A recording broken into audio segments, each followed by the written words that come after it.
Hi.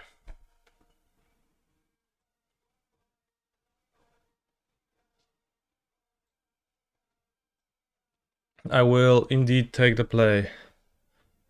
Opponents last seen on crushing footfalls. Azusa comes back as the 61st card.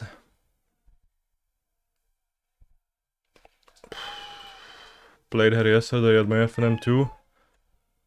Kinda hated it. Kinda hated her.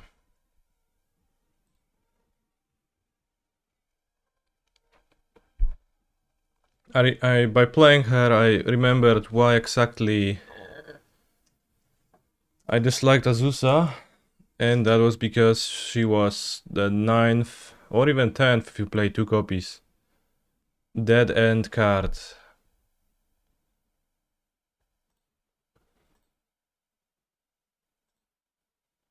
Which felt like too much.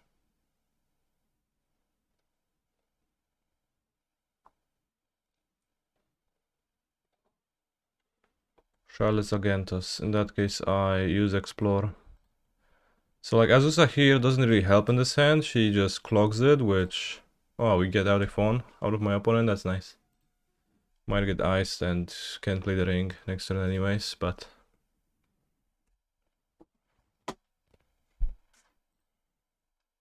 But yeah, Azusa, a dead end card. Explore here helps to draw towards town. Like it draws the one ring.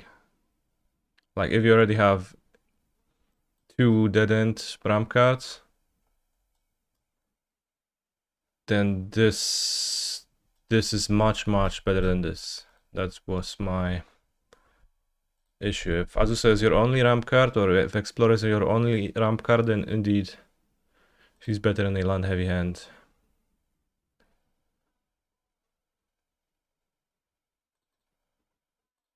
I play the Onion Ring. Do you have a second phone of negation? No, nice.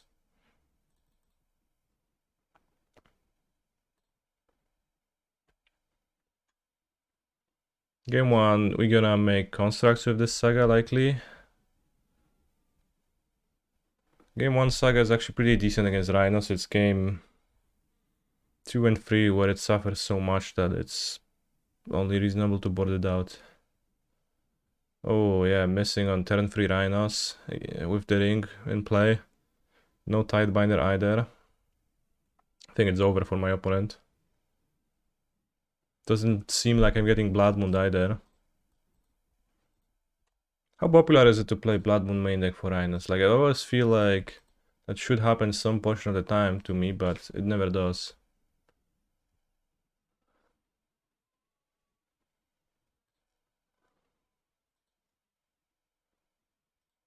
And like I always feel like they play some moons, but they don't really. Probably gonna keep the Boseiju in hand, not much benefit to playing it out.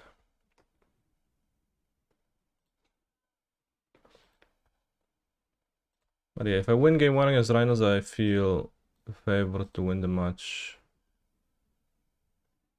I mean, I guess no shit, I guess, but I think if I lose game 1 against Rhinos, I feel really not favored. I guess Moon main deck isn't really all that main deck, also all that common.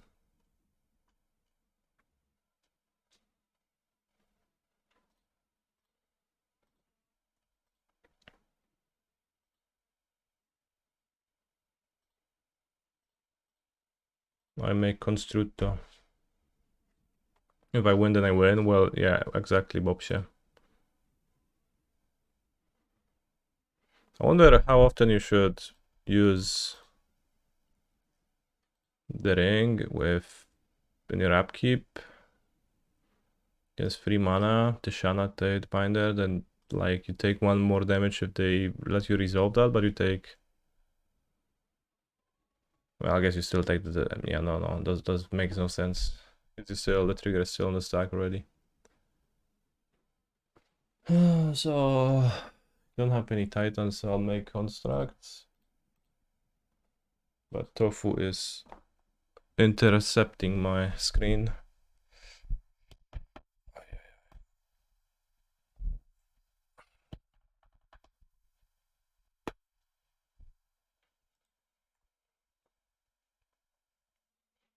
Search your library for an artifacto. I search for Amulet Titan.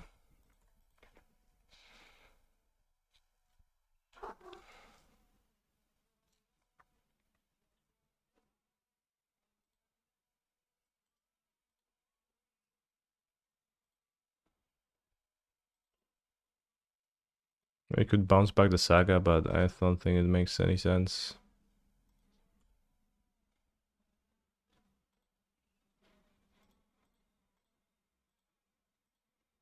I play Azusa.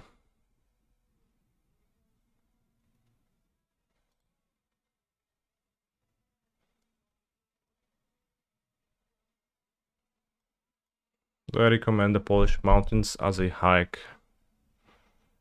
I think so, yeah. I mean, I haven't been to like many mountains worldwide, so I don't really know how they compare, in all honesty.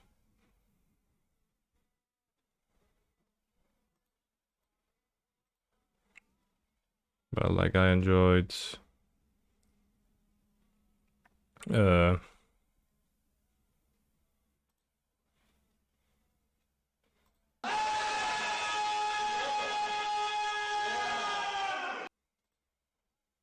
Tatry.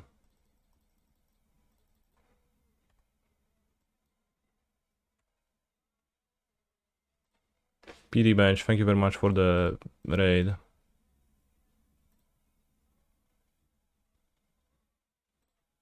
I think I played my cards in a way where could have gotten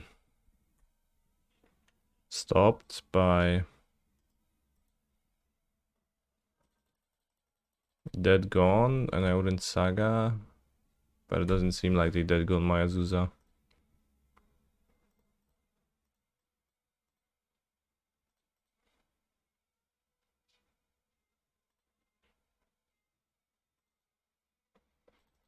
Raid, FBI open up. Holy shit. I didn't do anything.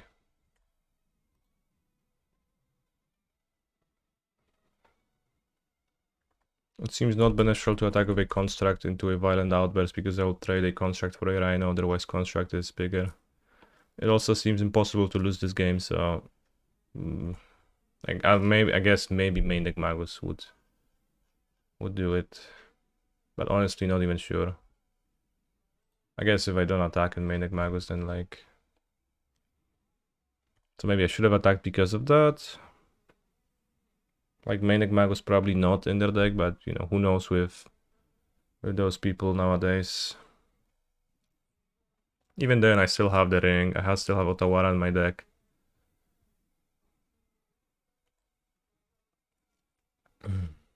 Hey there, I'm buying into Amulet, but I don't have the money for the one ring. Any suggestion for what I can play instead? I would play 4 Explorer and a second Cultivator Colossus, but begrudgingly.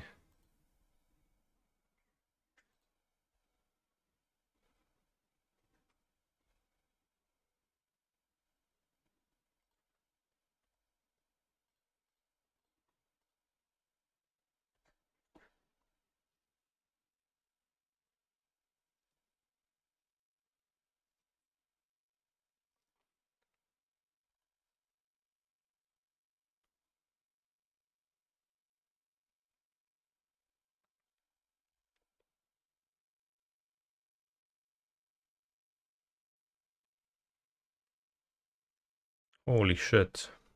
That was 4 Rhinos. And they cast Dead. They're casting Dead on my Azusa. Damn, Azusa.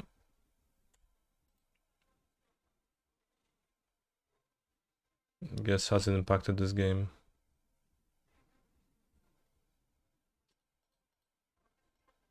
I make Construct. I fetch Amulet of Vigor. I play Amulet of Vigor. I play Golari Road Farm.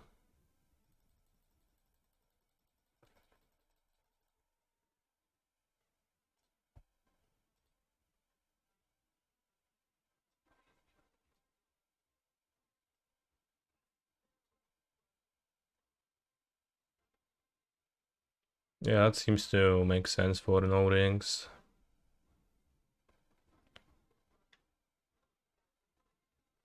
Except for Bojuka Bog He's main. a phenomenal control player. I guess Frets in the Listen to the side would make more Humans of sense Magic then. podcast yesterday. Classic canister. Yeah, classic canister.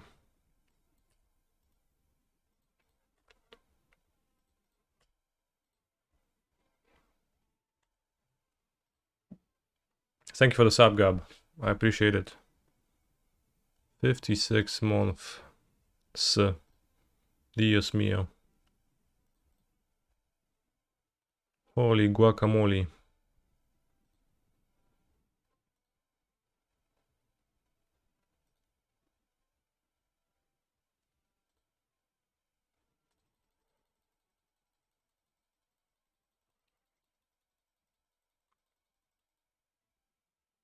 Always yield, save targets, deal free. Always yes, always yes, always yield. Yes, yes. Always yes again, yes. I'm not sure if there's a like rhyme or reason to how it works in Modo, and maybe there is a way for me to have it all, because sometimes it works, but I'm not sure what do I do differently when it does. Sometimes I am successfully... Okay, so I guess I just have to always yes for a, like, for a second time, and then it works. Interesting.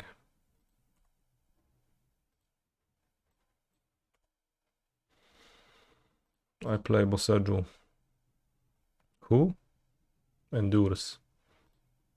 Always yes, I guess, as I deal the last point of damage to, just to make it clear. Alright, and then I sideboard literally the same way as always. Just bringing 10,000 cards and clenching that I'll be able to win. Holy shit. That is actually 61 cards. What do I do now?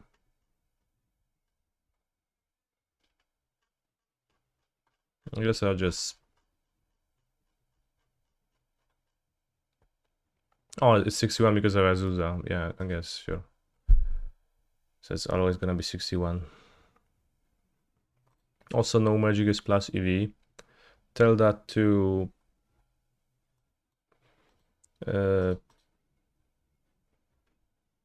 Mythic Invitational 2020. Is it 20 or 19? I think 20. It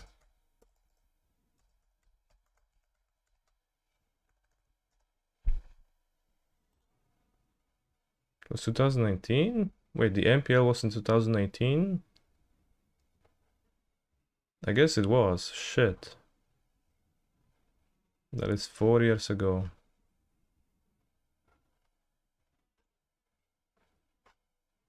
That was pretty plus EV. If I might. This probably never beats my opponent, so I'll mulligan. This rarely beats my opponent, so I'll keep.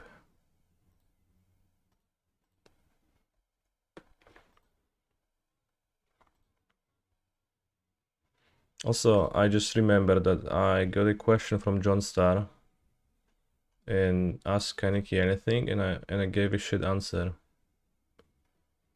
Fire spout, thoughts, deep, very deep ones. Scam overall. Alright, let's respond again. I thought about Fire spout a bit more and realized that it's simply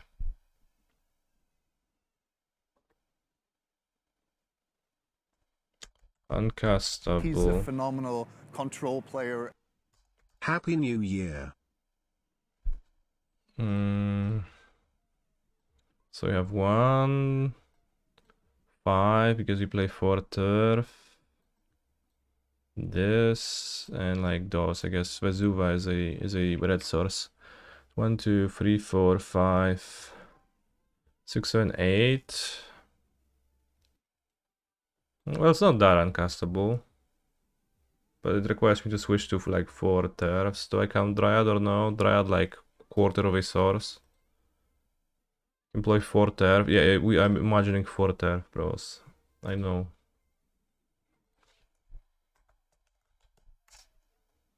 Requires me to play 4 turfs. And even then, it's iffy. I've stopped playing uncastables as a general rule, and I'm happy. I've been happy with that decision. Firespot was played a ton 10 plus years ago. Bro, I used to play 3 pyroclasms in my sideboard, but also times change. I think I should play Amulet of Vigor. It's a bit unclear because I might want to keep it in my hand. But if they force, then it's good, kinda. I guess I could have played Vesuva as a tapping, but I guess I could force the Greed too, and I'm actually happy like playing Greed into Explode the Rhinos. Would like an untapped land, but can't get one.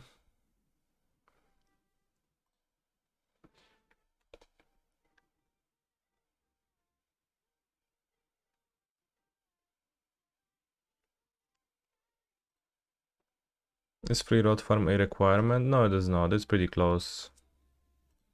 But like right now I have 2 road farm, 2 Celestia Sanctuary, 1 turf. Turf Valakut is red too, so you rarely need like rule turf at all.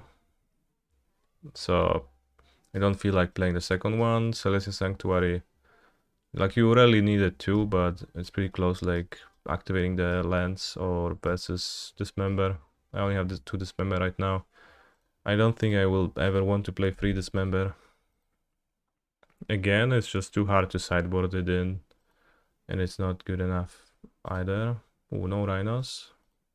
Nice. Did I add Azusa recently? I added Azusa for this Prelim, yeah. Let's play defense grind. They fawn. That's fine. I'll copy island, so I can play ring if I draw ring, and also if they play moon, I have explosives on free. If I want to.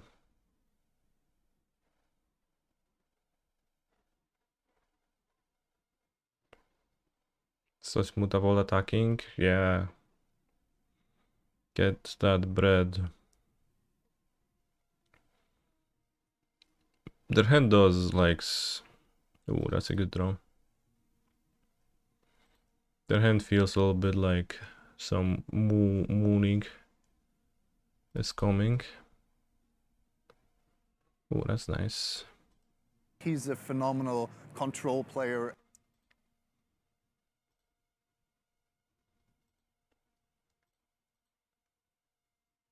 Play defense grind now. And Vesuva the island again. Bros, like... Would you say that Rhinos is a consistent deck? Also, CQ, yeah, thank you very much for the sub. Would we say that Rhinos is a consistent deck?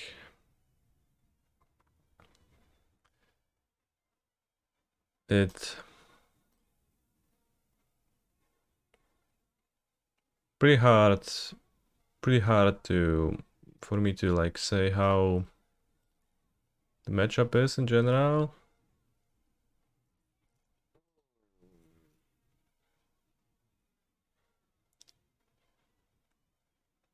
I cast the Explore, I guess.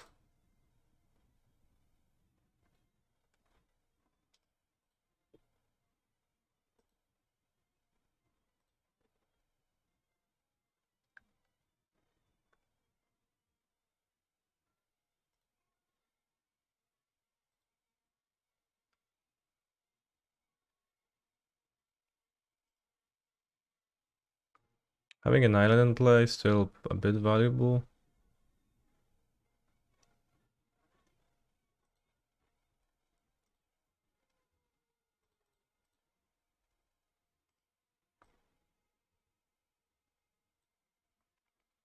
What made me want to add in Azusa? It was the chatters that came into my chat every day and asked, Canister, how come you cut Azusa? So I said, fine, let's play one Prelim with Azusa to satisfy the needs of the crowds.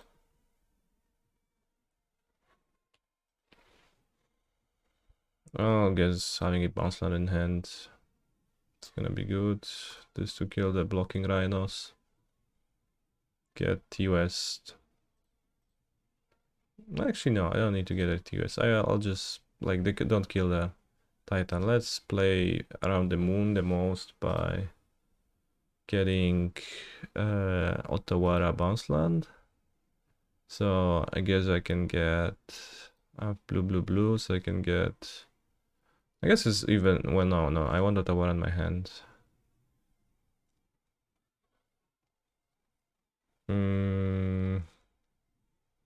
Oh no, let's get Seeming Grove Chamber. Kill Rhinos. Put back Ottawara into my hands, so even if they Magus me, I have Ottawara for Magus. If I need to.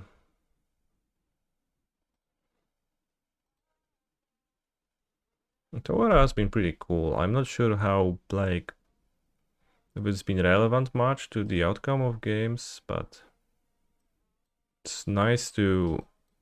It gives you the peace of mind if you know you have it in your deck. You just are kind of feeling safer a lot. Radiant Fountain did the same, but then like I cut it from my main deck and honestly hadn't noticed as a tutor target.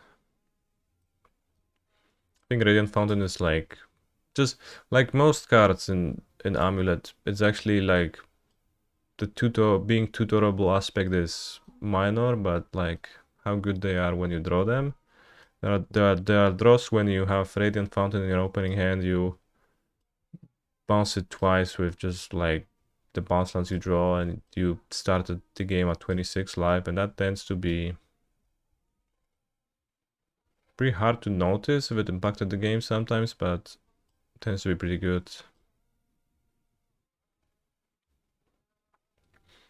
Is Ottawara too tough to cast and also uncastable under Blood Moon? Spacebar question mark. I am not sure what question are you trying to ask. I just gave slight praise to Ottawara for being cool.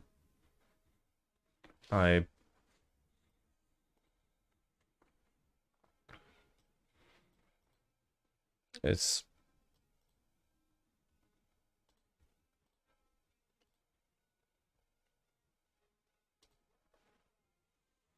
like it's pretty minor.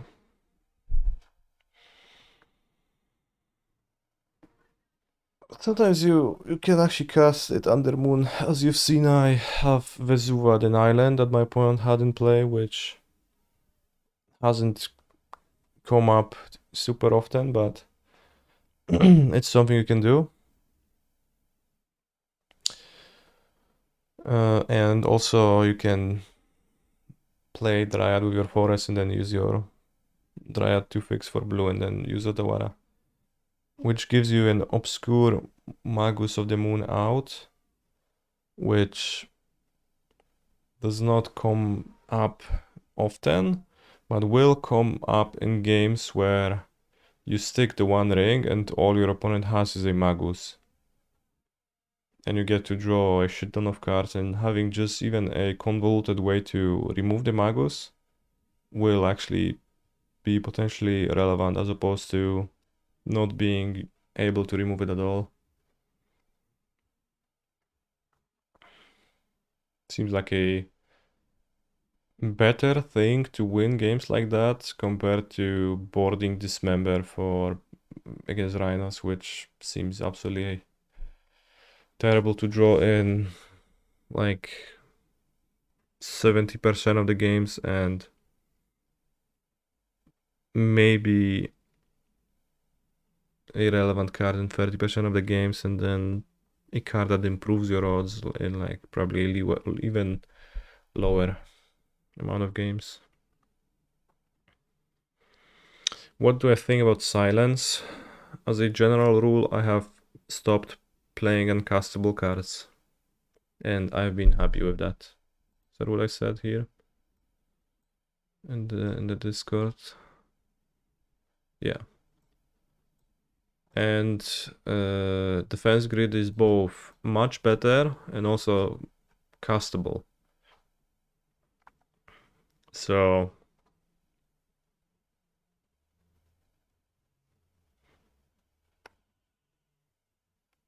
yeah, I could see playing for grid, but it's just super hard to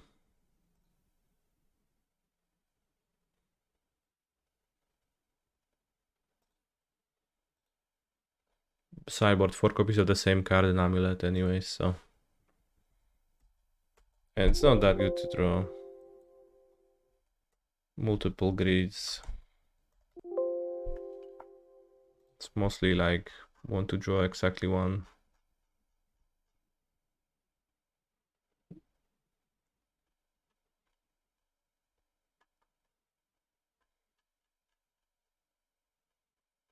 There are some songs on my channel playlist which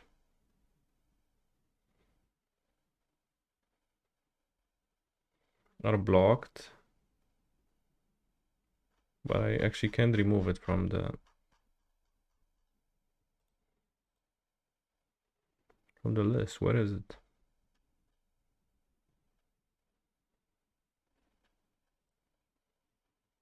Weird.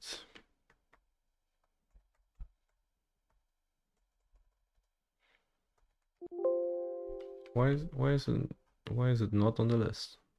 All right, whatever.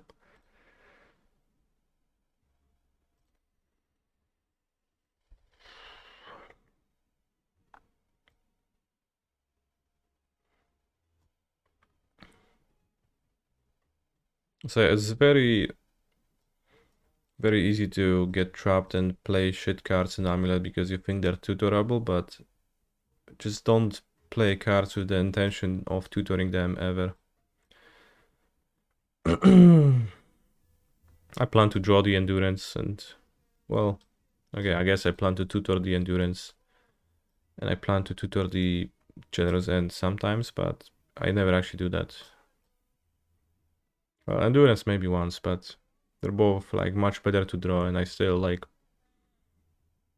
play them with 70% intention to draw them.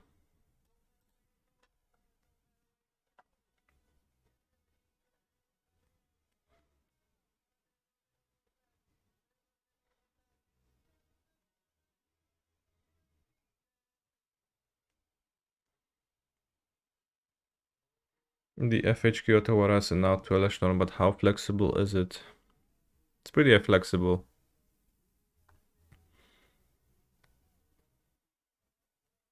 Would you say you're wrong not to play it? No, absolutely not. It's like you can...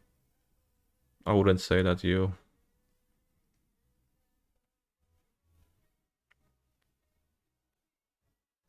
You can definitely not play Otawara.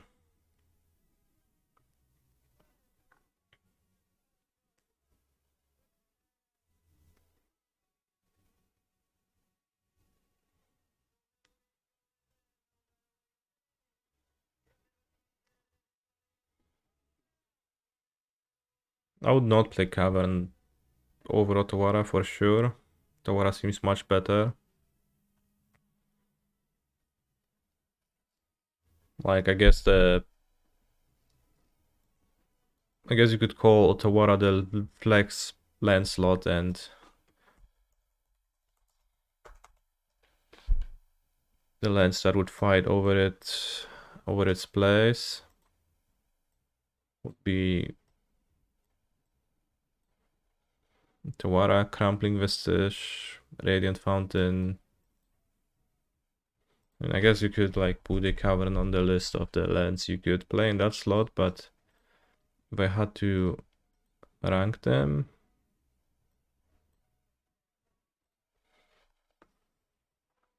I don't know, Kalni Garden or Castle. Aren't 4 gardens too much? No? Why would they be? It's an untapped land, which is valuable in itself. Kind of a low opportunity cost. It casts Grazer on turn 2, which also lowers its opportunity cost. It's like a green tap land if you think about it.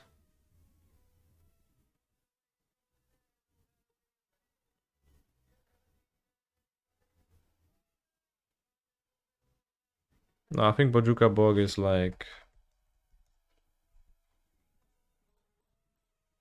very low.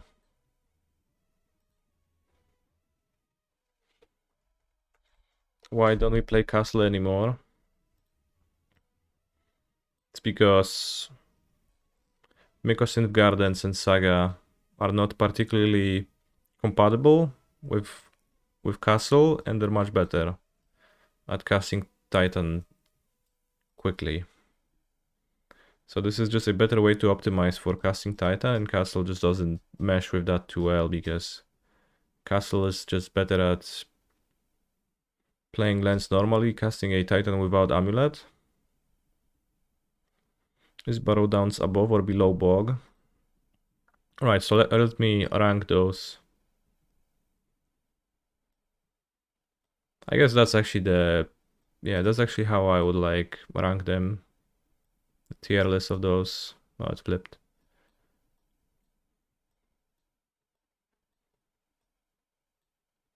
This is like the lands I was playing, the Blast land slot ranked tier list.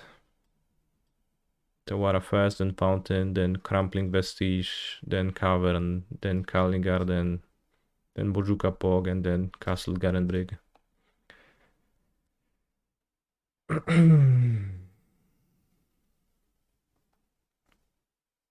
What do I think about lists with less than 4 Mycosynth?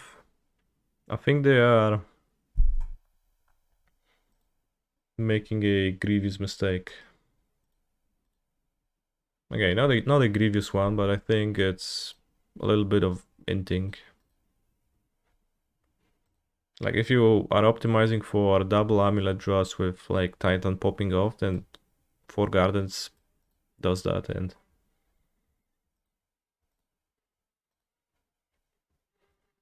if you are optimizing for casting turn 1 Grazer, then you're gonna play 2 Crumbling Vestige instead of that, which some players do, but I would prefer to optimize for double amulet draws than for casting turn 1 Grazer.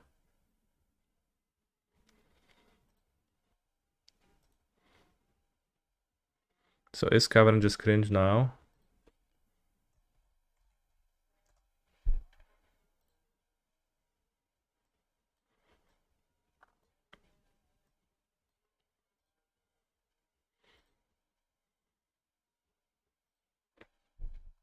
I prefer to optimize for double amulet draws. Other lists often play less gardens and Crumbling Vestige. Or some other retreat lands.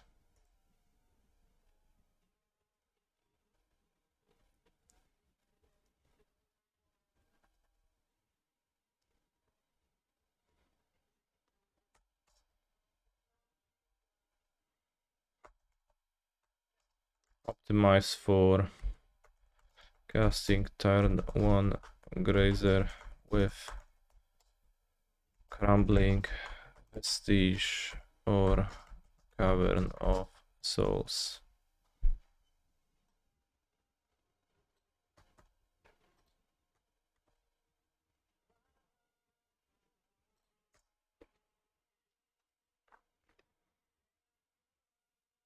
Fewer gardens, okay. Well, yeah, fewer gardens gonna be better. My reasoning to play more gardens is that it also gives you a better game one when people don't hate on you. Yeah. That's what it says here. I want my deck to be a strong combo deck that's good at summoning double Amulet.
Traveling Vestige is fine. And I would like to play some, but it fails to outcompete other mana producing lands for me.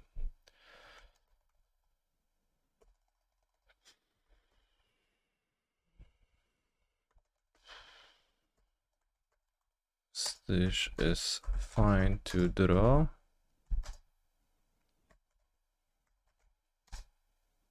While the tutoring with Titan use is fairly relevant. I don't know if that makes, if that phrase makes sense. Cramming Vestige is fine, I would like to play some, but it fails to outcompete other mana producing lands for me. Of course, I think that, I don't need to say, I think that Vestige is fine to draw, but the tutoring with Titan use is barely relevant. I always found Crumbling Vestige crucial to get enough lands to activate Valakut with Dryad. Often, if you picked Bounce instead of Crumbling Vestige, you wouldn't have the 6 lands to activate Valakut, and it's also double lands while ramping early. Outperform, maybe. I think outcompete, I don't know, I like that word. I like using this word when talking about card slots, because it kind of makes sense, right? Because the cards compete for slots, and I think the language that people use often fails to capture that, and they're gonna ask you why no Azusa, but you have to add something to add the, well, I guess I just added Azusa 65 card for this Prelim, which goes against that, but in general you have to add cards to add cards, and I think that's good framing, so I like that word specifically.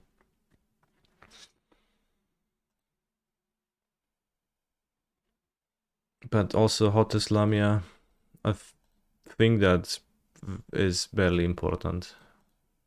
Unfortunately, I have to mulligan this. The hand banged.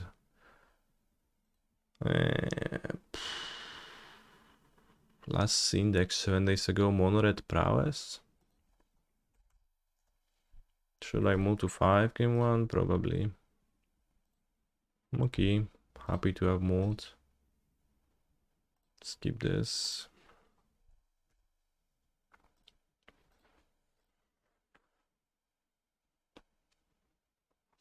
Dragmot. Hand is good against Dragmot. Unless my opponent combos super quickly, I'll win. Or I guess they can also Boseiju my Saga, which would also be considered a combo in my eyes.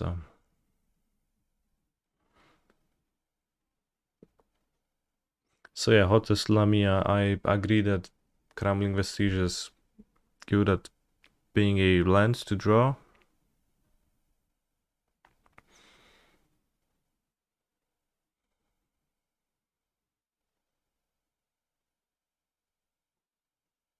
Black 1 fucking main deck Fulminator Mage bullshit crap again. Fuck. Next turn I got a Soul Cauldron. And that's the game, I guess.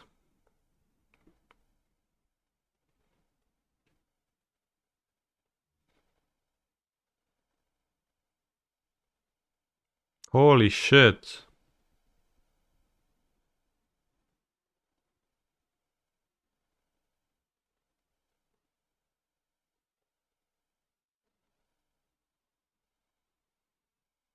Okay, legendary spells, but you know, no, fuck this. Alright, bro, it won. How like long does it take to cast your fucking I win the game card? Can't ever beat you card. Shouldn't take too long, but turns out it does.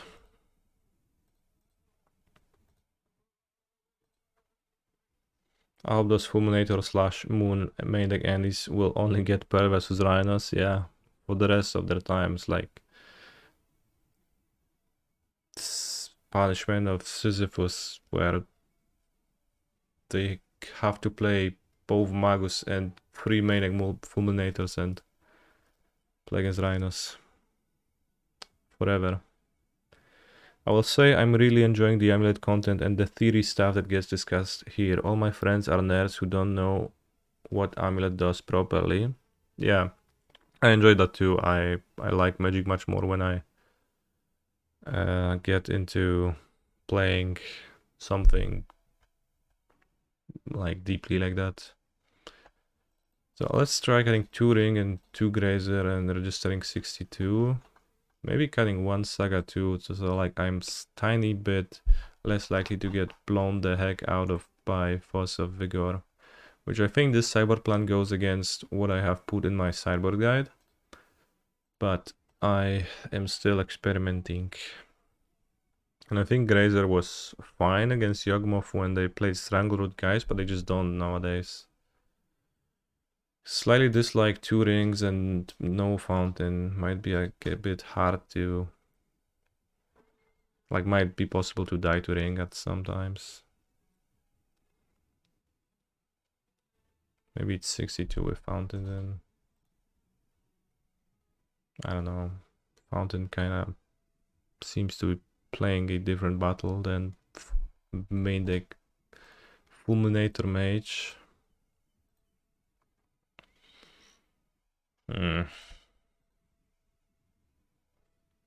This hand would need to copy green from my opponent.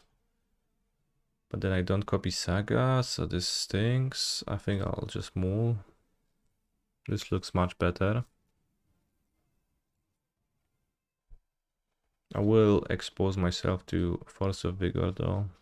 I think I'll put back Boseiju.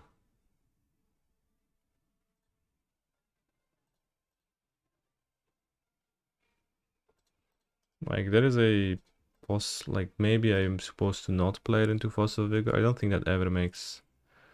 It's just so hard to not get blown by Force of Vigor by holding your Amulet. I think I'll just dodge it.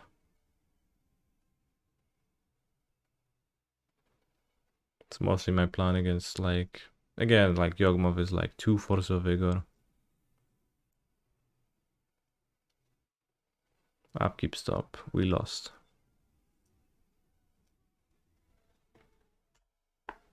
Holy shit. Could kill the dork.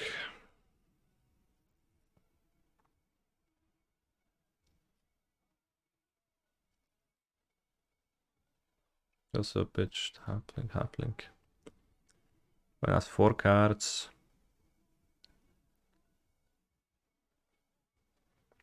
I think the game is gonna go for a longer time. I'd prefer to dismember a Yawgmoth.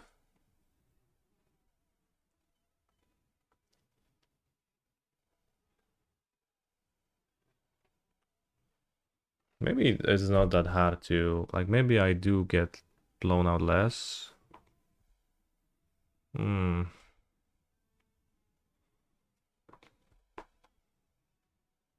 No, I don't know. Pretty hard for me to like strip results oriented from actual thinking here. Of course, results oriented I get fucked by this force of vigor. Any other situation, I am happy to have played it. Fulminator Mage, let's go. Okay, the Thran Physician. So we can draw 5. 1, 2, 3, 4.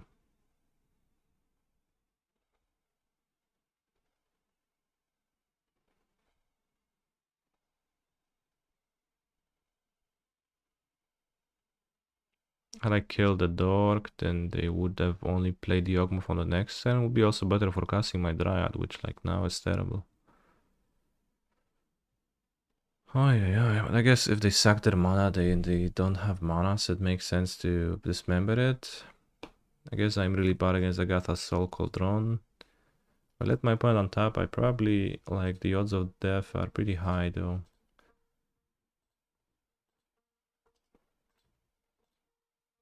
I'm not sure if this was played right by me.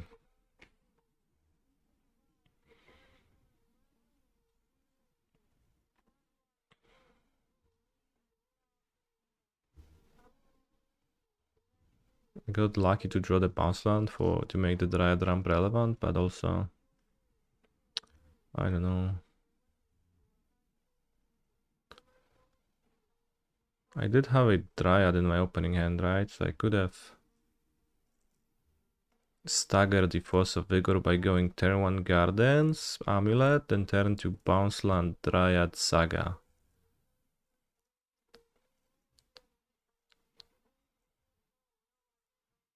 Maybe that was right. Then I would have developed 3 targets, they get rid of 2. I'm still blown, but I have the Dryad in play already, and like I can top deck lands, dismember maybe either Dork or Yawgmoth.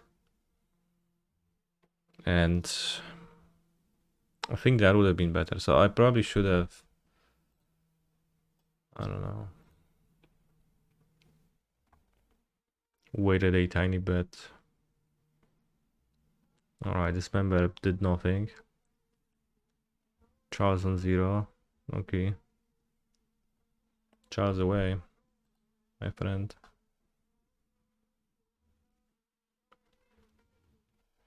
Wouldn't have played a Titan yet either because I wouldn't have had the 6 mana.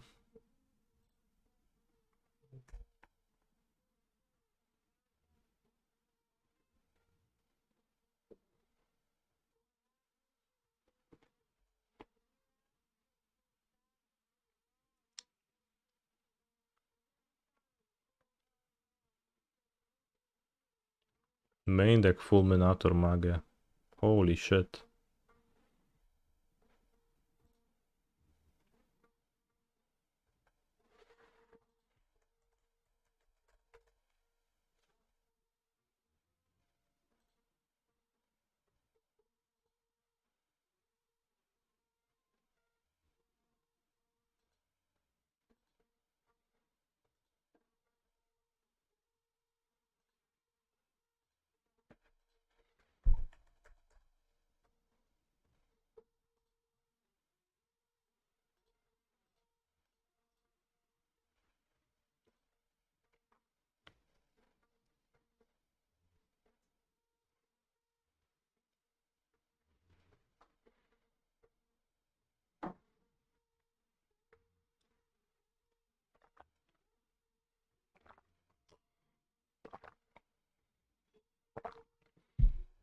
Since they had 2 Yogg mods.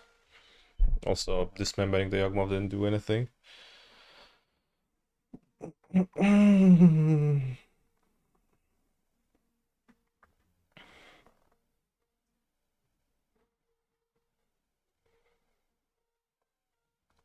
Cording.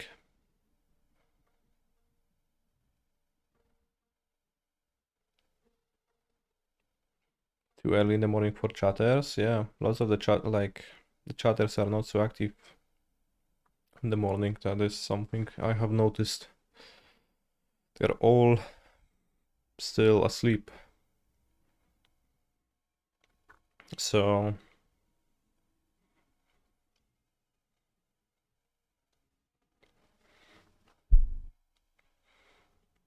there are 2 approaches to fighting Force of Vigor. I guess like cutting an extra saga is also an option. But the Yawgmoth is... It's a 2 Force of Vigor deck. I think they like universally play 2.1 and 99. Yeah, okay. The like blowout issue is mostly when you draw two sagas or a saga and an amulet, which I did here. Otherwise, mostly fine tanking it. Just really good at He's a answering those phenomenal starts. control player. Gardens you can choose not I to am not a copy control if you're player. afraid of it, if it would blow you out. So you always have that option, or you can time it better, or have your gardens in play to like play your mana.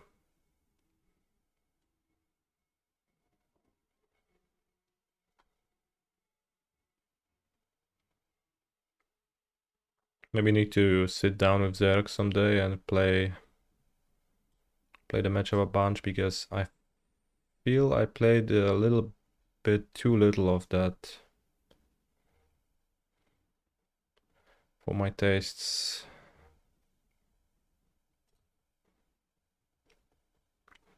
I mean, like there's also like it is clearly gonna be true that game 1 is much easier than post-sport games, but also lately I've been blown out by the freaking main deck Fulminator, and it just probably flips the matches.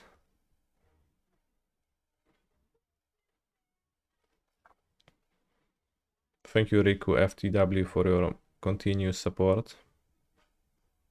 Hammer Prelim, that is so funny. So I think there's not much philosophy to losing to main deck Fulminator Mage, like you will sometimes. And it's bullshit, and... Oh, it's actually Zerg's list, okay. I hope Young Dingo doesn't play main deck Fulminator. Good.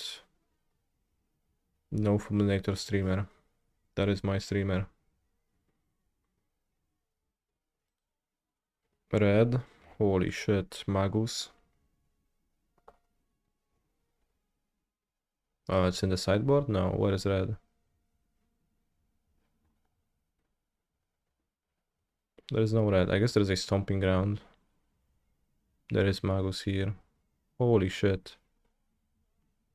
Bros, could you just kindly fuck off and play, you know, an extra Sholdred for Scam? Scam is really good, right? Yeah, play 2 Sholdred for Scam and for Rhinos. She's good, I promise. You don't need the Magus. I guess you do. Literally you do, but... Green-white amulet, huh?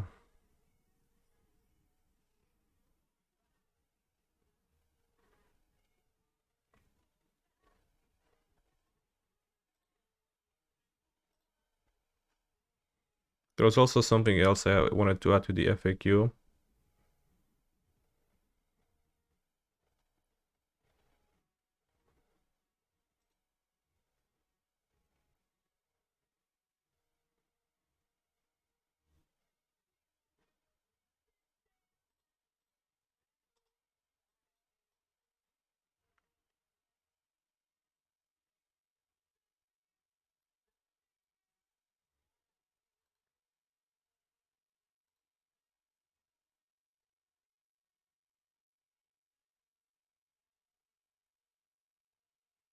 Doesn't need to be utility land, but other land, I guess.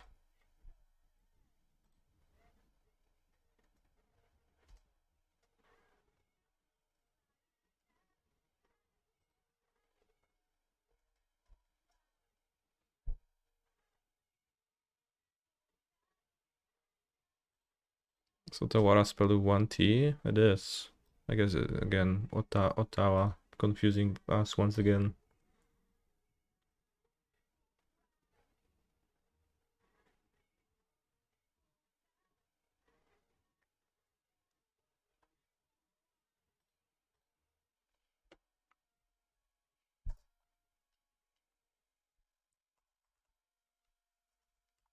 Essentially.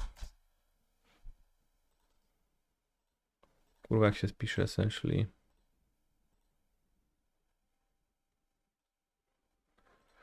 Essentially.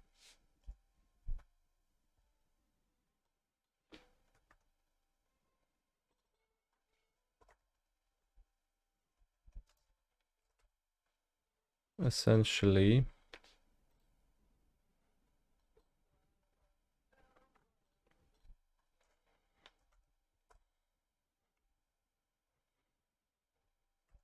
Cavern fails to outcompete other lands as lands and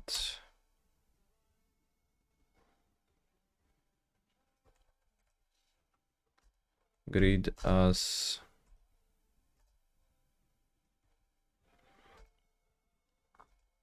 an counter interaction, anti-interaction. Counter sounds like a counter spell, let's say.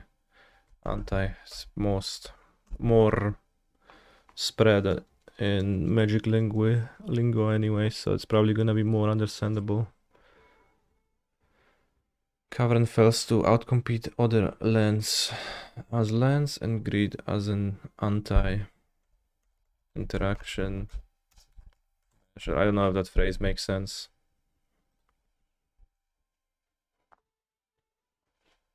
I guess just fails to outcompete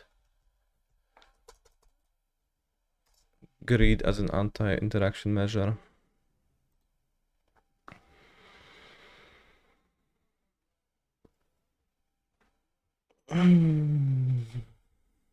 How do I like Bog lately? I played without it in the 75. Do you often use it? It's just for living end. Minus 30 Celsius in Poland also? No, it's... Let me check. It's 7 right now. It's not too cold, not very wintry.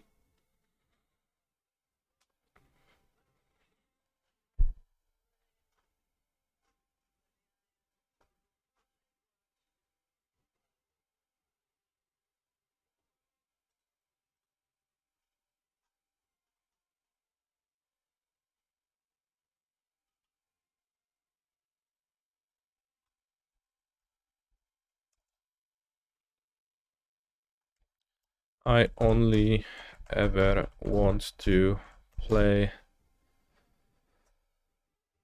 I only want to play Bojuka Bog.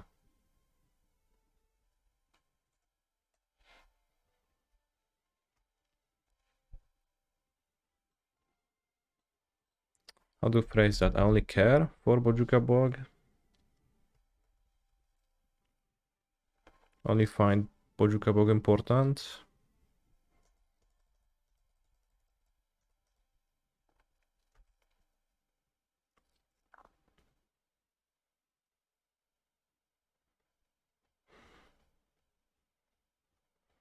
I mean, you can discard a Titan and still have a Bojuka Bog. That's like not connected. You will be better off if you have Bojuka Bog in your deck still. I think having some Graveyard Hate will help you against Living End.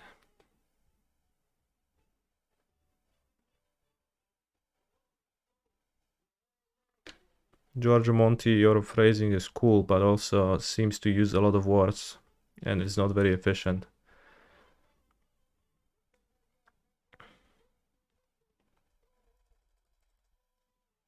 I only value Bojuka Bog.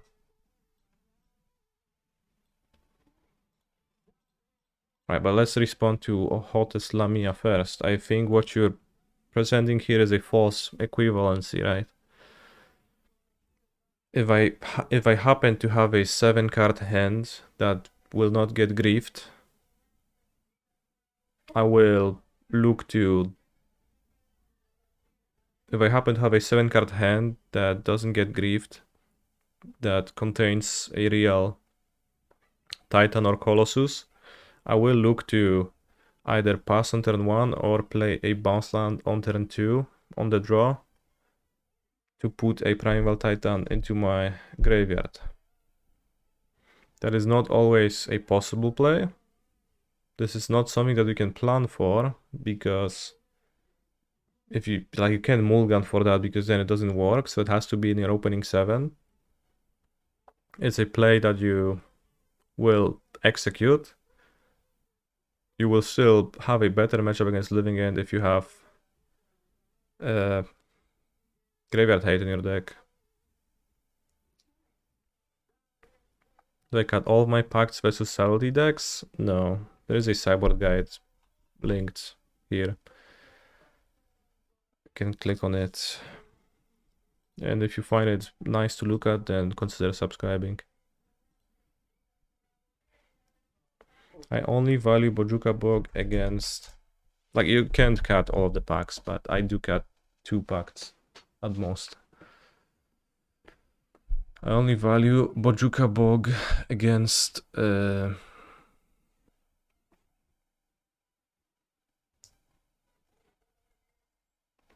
Little...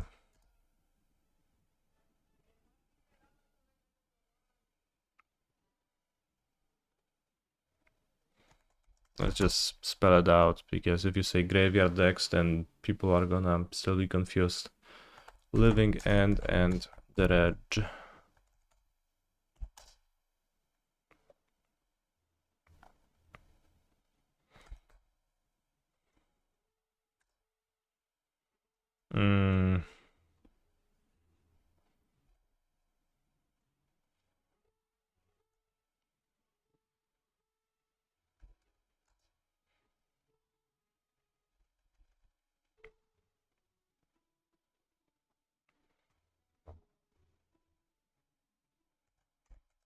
I do cyber against Meg. I was about to explain that.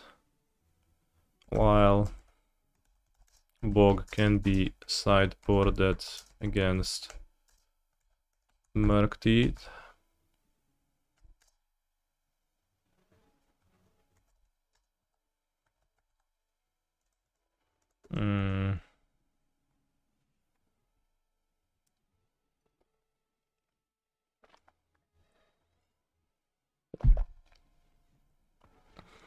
It seems close to neutral in terms of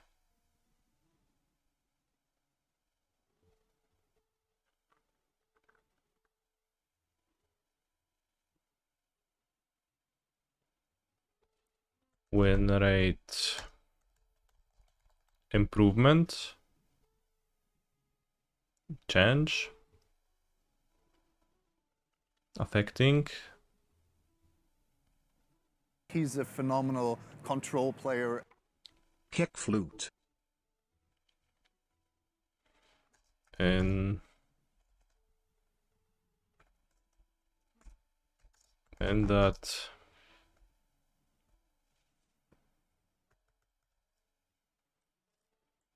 no, I think if I say it seems close to neutral in terms of win rate improvement,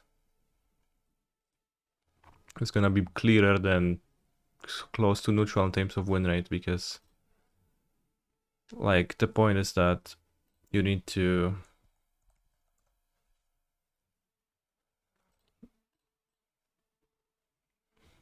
I don't know, I think it communicates the concept that the win rate like changes. It's supposed to change when you board a card more.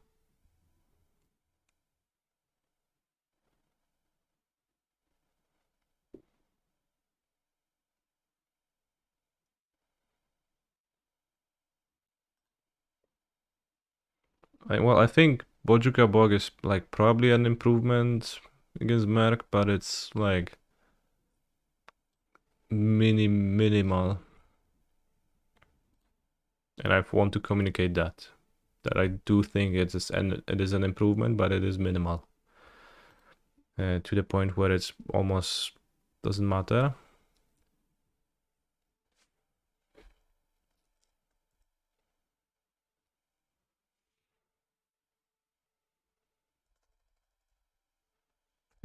That matchup.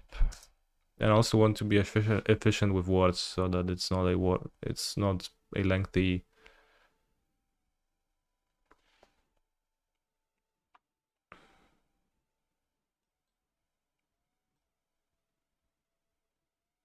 let's get rid of it seems, just filler word. It's minimal in terms of win rate improvement in that matchup. And Murktide is absolutely not a reason to play it. Alright, yeah, that's good.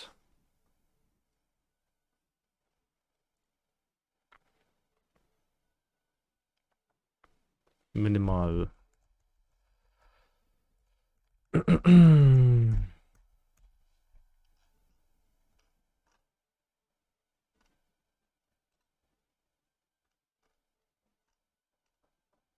I don't mention endurance. I guess I should mention that.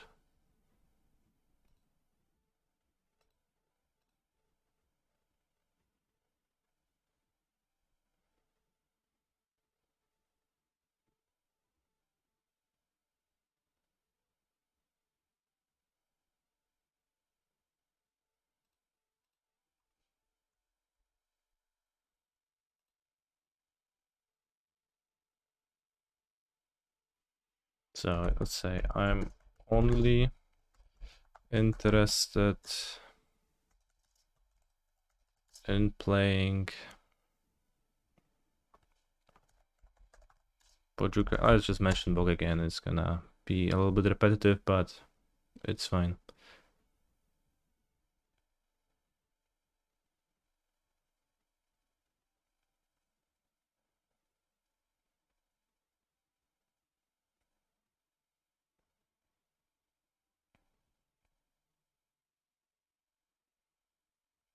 Bojuka Bog, Tormod's Crypt, and Endurance.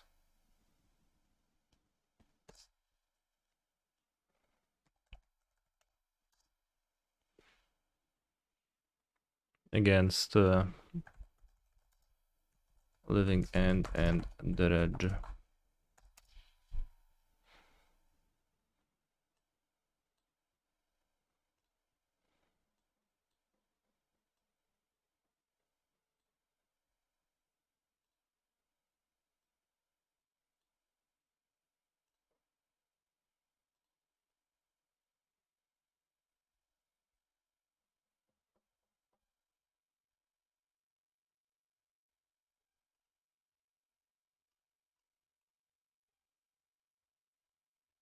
Do you have to play Bog main in paper so Sodic doesn't beat you? I think you still beat them.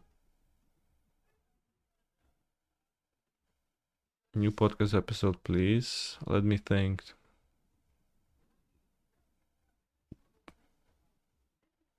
Do I have plans for tonight, actually?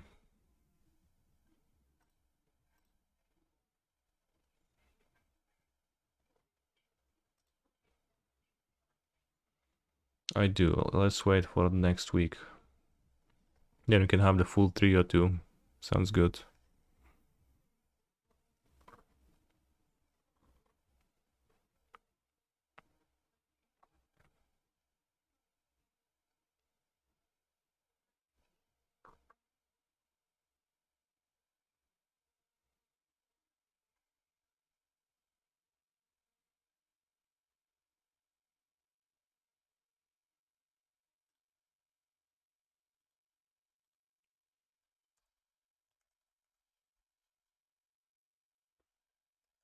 Let's just call this shorts. Video, some people are not gonna click because to jest kurwa.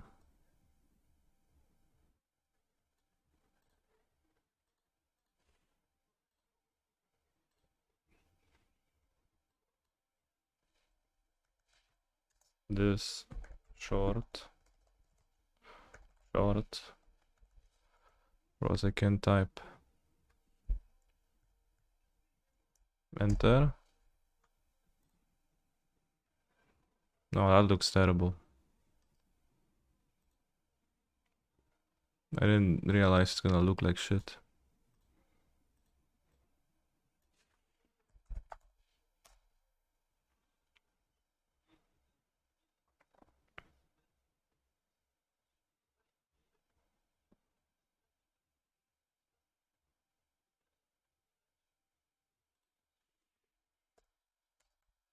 To be stopped.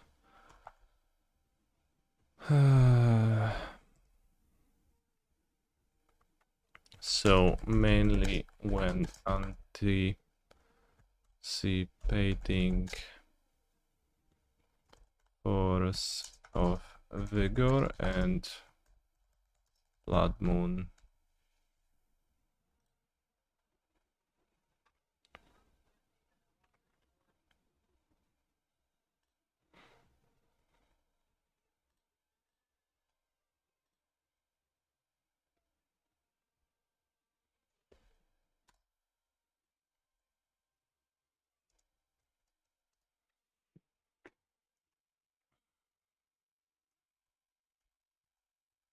Discarding a creature in cleanup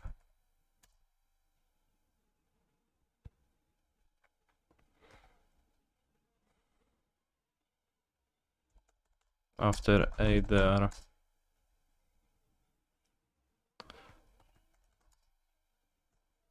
I'll just say I'll clean up on the draw, parenthesis, preferably after playing a turn to bounce land. Why do I capitalize bounce land? Is a strong play, but not a reliable plan.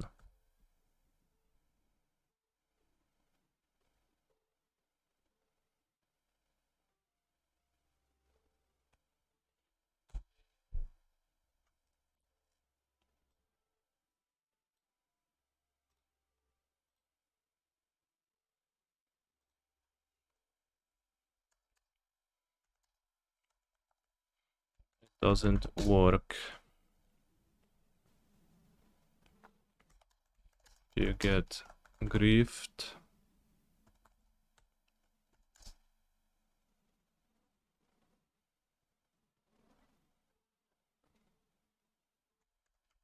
Mulligant. Have Mulligant. Gdzie kurwa błędem?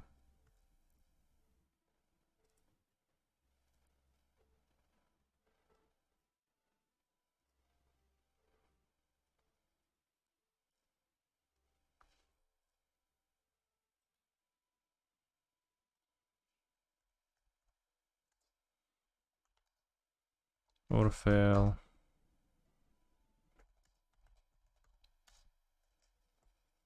To follow up.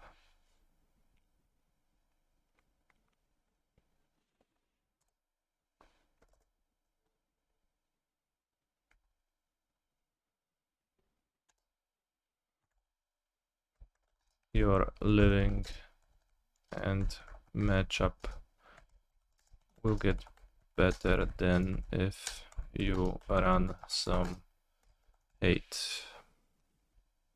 Well, you don't need to say some.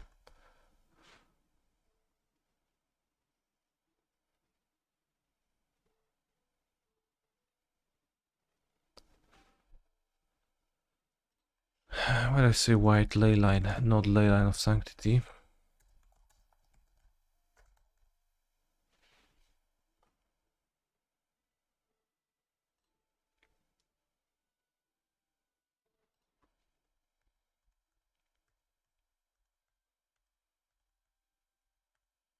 Hmm.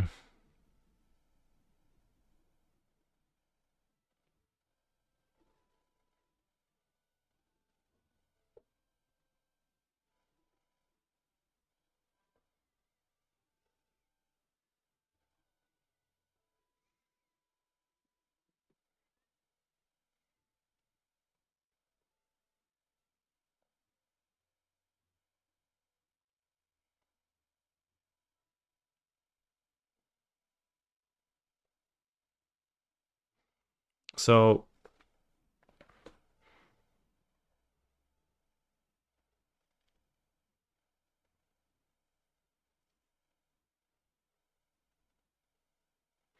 I'd also like to mention that I like to have a mix of the hate cards.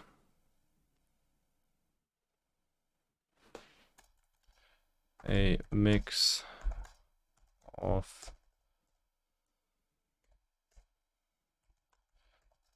various hate is better.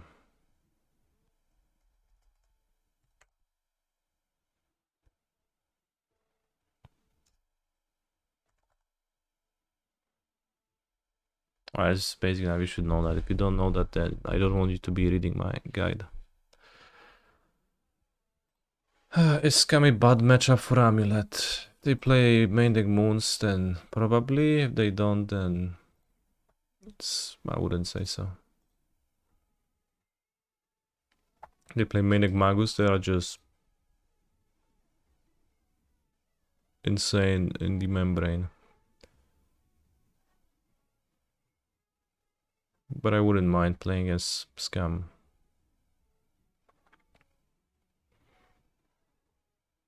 Holy shit, 2 Magus total and a Blood Moon.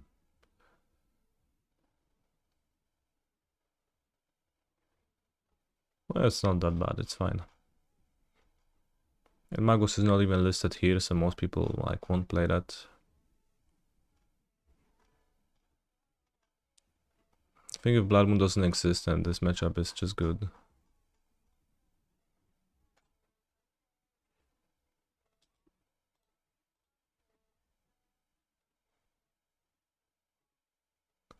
See, this is like free shouldered. Yeah, play free shouldered.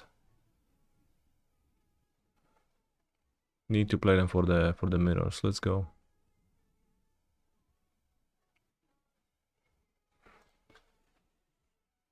See, 4-0 in a Prelim. That's a good list. You should copy that. If I was playing Scam or Amulet Titan Gent, I'd definitely play One Moon Effect main deck. Shh, don't say that, bro. What the fuck?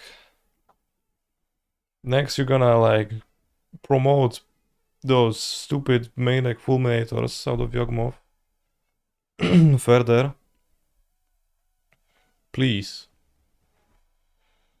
If you want to discuss about one play that came up in your last challenge, I think it would be amazing. If you want, I go on. Sure. What play do you have in mind?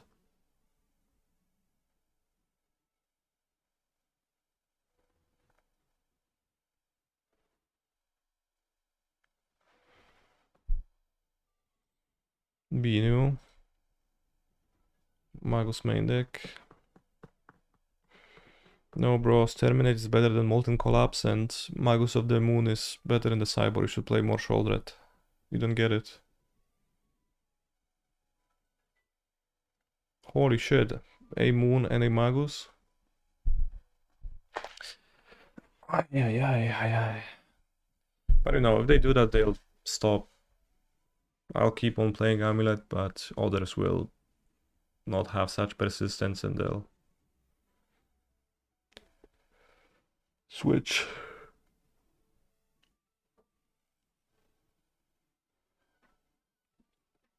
Yeah, they'll lose the mirror and I'll play against the list that's better for the mirror in the higher bracket.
Should say all, not any instant speed interaction probably. Holy shit.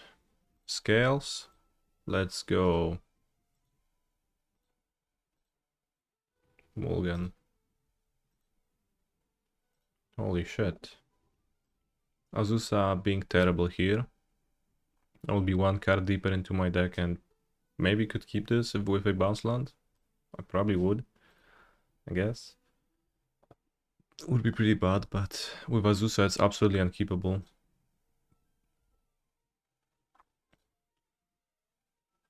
Put back 2 explorers, I guess. Keep this slow hand. Maybe I should keep an explorer over Dryad. But I think... Huh, that's actually interesting. Maybe explorer is actually more power than Dryad and gives me a chance to turn 3 ring, which is also better. Holy shit, Amulet. Okay, Shadow Spear. Okay. I got scared. Yeah, I guess maybe I should have kept an Explorer. Like, I would play turn 3 ring, that's much better than turn 3 ring, turn 3 Dryad, turn 4 ring, but... Well, it's probably gonna be good enough unless I die next turn, but this doesn't seem like a draw that kills me next turn. Valakut, good draw. Play Gardens, Dryados, Valakutos. Turn 1 Saga might kill you. I'll be surprised.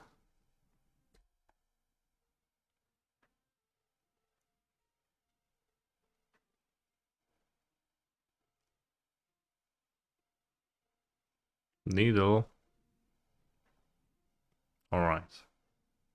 The onion ring, that's annoying.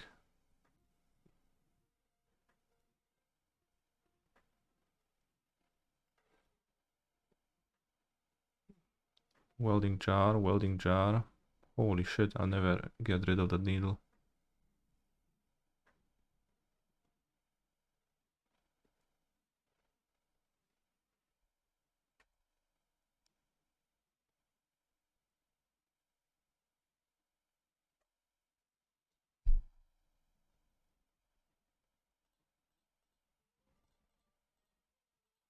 I play fog.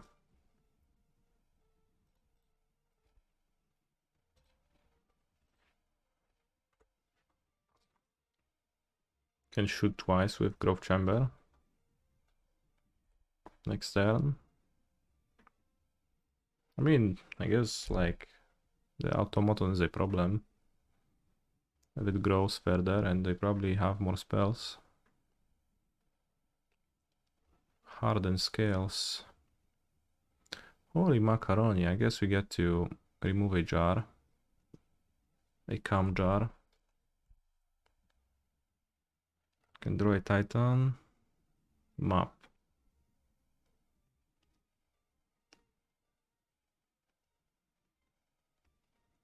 Good Valakut. I guess this has word too, so I can go. Map, copy map.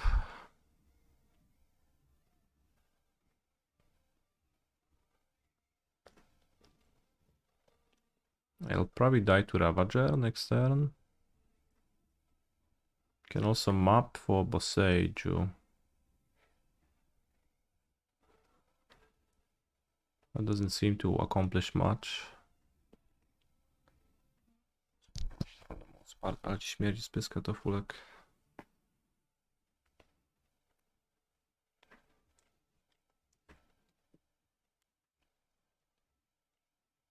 Added dicing an onion by Chef Jean-Pierre. Nice.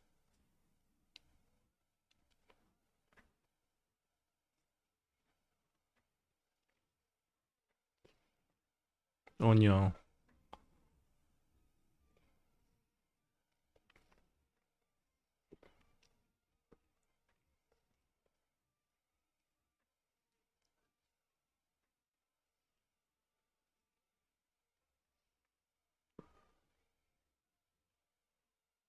Could also just Transmute for Titan. Probably that's the best. Better than getting Valakut.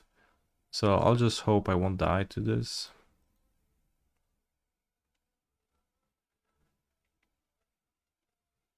Land your FHQ Otawara is very good. Maybe fetch that. Doesn't do anything here. You don't have the mana, it has ward.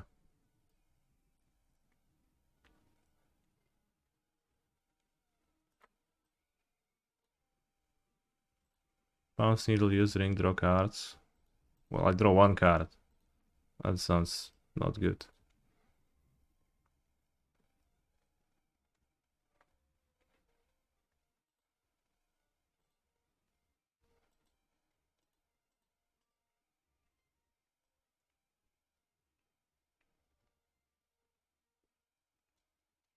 No, opponent DOT, draw one and draw two. That seems worse than everything in the pact.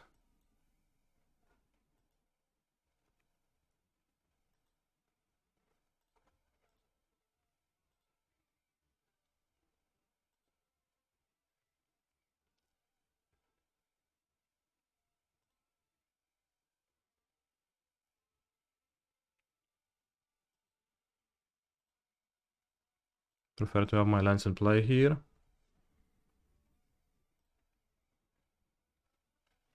But the Ravager I'll die to, I think nothing else.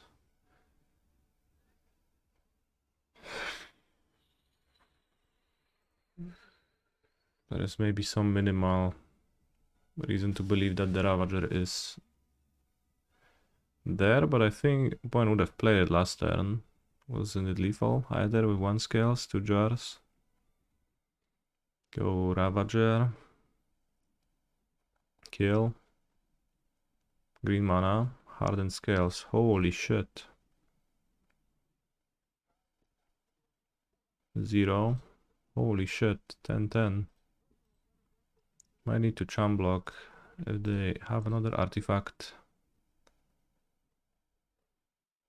Holy shit. I dislike that.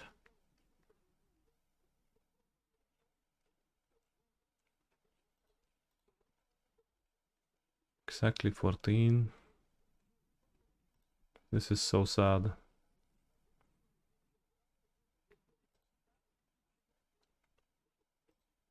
I think I need to draw Otawara or Boseju now.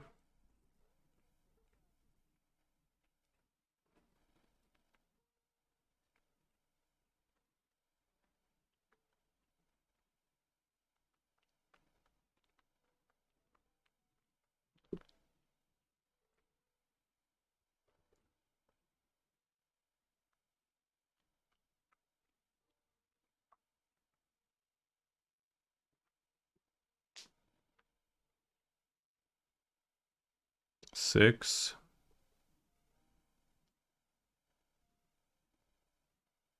9. 5 goes through.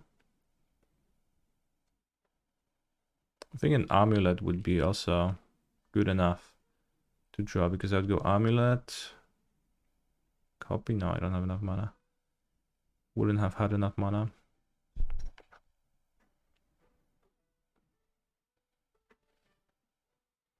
I only have 8 mana, so a Titan gets Boseju, but the ward on the automaton actually gets me. Tofu, no kurwa paskudę zrobisz.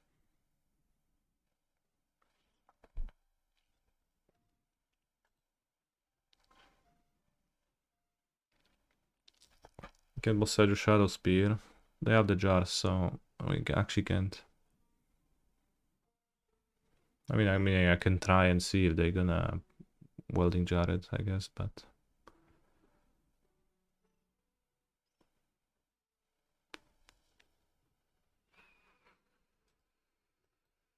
alright, whatever.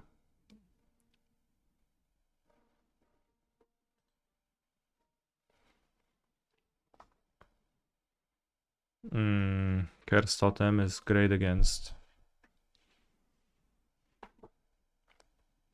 their creature, and engineered explosives is great against exploding.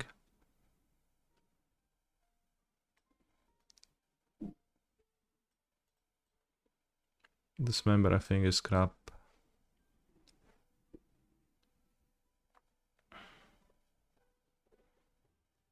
Fountain maybe is like not bad. Why is this member bad? It doesn't match up against their creatures. They grow past 5/5 and they pay life anyways, and the only purpose of their creatures is to deal damage, so. Scales, I just said one explore for one. What? No, that's scam. Scales. One explore for one curse totem. I think the EE is also good because they bring dumping sphere sometimes. I should put that in. Or I'll update this later today. So this member is a weak removal spell that doesn't match up well against their creatures that I don't need to kill, so that's why I think it's bad.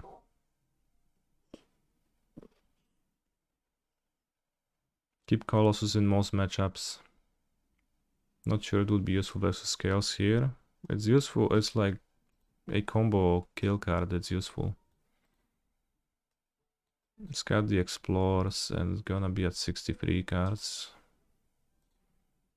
Maybe I can like trim a ring if they have Manic Needle. Yeah, let's trim rings, I guess. Don't want to draw 2 rings against Needle ever. Well, it's a fog, but it's a bad one.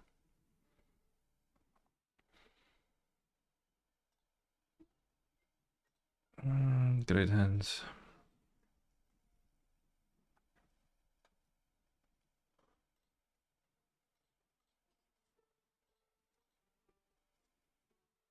If you find the guide and the FAQ useful, then consider subscribing. It would be of great help for my channel.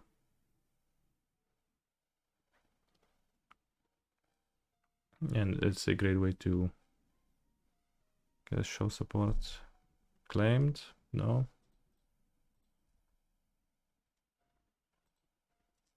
No, just pass. Wow.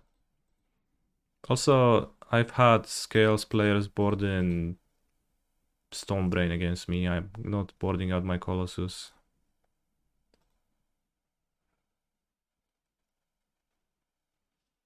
Is this member? Okay, bro. Great card.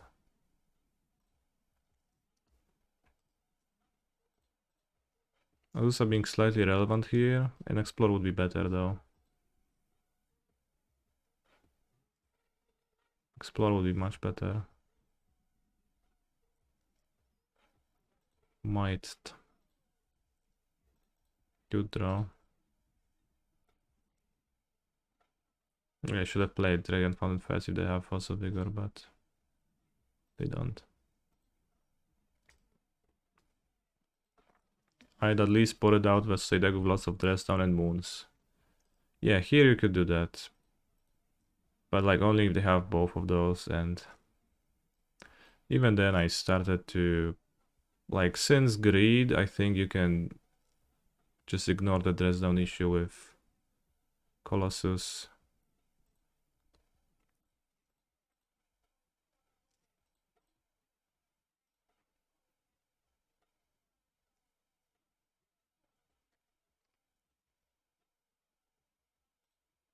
Against and against blue decks, like specifically, I have a reason to keep the Colossus in too, which is subtlety. I want to be casting a creature more often than I am impacting, so it does that.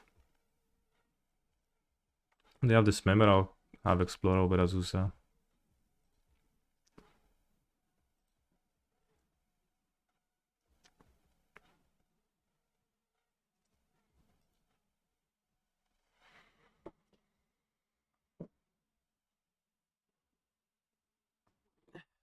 I guess scam, if I just keep it, I have more top decks too.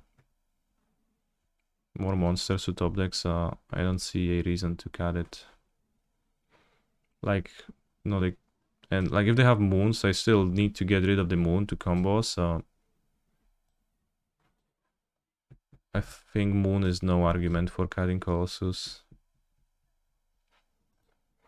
Did someone mention a sideboard guide? Yes. You can maybe copy Saga if they play Saga, so I'll put back Otawara.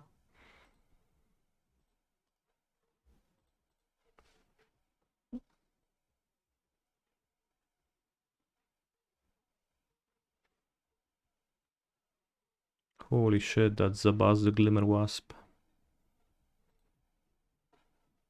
Second Grazer is a really bad draw. Unless I draw a bounce land next turn.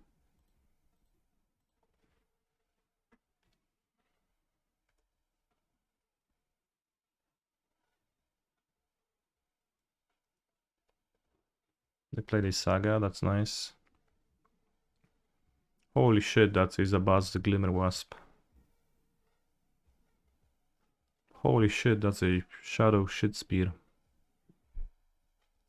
Should I block now? I don't know. Probably not. Bounce land, shit. Alright, Chaos Totem, copy Saga.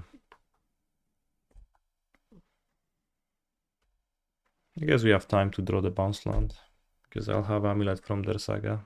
From my Vesuvan Saga. I can't might with Chaos Totem.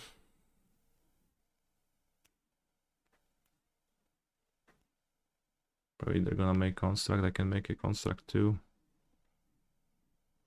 What sound does Zabaz make?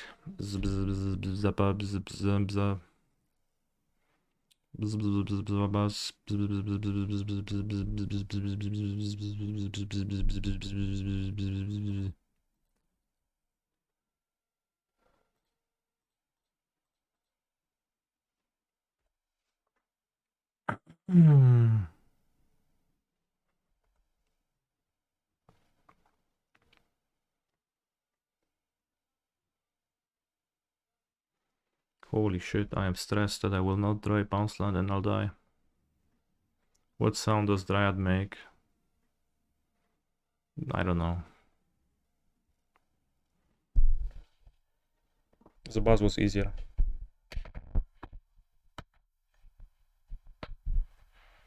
In this matchup they should play Nature's Claim. Apparently they don't have Patchwork either, which is good versus Totem. They had Patchwork game 1. Or do you mean that they don't have it in their hand?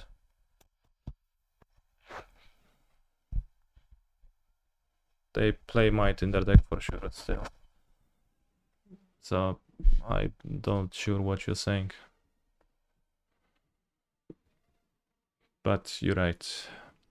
They fetch Needle and name Mykosin Gardens. I'm fine with that. If I draw a bounce land, I still cast a Titan.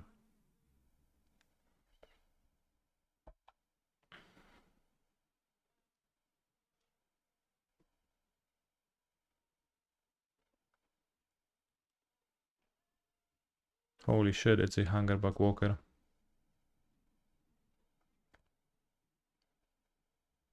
Holy guacamole.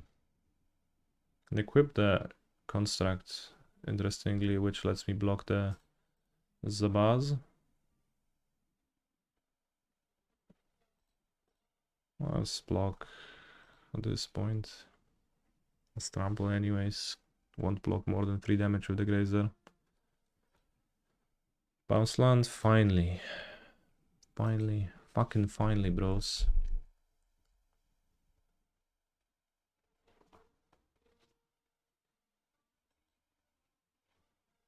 Holy shit, I can't copy my Amulet. What am I gonna do now?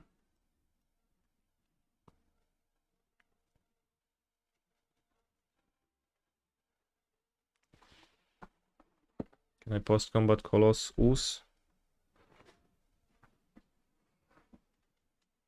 How do I do it? I have 7 mana. Make 6, keep a land floating, untapped. Play Titan, haste Titan, bounce the bounce land back to my hand. Attack, I fetch...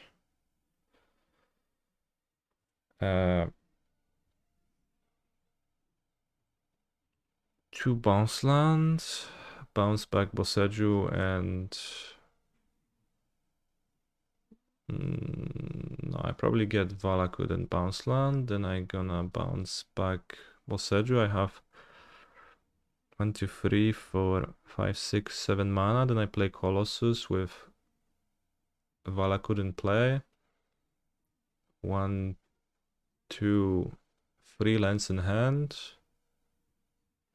Titan attacked. No Valakut triggers from the Titan attack.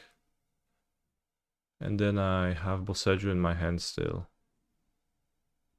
And there's a Curse Totem in play, and I probably kill them. Maybe if I don't, I sweep their board.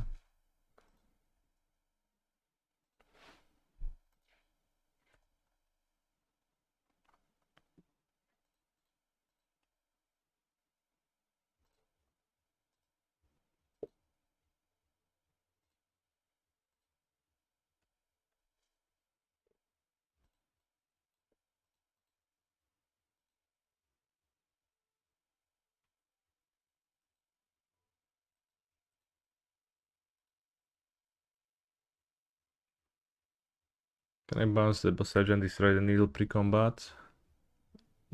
Maybe, but not anymore. Then they have an untapped mana. I don't want to think through the implications of this member.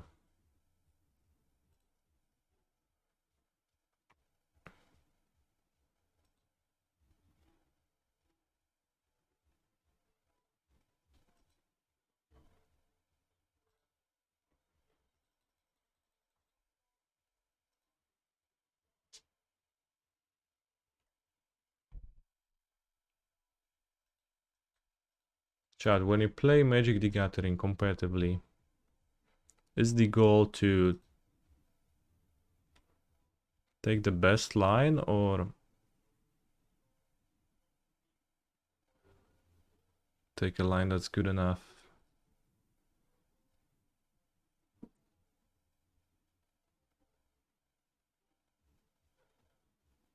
Was hasting with Valakut plus Stronghold to pow in combat an option? I think I miscounted my mana, by the way.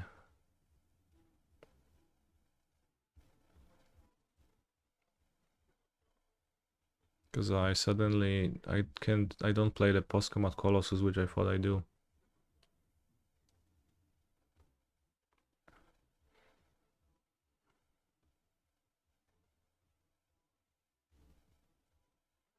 Okay, so...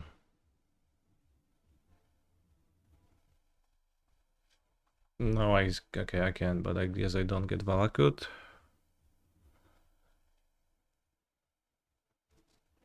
I'll get Boseju, get 2 bounce lands.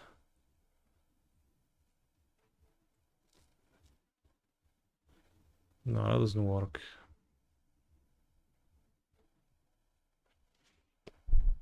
With Grazer you can. No.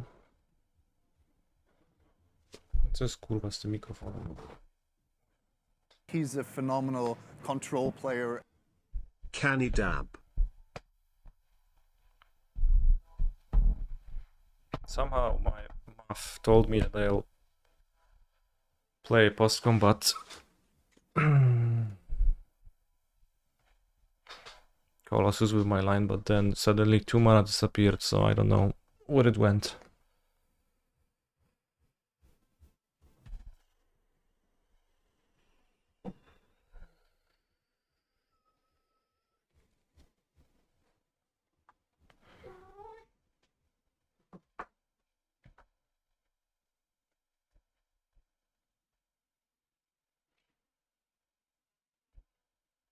So I should have hasted with Valakut, that will be fine too. Then I get Valakut Triggeros.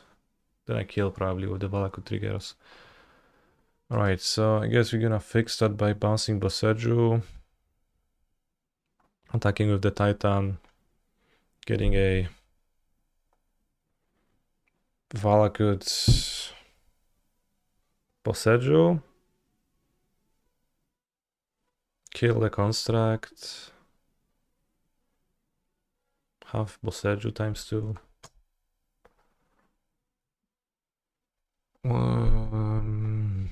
Need to pay for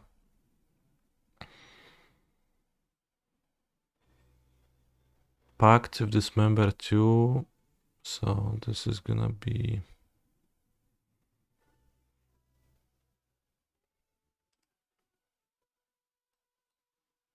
fine, yeah.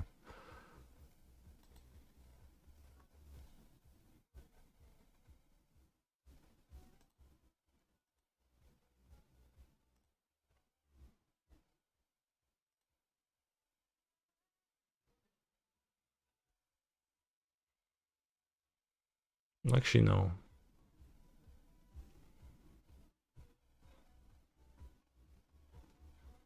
I don't have the Valakut shots. I have one Valakut shot.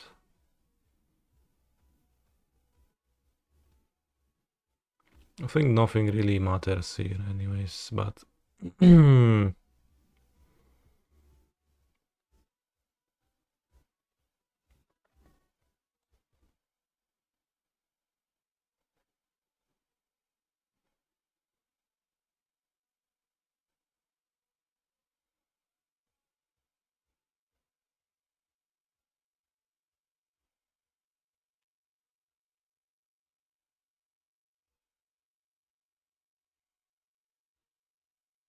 maybe I'll just get Bounceland Fountain.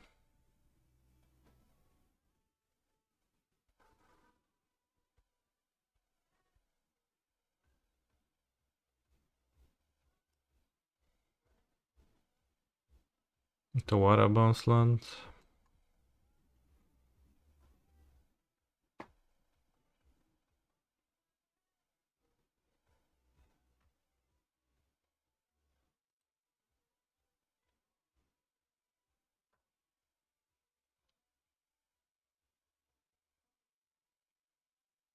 If I bounce the Construct or bounce the Saga.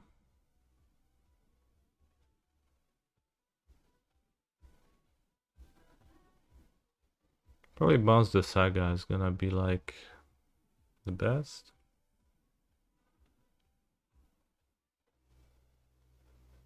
I have the least mana.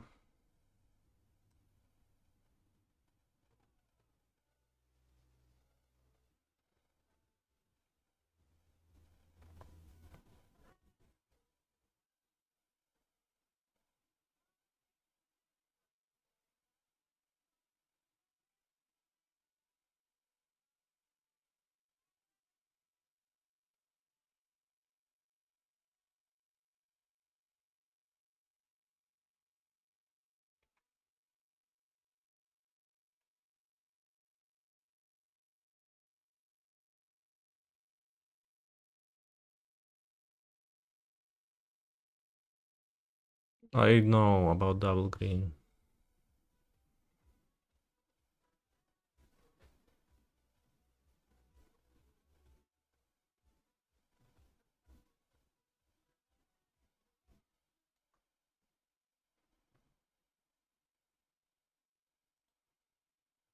This seems good.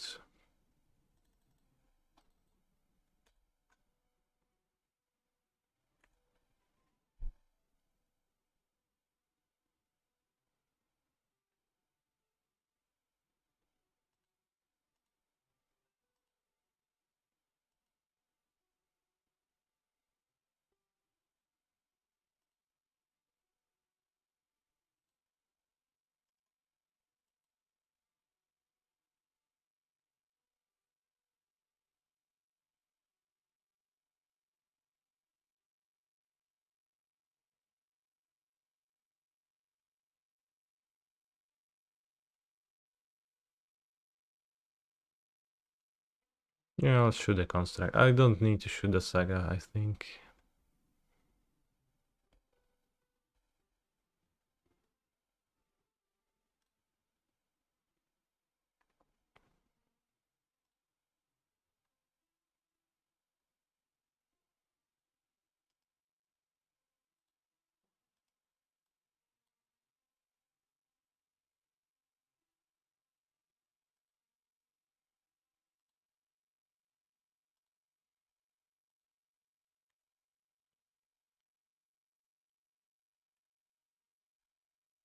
Like, what they're gonna do to me.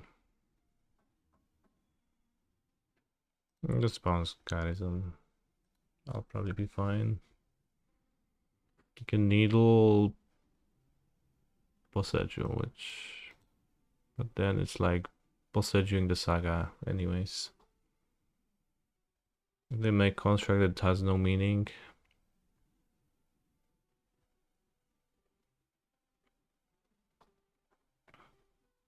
If they get anything else, I can Poseidon that if needed.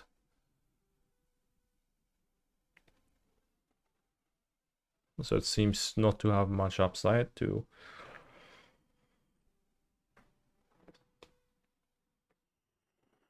We have not tapped Garden to play Grazer with it and have both bounce land on the board untapped.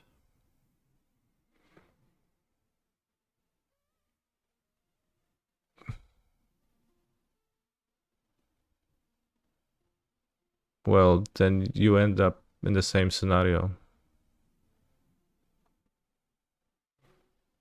Because you still channel both boss edges and I can channel both boss edges, so it's the same. Because I spend the mana from the boss edge, I actually made with one more mana, which I didn't need, so I guess it didn't matter, but I actually made one more mana with my play.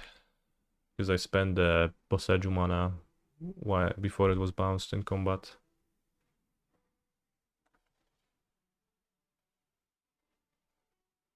How do you win if activated abilities of Primal Titan cannot be activated? With the triggered ones.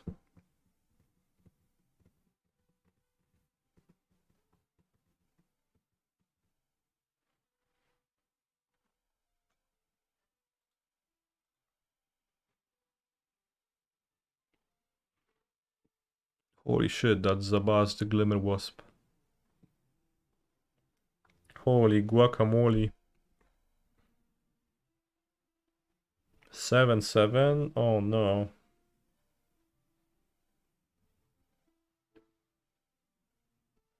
Natural state my Dryad. Oh no. State. Makes sense to play state. Overclaim, I guess.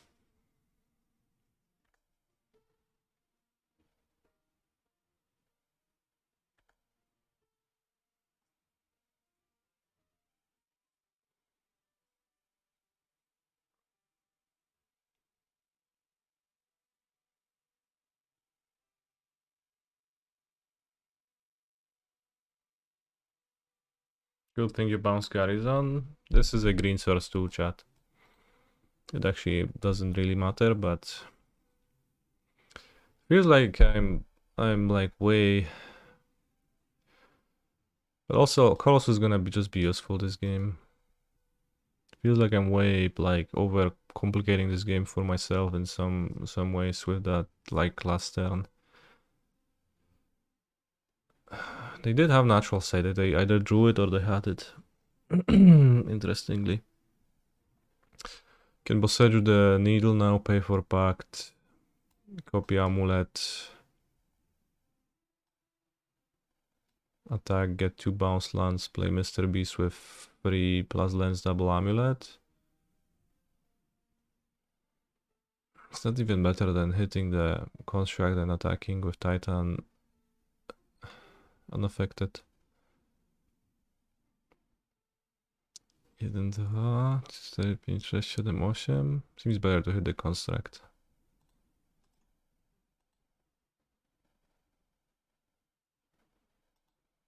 It's because you were looking for the best line, not the one good enough. I was looking for the one that was good enough, but I confused it. So they have the safekeeping, which it's good to make them spend it. So now we have to do some minimal thinking.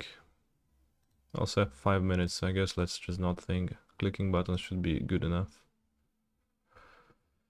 Bam bam, tiki tiki bam bam, bam bam, tiki tiri bam bam. Do I really need double amulet? No, no.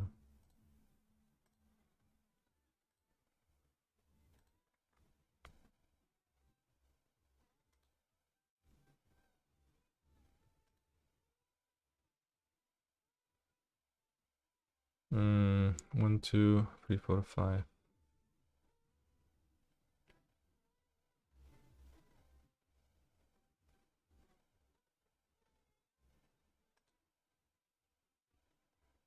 That's my turf.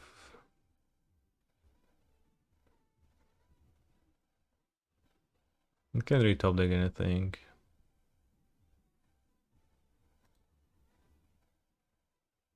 Alright, let's just not time out. Like, I'm gonna time out if I bullshit around too much. Oh, yeah. Bum bum.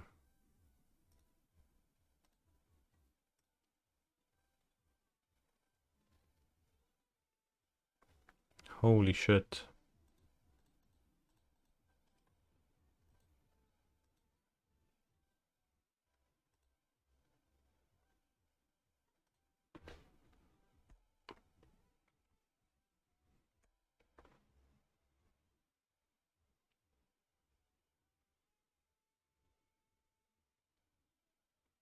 Holy shit, they drew in Arcbound Ravager.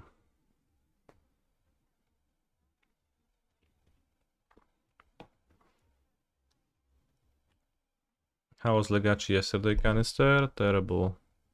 I will not play prelims anymore because I get trounced.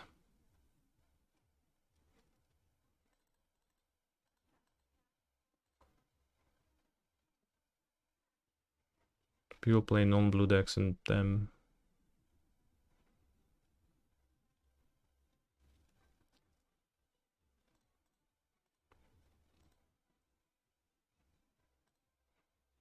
Alright, this was like the cleanest game I have ever played. I saw some of Game vs True Hero, but not much. Yeah, people play like not Delver decks in the prelims, and I just lose to them. I think Reanimator is pretty bad against those, and it's like not particularly great against anything else. So, I don't know, but somehow I think it's pretty good against the 4-color decks.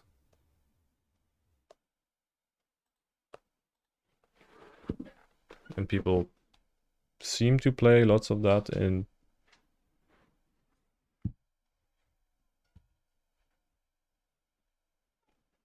the showcase qualifiers. So I'll just play the showcase challenges and LCQs for Legacy, but the prelims probably not too many. Will I ever play standard, or are you a hater? Well, I'm not a hater of standard, but it's hard enough to play, so it's too hard to play, and I think this season the showcase challenges are in vintage, so there's not gonna be standard ones to play.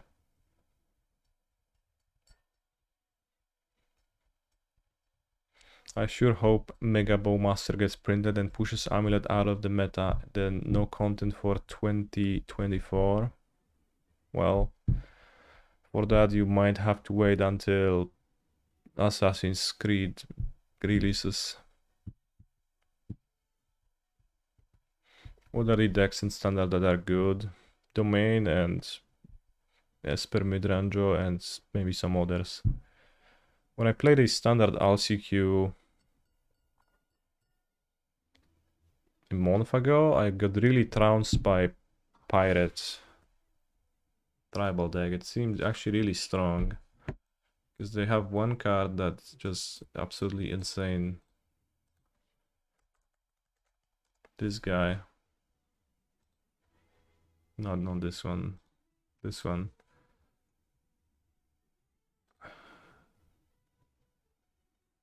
Whenever a pirate you control attacks, choose one that hasn't been chosen this turn. So, like, if you attack with 3 pirates, you get all 3 effects. Treasure, can't block, and then also you draw a card. It's just very strong. It also, you know, you can play it and then attack with a different pirate, so you get the treasure immediately or prevents blocking immediately. It's really strong.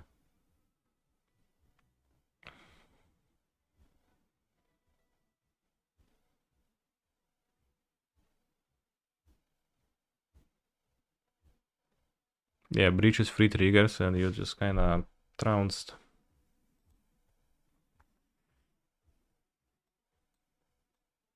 Any pirate stacks? Sultai Cauldron combo. The domain deck looks kinda based. It's kinda... yeah, sure. Okay, so... becomes a copy of a graveyard card. So you have untap and Kami. Okay, make infinite mana. What are you playing in STD? I'm not playing in STD, bros. Give me a break. What do you do with infinite mana? I would read this, but the font is too small. Shigeki returns all of your cards. And then you just mill them.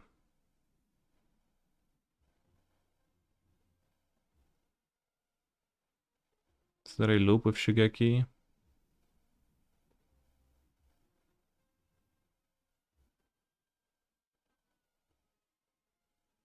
I guess we have Tivar in play, you can...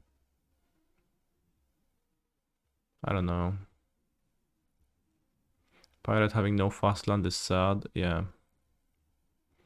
There is the tribal land, but I don't know how a pirate deck list looks exactly like, so I don't know if it's enough. Alright, bathroom break.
Azusa being once again terrible. It might be like the 61st card that stays in the way of a bounce land being in this hand, which would make this hand absolutely keepable. I think last time I played against Boy Triton it was Scam. What do I keep? And just top deck a bounce land. Might be stupid, but...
Halo kurwa.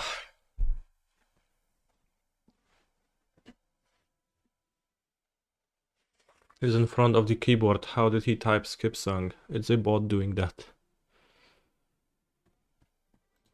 It's fairly convenient. I used to do it manually. Also, I have to say that this one lander panned out pretty well.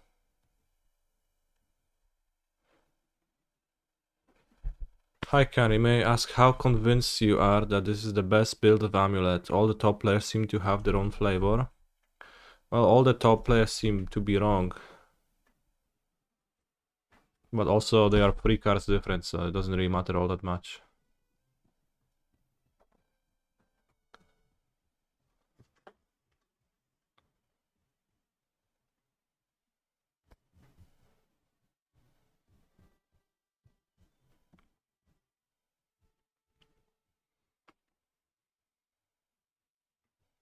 All the top players wouldn't have kept this hand, see, and they would just struggle. Is that greased? No. Would you want to discuss it with Amulet Go, Marcus MPV, and Rutilio, 3 experienced He's a Amulet phenomenal players? control player. No.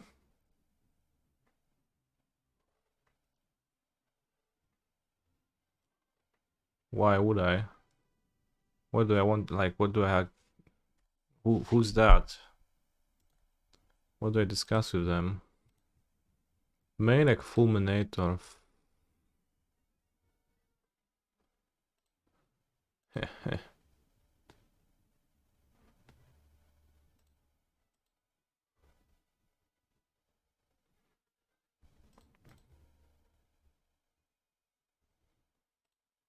No, I meant that I don't know those guys. Like, I understand that they're experienced Amulet players, but also, if they want any advice, they can come to my stream and ask. I'll answer.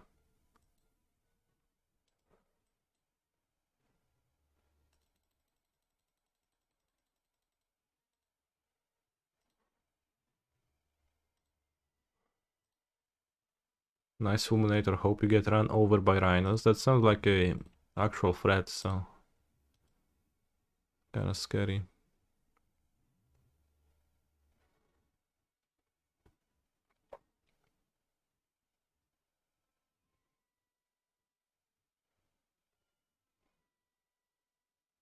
He plays a Maniac Fulminator, just a heads up. Oh shit. Holy shit. That's true.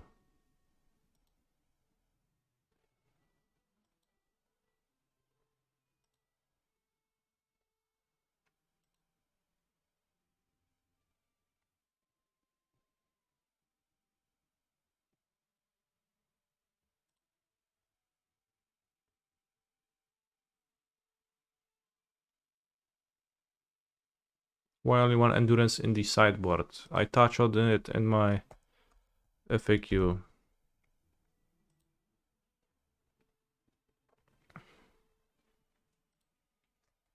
But also, like, the question is just leading and entirely wrong in its premise, so I don't feel like answering it. Ała, kurwa, to fulku.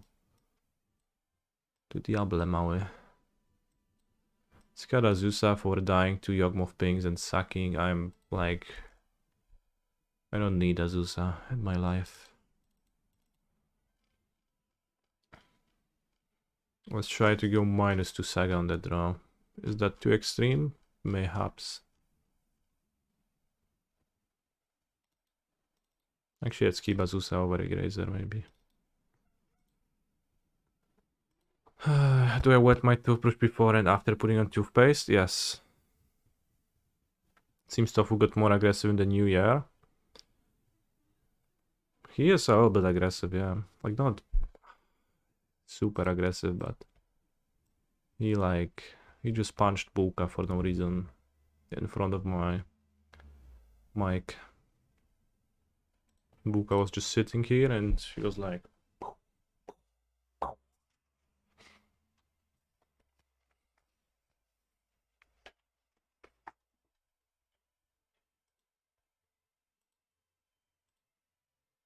This could technically be a keep, but doesn't really even make a Titan with the bounce land all that well. Weak to Thoughtseize. Azusa worse than Explore in the sand, I think.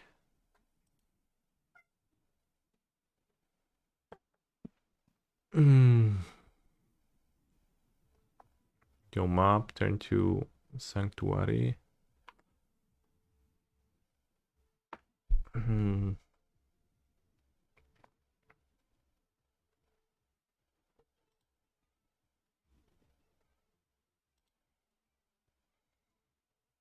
Not small. This one is fine. Put back. Sun home. Holy shit. Is Blood Moon good versus Yawgmoth? Some people sideboard Blood Moon against Yawgmoth. It's sometimes it's pretty good. Alright, I have so many lands in my deck, I'll draw some. Let's go for the high upside of Brazier into Dryad into Ring with like extra land drops being made. Weak versus Thoughtseize, I guess. Good versus Might. Well, not quite, I guess. Ring is bad versus Might. And I draw fucking Azusa. Yeah, pierdole, she's so bad. This card is so bad. It's such a like high variance. Like, I'm sorry, Azusa, you're a cute lady, but the card is so bad.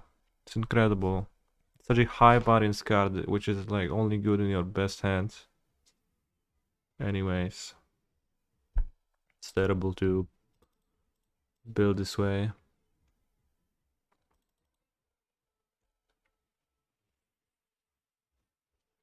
But just being a dead end draw here, I need to I need to shit talk Azusa and the FAQ properly now. Wow, Exile Vigor. That's fine. What's that gonna be? Cauldron? Okay. Cauldron.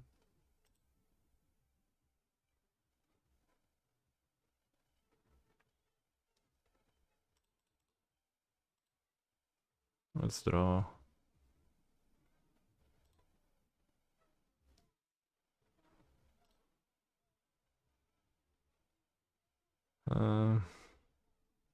Sure, let's play it.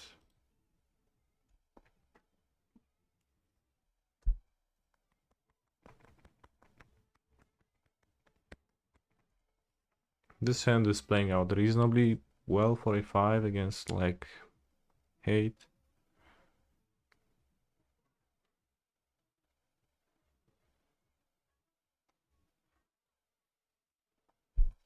Holy shit.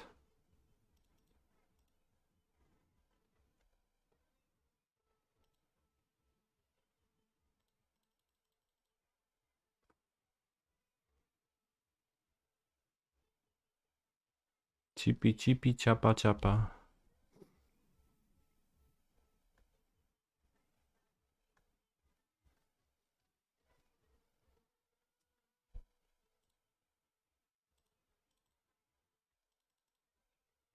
Should win now.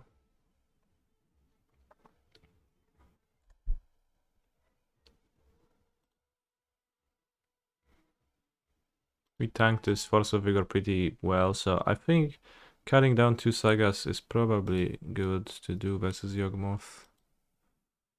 Because you just need not to, like, if you have multiple Sagas, you will more often have hands that are forced out to play the Saga. If you just have a few, then you can play around Force of Vigor by staggering your development a little bit, much easier. But Azusa almost killed me here. Alright, 3-1, the Prelim lost to main deck Fulminator Mage out of the out of the first Yawgmoth deck.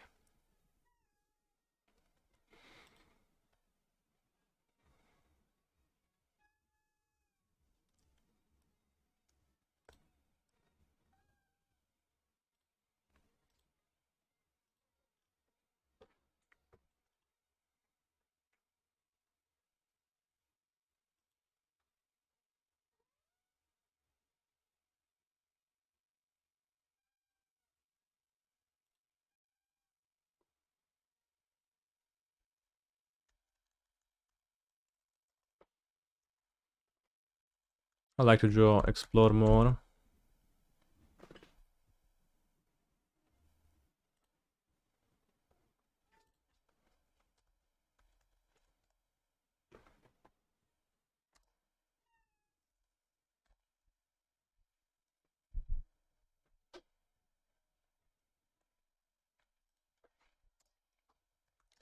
I dislike Azusa in... no. Azusa is more dead and ramp that requires your hand to be full of lens.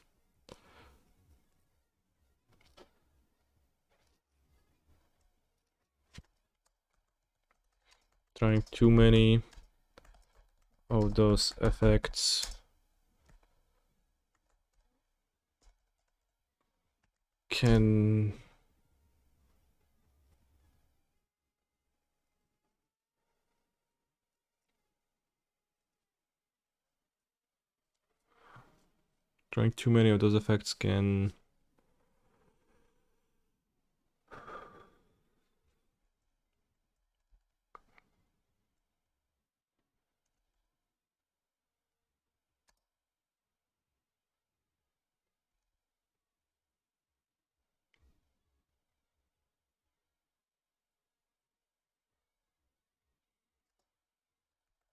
gets redundant quickly. I like to draw explore more because it helps me cycle towards more lands if I get flooded on ramp.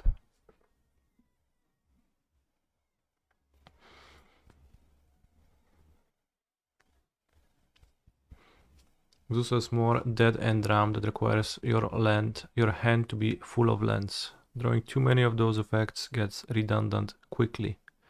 I like to draw explore more because it helps me cycle towards more lands if I get flooded on ramp. Most lines that would tutor Azusa will mostly work with a grazer. Not even mostly. There's like a corner case where a grazer doesn't produce enough green if you need to play. If your bounce land in your hand is Boros Garrison. Or like if you have a Boros Garrison in play. Or if you like don't have a single green in play before the hand. I guess. And you need to double grazer with a single amulet. That's just very rare though. And I guess, yeah, as I mentioned here with double amulet. It's fine to play an Azusa over an Explorer if you really want to. I think those cards are close. Are they? Yeah, I think they are, but I just like Explore more. Explore has its own problems too. How many door to nothingness are in the sideboard? It's a doorless version, as you already noticed. My friends suggested adding some more EE versus Hammer, Merfolk, and Zoe. Do you mean boarding them in, or...?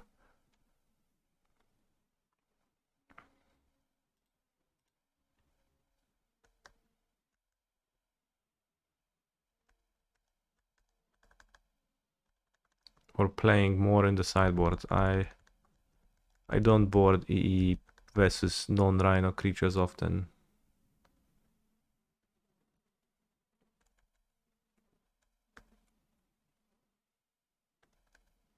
Because I played 2 Dismember and 2 Explosives right now.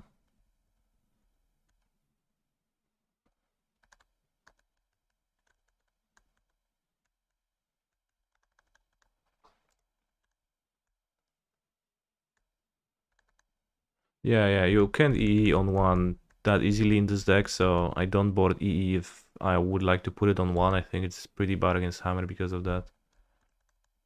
And it's not like... It's kind of like self-sabotage. Like, having 1 to T West 4 in a scenario is okay. I don't want to keep drawing it. If they play Strict Proctor, you can board 2. Then you have the duality of being able to hit Strict Proctor with it, and you can blow up 1-drops if it happens. Well, like, yeah, also the base plan of Titaning is good, so you don't improve by like boarding. Would you bring in EE versus Prowess? I'm not sure. I think so. I think I brought EE versus Prowess the last time I played. Because in Prowess, all of their creatures are, or at least I thought that all of their creatures are 1-drops, and then my opponent played 2 Sprite Dragons post board, so actually I don't even know if I should. Prowess say deck again, it's like a tier 2, tier 3 deck maybe. Tier 3 is probably closer to true. Play Azusa because I support woman, then I proudly don't, if that's what it takes not to play Azusa, I guess. She's been terrible this prelim. Only 2-drops are Dragon and Questing Druid. Well, you say only 2-drops and you list 2 different creatures, so up to 8 different cards. So it's a weird thing to say. Only. Am I still looking for better answers to Moon or Magus, or do I accept my fate? No, you will not find better answers to Magus. I know what are the best answers to Magus and to Moon. It's Possedu and Dismember. Those cards are going to be hard to beat because of the way Blood Moon impedes your ability to produce colored mana unless you have Forest, and your ability to produce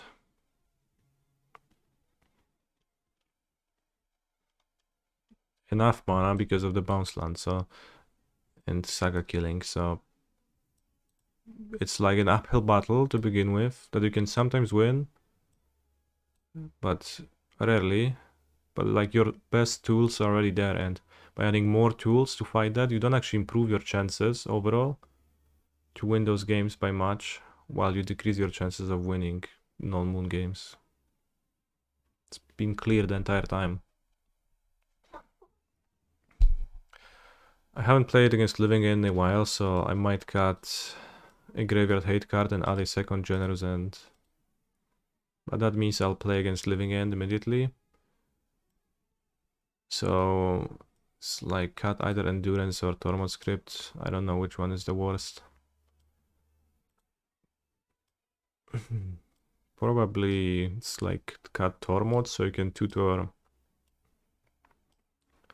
this with Pact, and you can tutor Barrow Downs with Saga, kinda still with Room Up.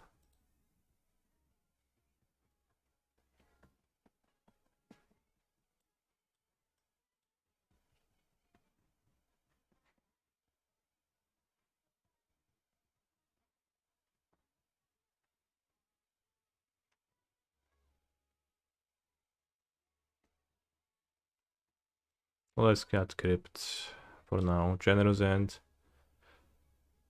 I don't know if like playing 2 Generous End is really productive. It seems hard to fit already. But sometimes I fail to draw a threat versus Rhinos when I board out 2 Summoner's Pact. And it's a decent card against Living In anyways. Comes back and blocks all of their shit.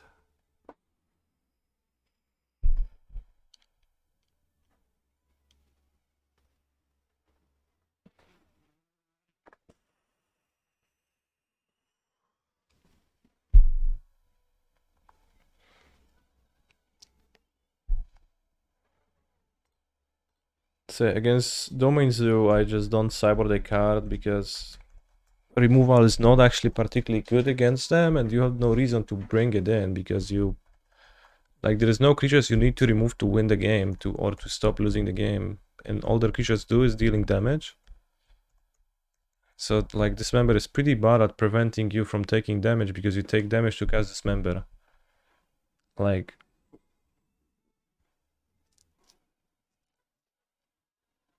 people don't care about that, but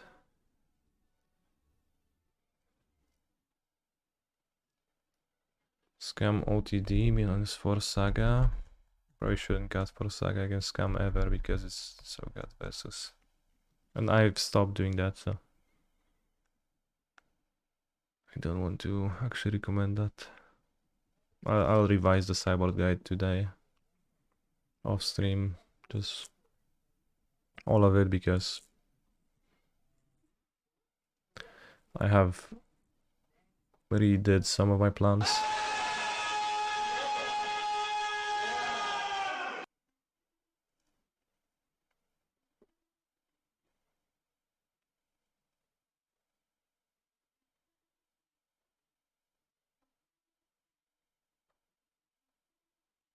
Thank you for the raid, the big friendly gamer. I guess a question that I got a few times was a 4th Poseidon. So 4th Poseidon who endure could be played in the sideboard. The 4th copy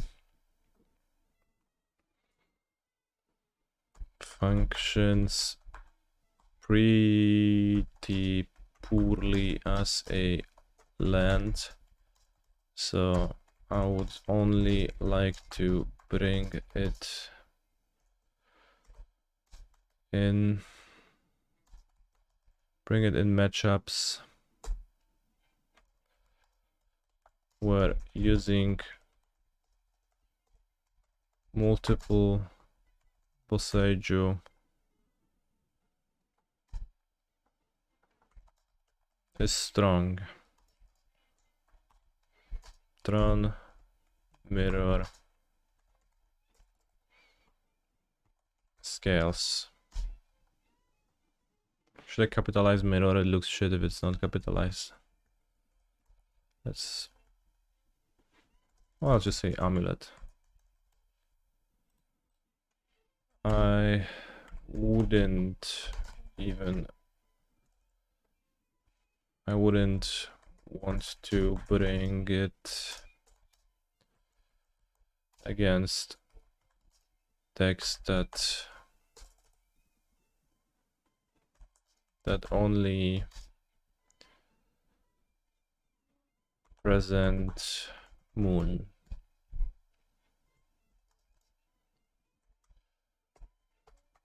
Scam, Morktide, Rhinos.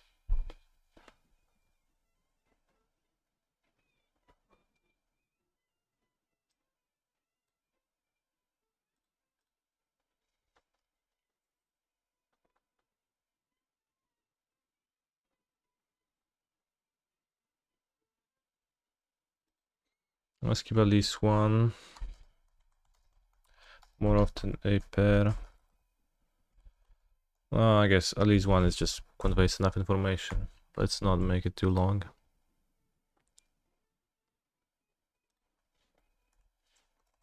I play sideboard around to be able to board out grazers freely. Not even sideboard, because I play the main deck explorers too.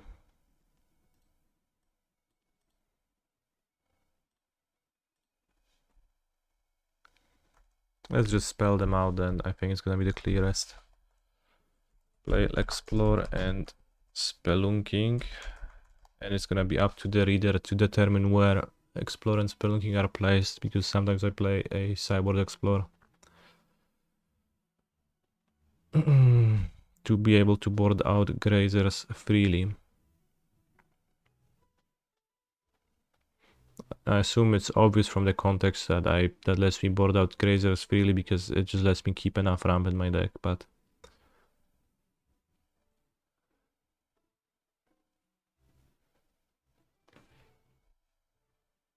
alternative. I don't need to say like alternative. Sideboarding monsters to hardcast is useful to fight it.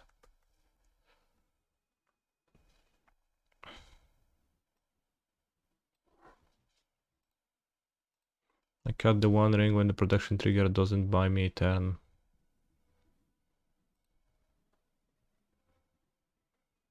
I wish there was like a better way to, a better word to convey that I cut my rings, but like not necessarily all of them. Saying trim sounds like trim or shave makes you sound like a little bitch. Reduce sounds good, but nobody uses that. I think reduce. Let's start using it. Let's be the change you want to be in the world. I reduce the one ring when the protection trigger doesn't buy me a turn.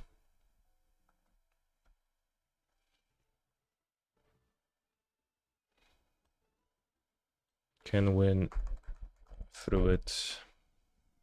Cut some number off. I'm also interested in brevity and not making it too long too. Cut some number off using 4 words.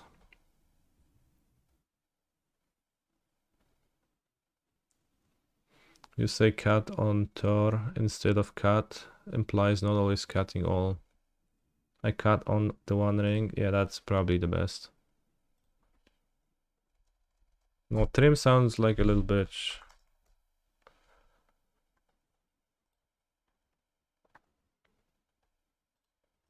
It's funny that we use cut, shave, trim. It's like all the same word. Also, the Pioneer Prelim in 7 minutes. We'll play Amalia. Should I try anything in this Amalia deck?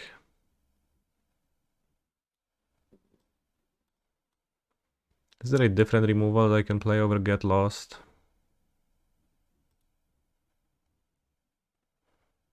Maybe Bitter. Reunion.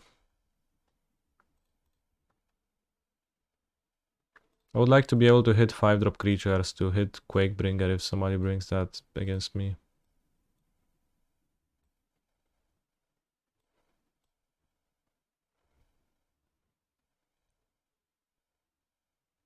Creature or Planeswalker should be good enough.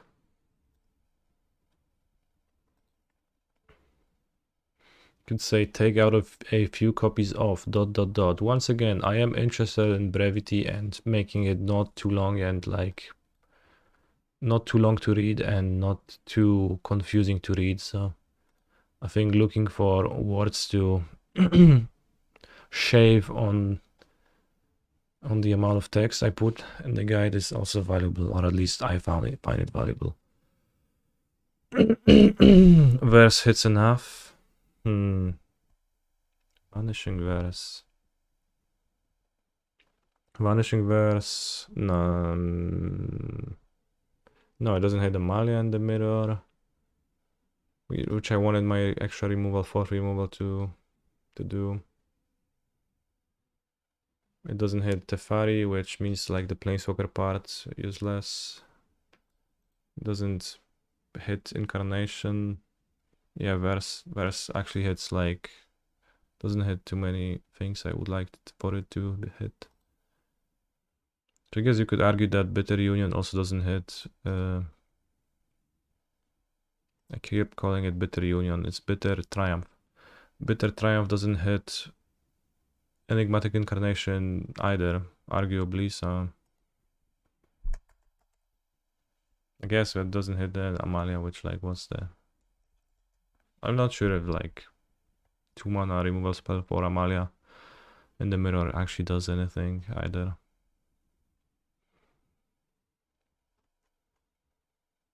I have struggled with the mirror a little bit.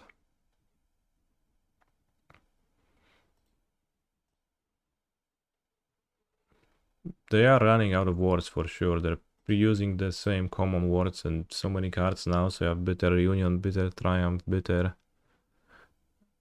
So many other Triumphs and so many other Bitter cards.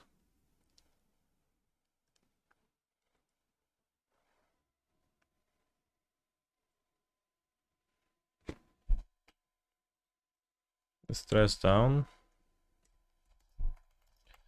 But it's less convincing now with. He's a phenomenal control player. Yo Canalutas. The adoption of defense grid.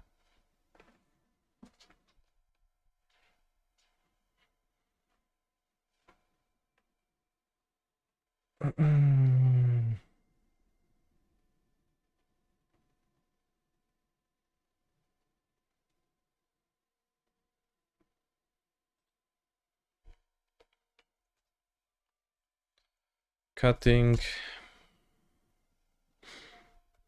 1-2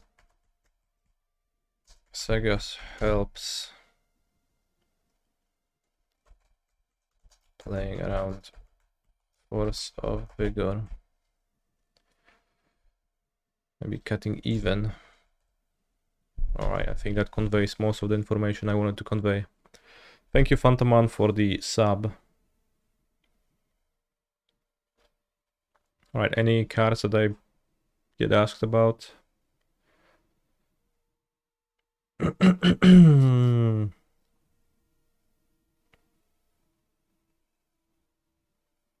Hive Minds, nobody asks about that. Dmorka. Dmorka, I guess I should highlight it here.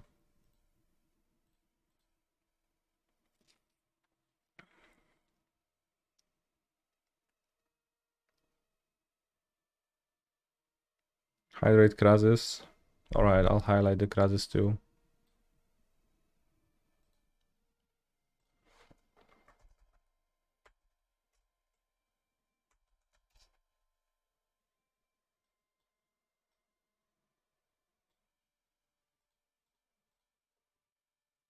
Silence. Silence is already highlighted.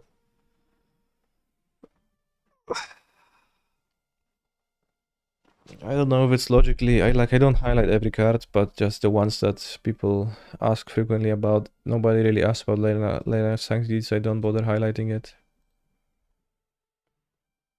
Can add Swan Song to the random of color cards. It's already been mentioned here. There's one Amulet guy who just plays Mystical Dispute and praises it on the Amulet Discord, but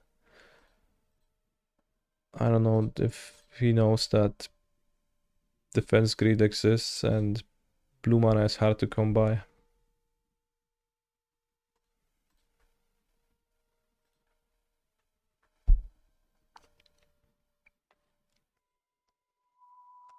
Amulet Discord is peak chatting. It is. Like, I don't know why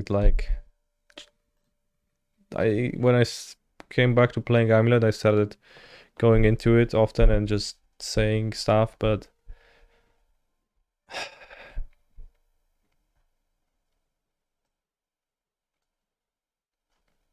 and for the most part I'm trying not to shitpost, but then, you know, one time I responded to someone's suggestion to play Dragon Lord Atarka to beat Magus of the Moon, saying that it's literally uncastable, to which my point was argued because it is actually literally castable because there are 6 or more, 7 or more lands in the deck, so technically you get to 7 mana.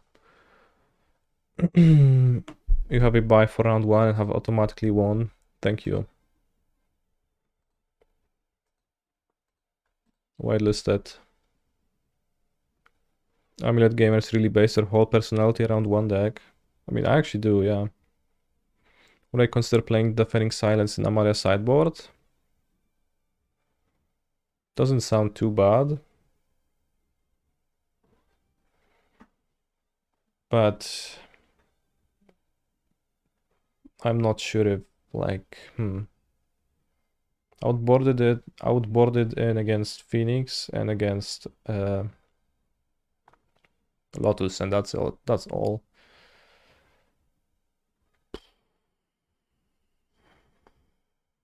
Probably not. Well, maybe. Phoenix seemed really bad last time. No, the matchup is not really bad. It's fine. The The one match when it seemed really bad, I lost, but my build was also bad and my play was also bad. I think Extraction Specialist type cards, better approach to the matchup and wider application too. Well, I play an Archon, yeah, but like that's to tutor it with Cord versus Lotus. But I don't care to bring it in against Phoenix at all either, because it doesn't really do anything. Trades 3 mana for a Fiery Impulse and doesn't accomplish anything. Or even worse, versus the 3 mana sweepers they bring. Have I considered boarding a copy of Kogla and Idaro?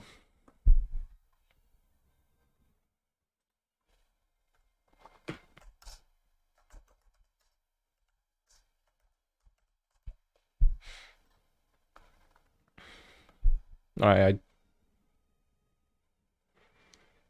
I'll highlight the silence because now it looks like shit. Maybe Eidolon is worth versus Phoenix. I don't think so. The Lightning Axe still exists, but maybe I should bring it in if I play it. So maybe I should try it. Where does the white mana come from versus Moon? Well, it doesn't. That's the issue. Not that Dromoka would be particularly good against Moon either. It was specifically Dragon Lord Atarka versus Magus. Oh yeah, it's also red, so you can't even cast Kogla and Idaro. Ape, dinosaur, turtle. But yeah, people just like... I mean, at least in the past, Amulet had 4 Gemstone Mine, 2 City of Brass, right? Then you could play bullshit cards in different colors. But even back then, people played uncastable Sigarda. Right? Because Sigarda is white, is she? That was so bad. Yeah, House of Herons. Green, white. Great devotion yields great reward. I think they are a little bit of a little bitch for making those all of those Sigardas not double white. Would be a nice, stylish touch. And like they made this white once again, but those they aren't. I don't know.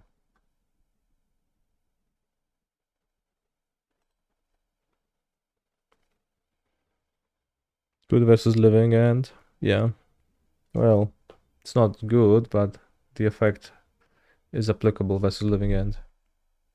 Also, Sigarda is cute, so she can go into a box together with Azusa, where she belongs.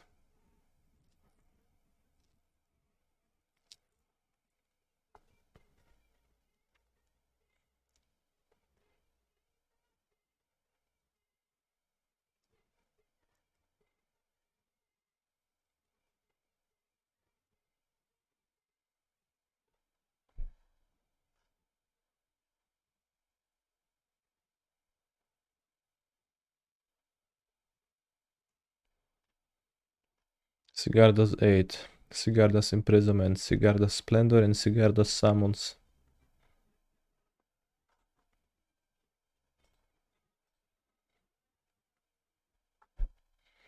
Did you know Arena has Kyora sleeves? Holy shit.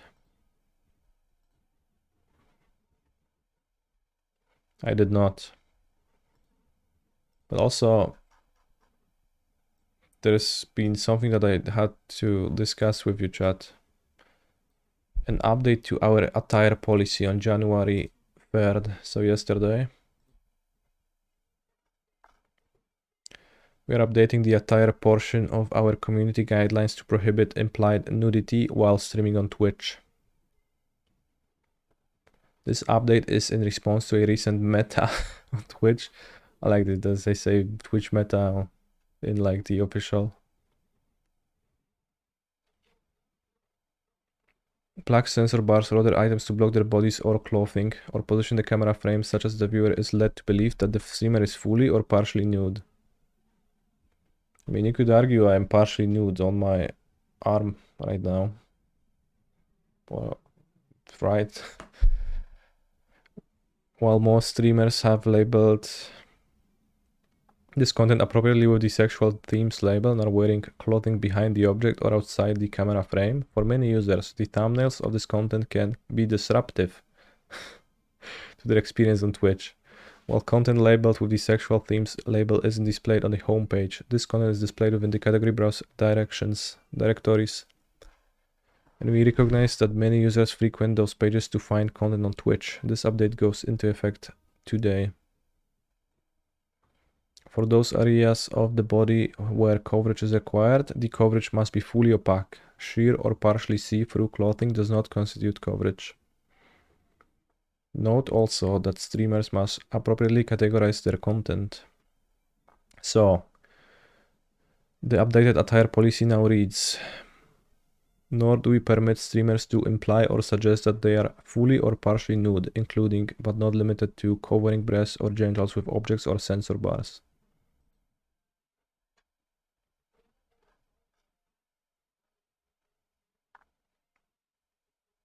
Holy shit.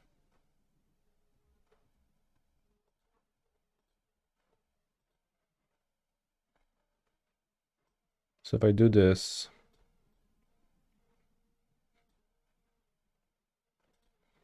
I am, you know, the implication.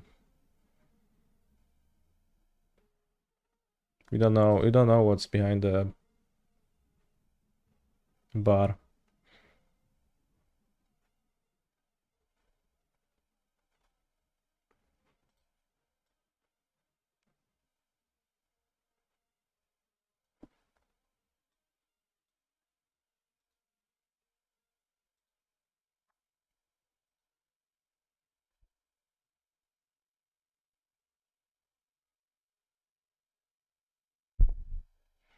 You don't know what's below there, right?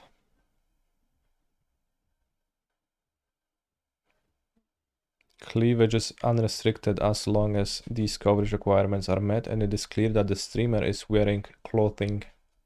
Well, is it clear?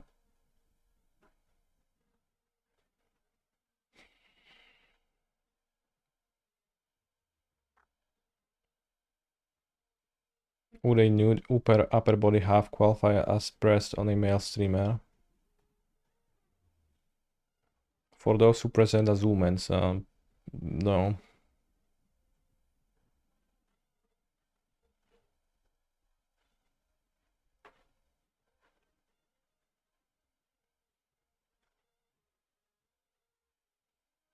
We ask that you cover your nipples and do not expose under bust.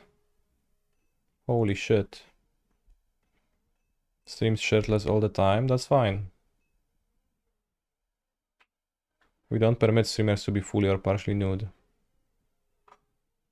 Wait, permit, that means to allow. But if he doesn't present as woman, then he can stream shirtless. Under bust. Alright, chat. If I get 1 subscription, I'll reveal what's under Zakama. Can we do it, chat?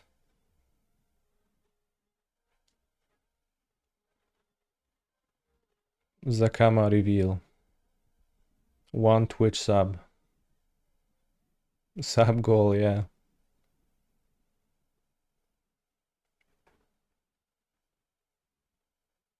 What happened round 1 of the prelim?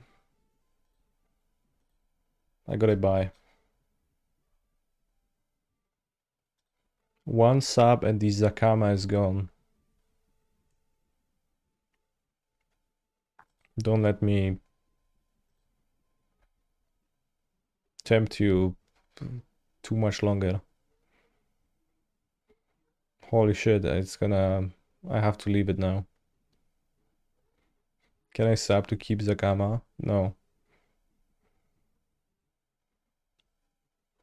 Alright, sub goal from now on for Zakama removal. Until then, we keep Zakama.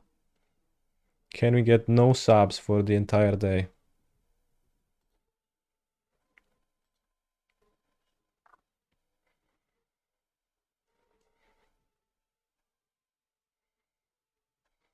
In the meantime, let's do connections. Match, box, charm, strike, bow, duck, sick, swipe, fire, card, block, tight, break, message, lit, wrapping, box,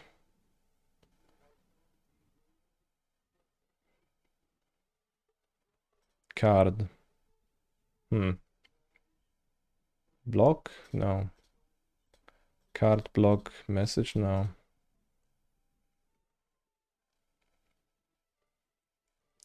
The card is covering up one word, I know. It's just too bad.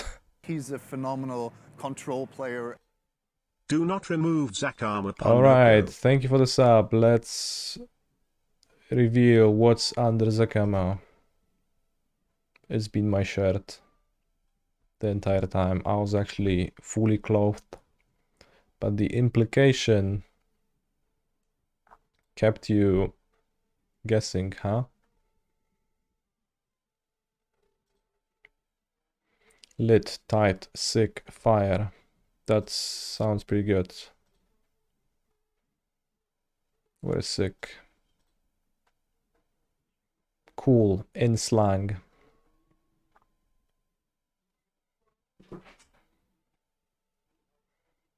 Match. Strike, lit, fire, match. Fire is gone. Duck.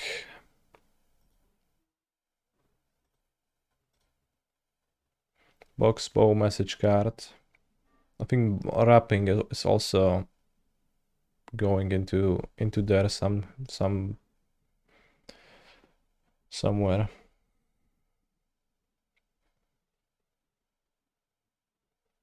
Box, bow, wrapping card. It's like Christmas bow, Christmas card, Christmas wrapping, Christmas box. I don't know if it actually makes sense. Gift giving accessories. Alright, that's the like category, not Christmas specifically.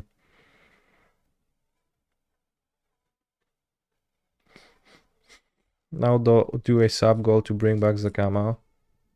Alright, chat. One sub and Zakama comes back.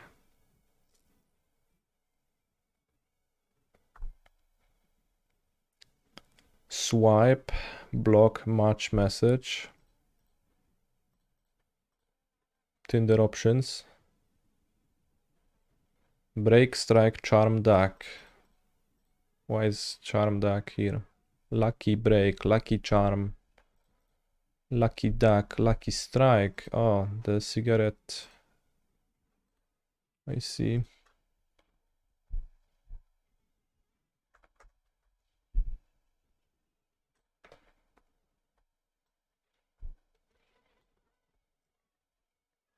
Never heard of lucky duck. That's cringe.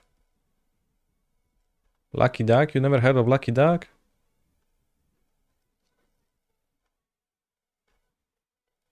Puzmo plus only.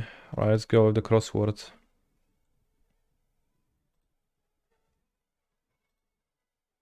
Elitist. Poetry event. Slum. Down. Slum. Clownfish found in a Pixar film. Nemo. Gemstone that might be black. Mine. Boringly mainstream. Basic. What's then? Singer horn, Leia. That actually fits. Elitist, snob. 12th. Painter of a noted portrait of Michelle Obama? I don't know.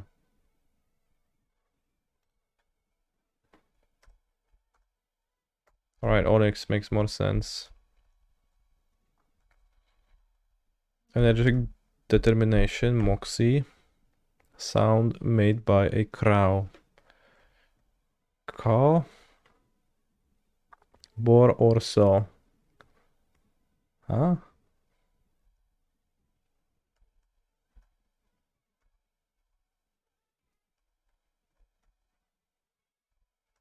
Pig. Why? Why is so pig?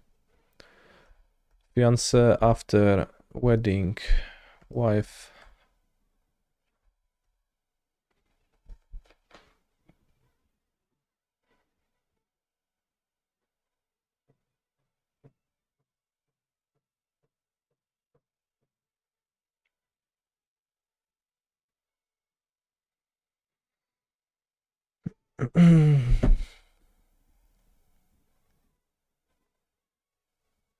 Amy's big bad. Sure. So was the female boar? I didn't know that. He's a phenomenal control player. Feliz Año Nuevo Pieta. Bit of a matter modeled in chemistry class. Atom? No, not atom. Well, bit. Okay, bit. Yeah, so it is an atom. Remove some difficulty from, I don't know. Congestion, head cold, whoa. Madison Square Garden for 1. Sorry, also good. Janelle Monae Bob.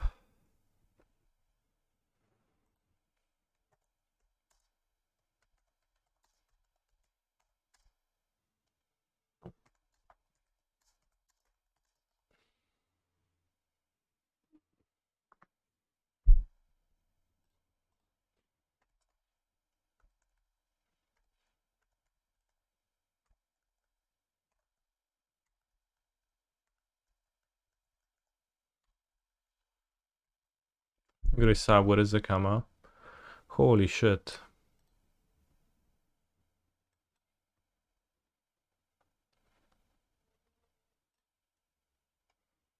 Alright, it's gonna be harder to solve it, but... One more... Chat. One more sub. And we get rid of Zakama. 20 down Zakari, Pioneering Arcade Game Company. Pioneering, are you playing a Pioneer Prelim? Coincidence? Item to put in a arcade game. Cock? No. He's a Com. phenomenal control player. Wow, I didn't even read that, but I guess Zakama is gone. Token? Wait, and we are making treasure tokens in our deck? That's also crazy. 25. Restaurant handout. Menu. 19. Some parents their kiddos. Mama. Words found backwards aptly in tatami. Mat. Mama. Mama.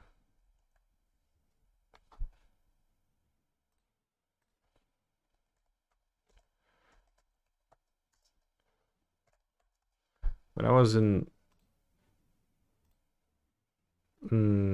Greece this year for the RC, I misspelled it, but I drank lots of this beer. It's called Mamos, but it's written in the funny alphabet, so it seems like it says Mamae, Mamae. So I thought of it, but I even misspelled it. Mamae.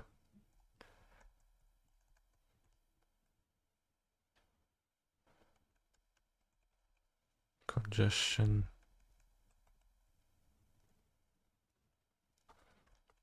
32 is arena.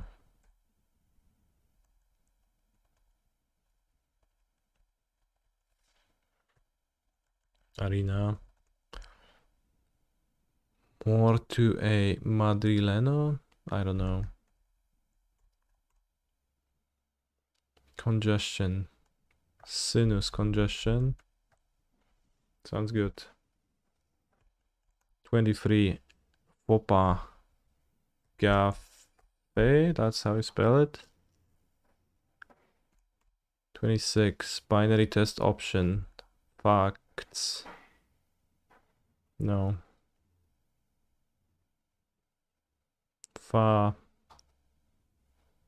False, aha, okay.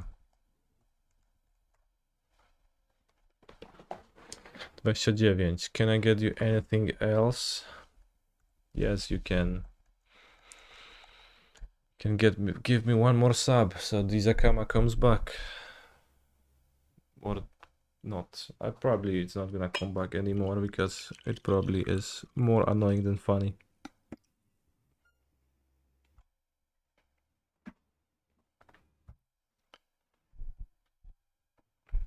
Atari is a move in the game of Go. Holy shit, it all makes sense now.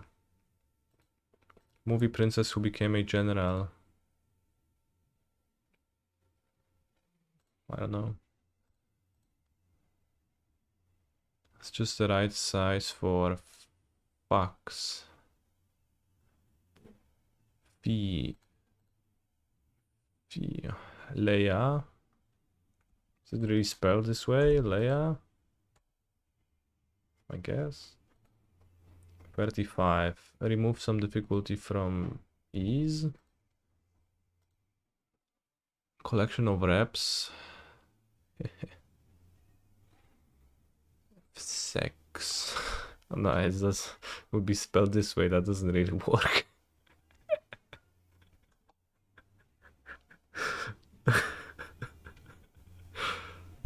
I mean, that's like, you don't have X in Polish, so you like spell it with KS. That's why I thought that. But fits, sets, that works. The camera fits perfectly over your chest. Thanks. 5. Word often ignored when alphabetizing.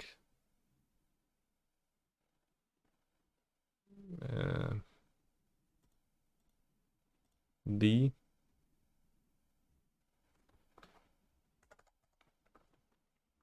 The ones right there. Right here. This meeting could have been an email. Soothing application. Wrapped up. The act.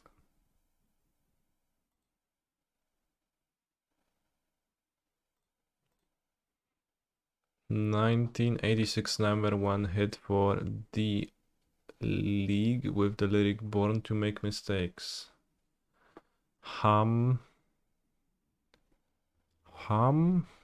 Human? Bros, how do you know all of those things? I guess you just Google quickly.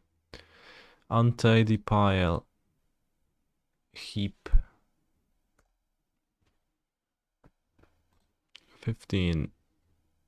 Billy Joel album. Shea Stadium.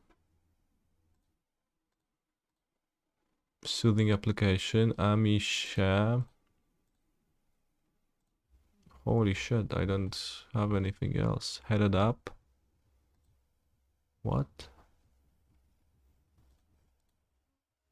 Thrown with force. Hurl. That sounds good. Amishera.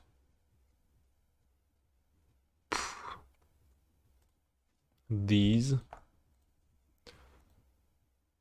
Soothing application. Sunscreen. No, doesn't work. Wrapped up. Engaged. Nope.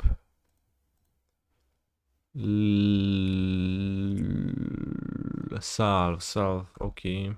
Healing salve. I know that card. Live at the shitty stadium. That makes sense. Wrapped up and dead. Okay. Ami Sheral. That sounds like a real name. Live. Led. Holy shit, we solved it.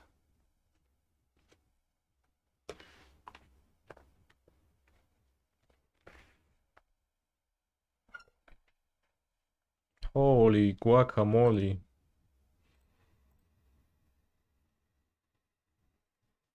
What a JM play to go 0-3. 1-3.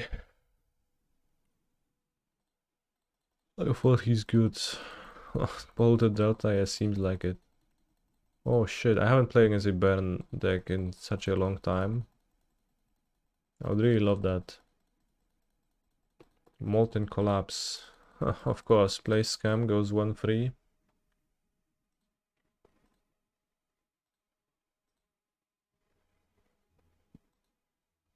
Sounds about right. What were the 4-0 decks in the Prelim?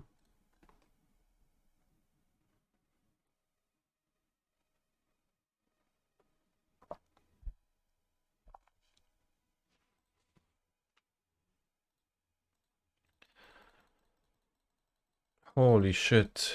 Medvedev on Preordain versus Inti. Damn. Falaji Archaeologist, Glorious Vengeance, okay. Inti discarding Overchase Daredevil. Bros, are Asmodex actually good with Inti? The card seems pretty powerful in with Overchase Daredevil. And Ragavan. Holy shit.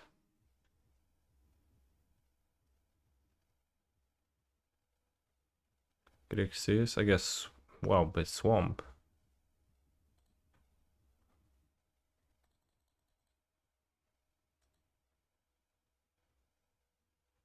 Gonna look at more games of Kiko.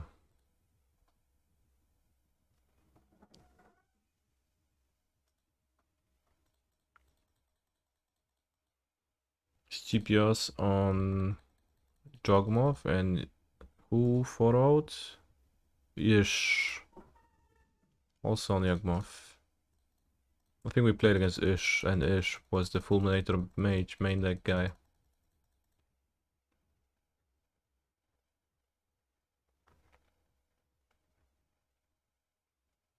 Wow, didn't. Wait, what happened here? So it gets the might?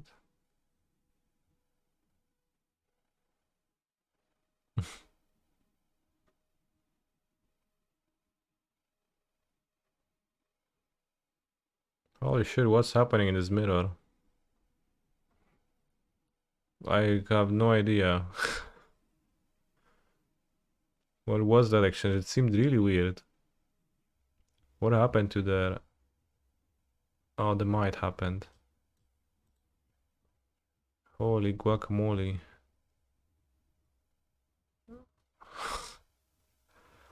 Oh, and Yawgmoth cannot target an opposing Yawgmoth. That makes it pretty stupid.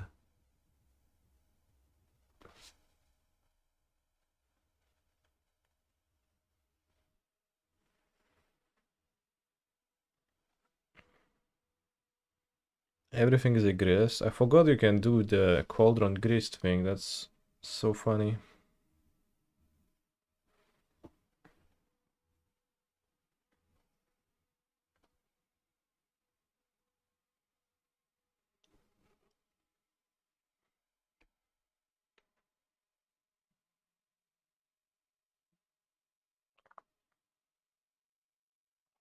I don't think it's game 1. There is Shouldered and there is Might.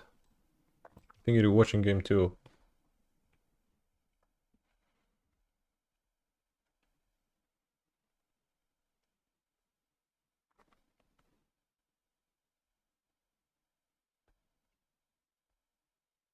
Holy crap. Ish won that?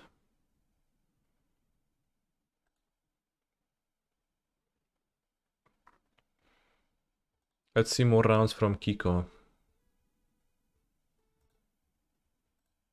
In their Asmo deck. As always, the first player to resolve Yogg wins.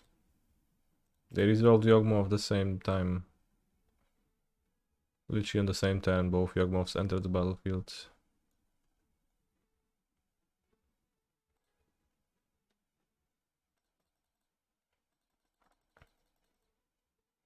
Ragavan hits Mystical Dispute, plays Shredder.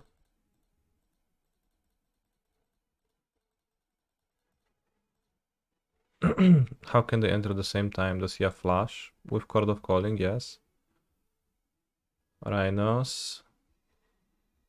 NT. Holy shit, NT with Cockbook?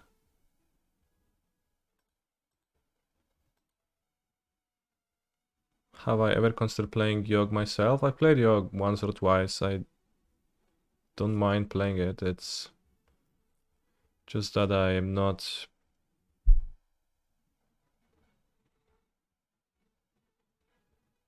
Like, right now I play Amulet and I like Amulet, but this is something, chat. Asmo is pretty good against Titan too.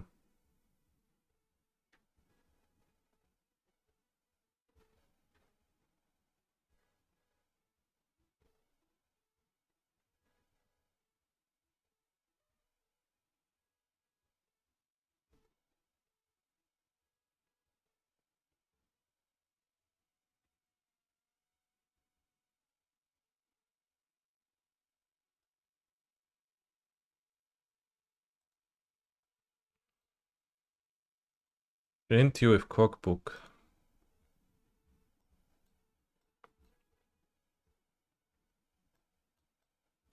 So strong.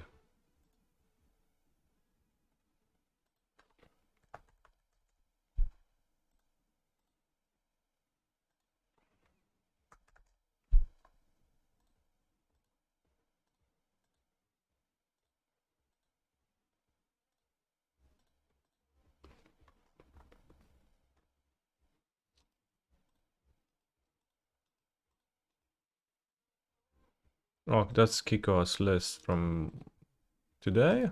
Wait, it's already out? This is the prelim list, it's already out.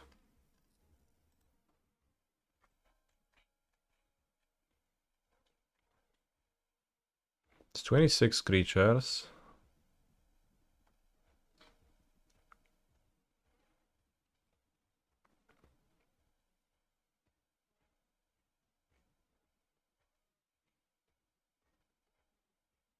Free Blood Moon, oh fuck off, brother. For Urza Saga, free Blood Moon my ass, Christ. Why Blood Moon? Play Magus at this point.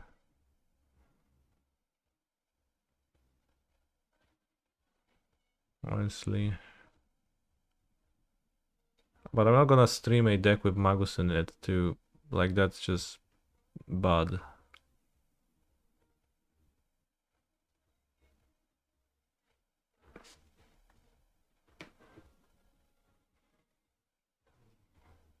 Sadly, Hypergenesis is banned, or you could Hypergenesis Yogg in the mirror to do mental damage to opponent. Okay.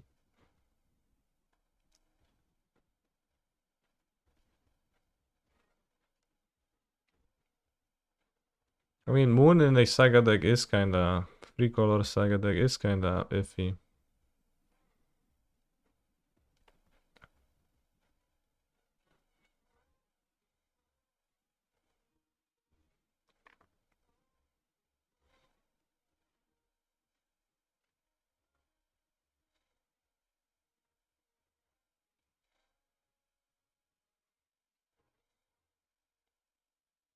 What a weird deck. Everybody doesn't look too good to me.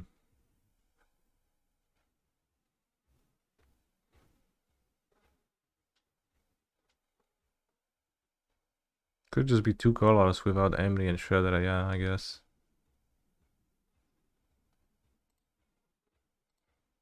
We played against Necropolish and lost too. This is like a red-black version of that deck. Inti Street Wraith. Looks like green would have been better than blue. Why?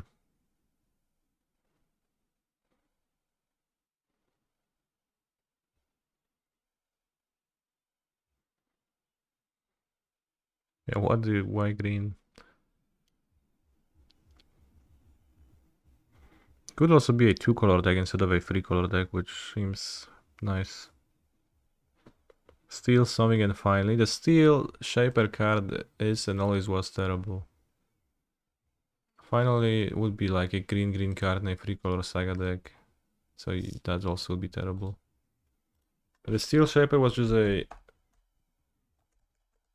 Like, that card was never good. Seeker. It was just a psyop conducted by some streamers.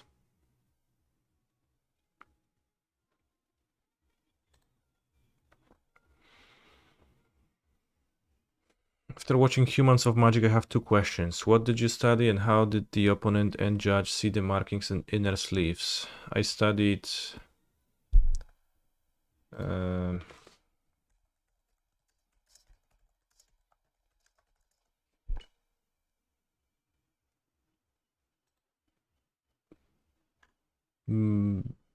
mechanical engineering and machine building at first, and then physics. And the way they've seen the marking, so the inner sleeve, they could just see through the outer sleeve. It was not easy to see, but I guess like the lighting in the venue made it so that my buddy's opponent, so like my buddy was playing the Amulet deck in the story, and I think his opponent looks at the top card of his deck, which had yellow sleeves, yellow outer sleeves.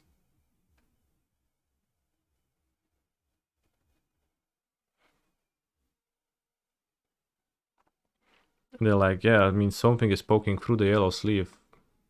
Is something written on the card? So my friend is like, yeah, I mean, I guess, let's see. And he like pulls it out of the sleeve, and it says Titan on the card. And I don't know if they flipped the card immediately or they called a judge first, but it was indeed a Titan. So that was how that broke loose, I guess. How it was discovered.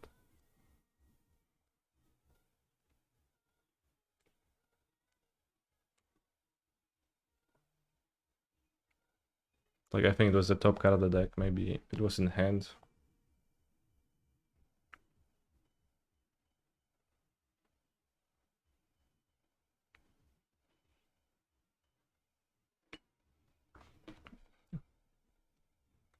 Was the thing peeked through the outer sleeve? Yeah.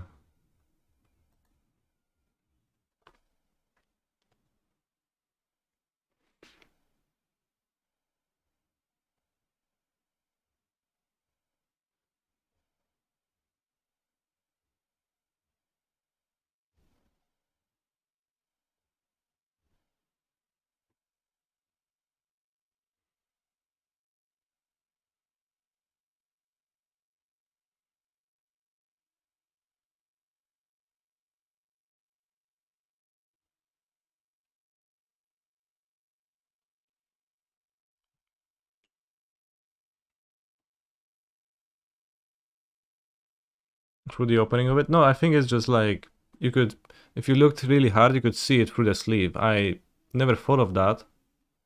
So I never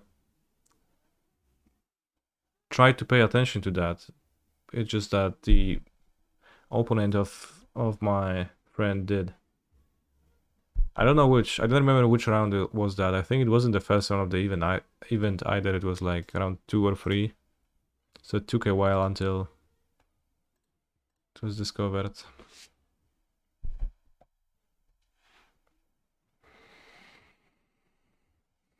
Yeah, there's also a penis on the forest, and then it turned out there is no penis on the forest, which also made it awkward because then the judge pulled out the forest and there was nothing on it, and he just looks at me and it's like, I look at him and like, I guess not.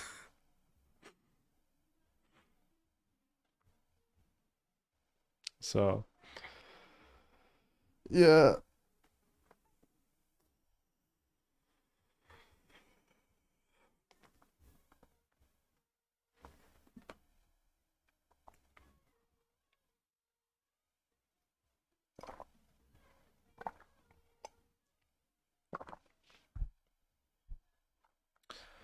Yeah.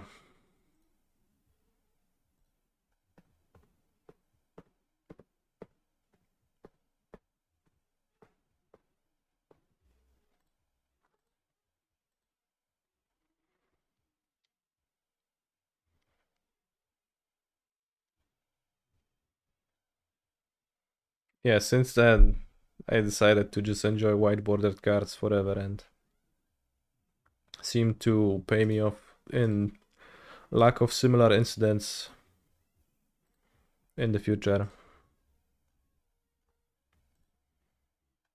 Alright, let's go. Type shift 81. We can move the letters and we have to find words. So for example, we can go pallid, paled. Or we can go vaped. Holy shit. Vapor? Vapes?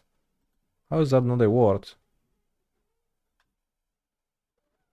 Am I gonna try the Asmo deck? Maybe I'll play it in the Prelim tomorrow. How is vapes not a word?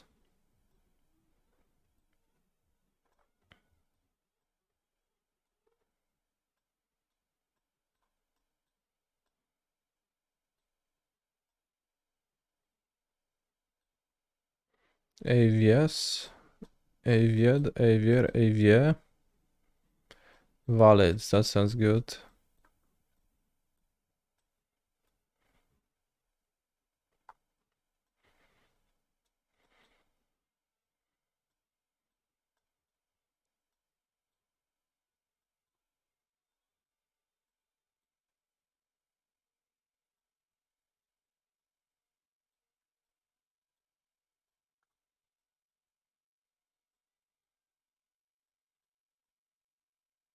Paces is cool, but it doesn't get any new letters. We have to use all the letters. Ovens, that's good. This uses 4 extra letters. Now let's start something with an E. Evens. Avens. Alright, easy. How is Avens a real word? I thought it's just a magic bird people.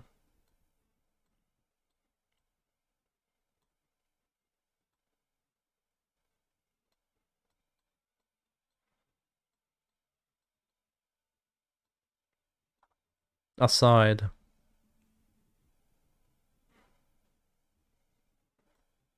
Alright, we have to use the C and U, so E scene, E seed, no. Acids, no. Acids is better than acids for sure. And now we have to use the U. Palus. Holy shit, Palus is a word? What does it mean?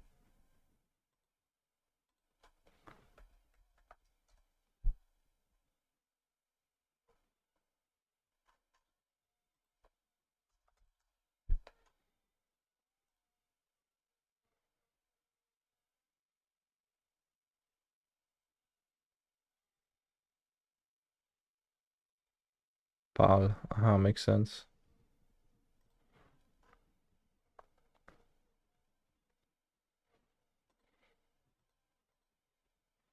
Palus.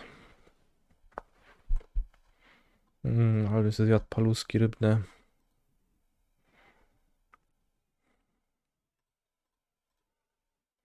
Holy shit.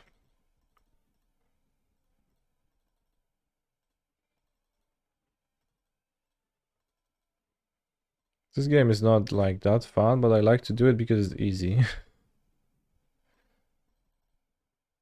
Typically.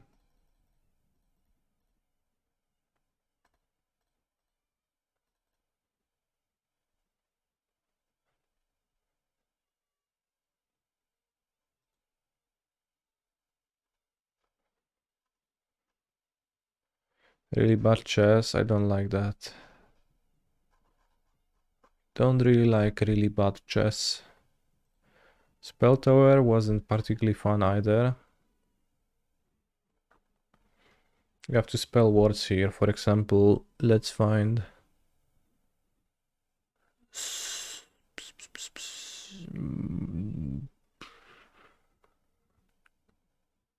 let go.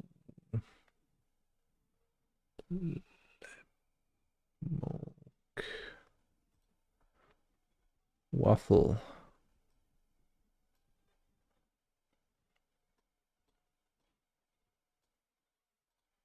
Kosr. Commander guessing game, not doing that anymore. There's been one too many commander cards for me to enjoy that.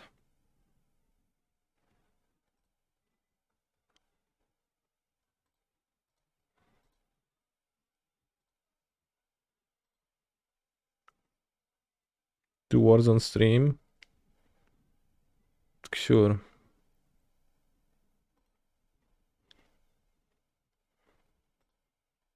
Alright, I have an idea.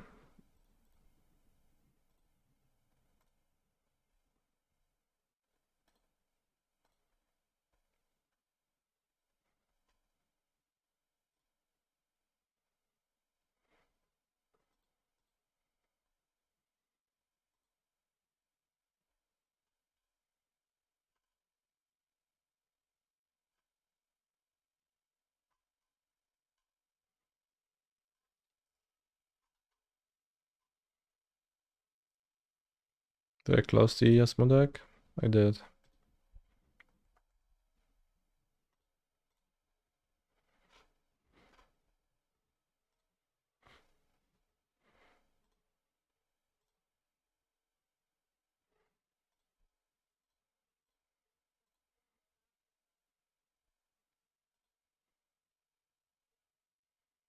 Holy shit, import clipboard.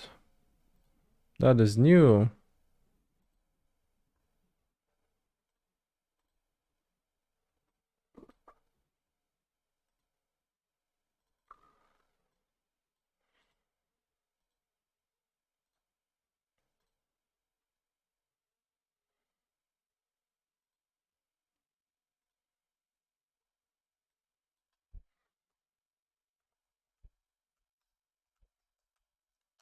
Daybreak games literally being insane. And when you recognize it as a modern deck? No, just cut the moons.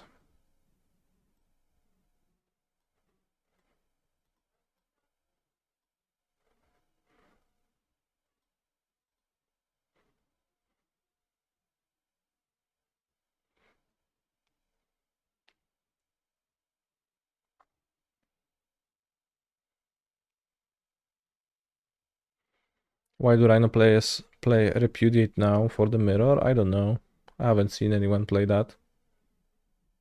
Probably they have seen how good Tishana Trade Binder is and they were like, shit, I need more of that effect.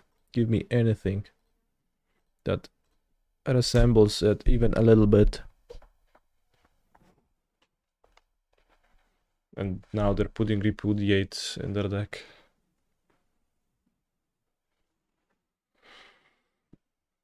Holy guacamole.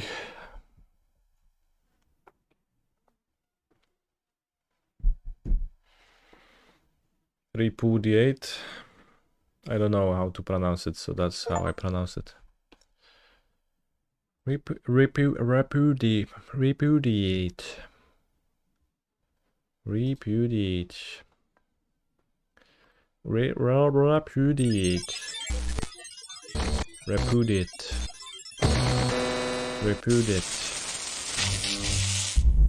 Repudiate. Repudiate.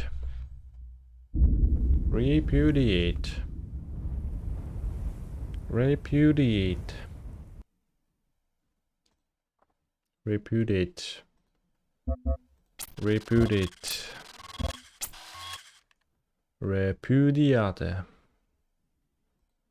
Repudiate. Repudiate. Repudiate.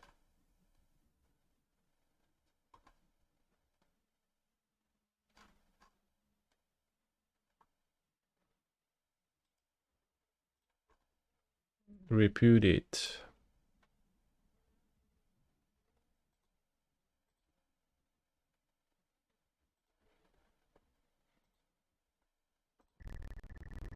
Prison break. Oh no.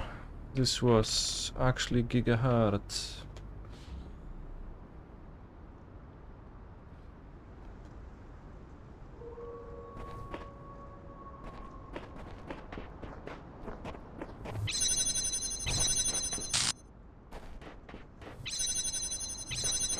Volcanic Vampire actually good. I still need more games with it to...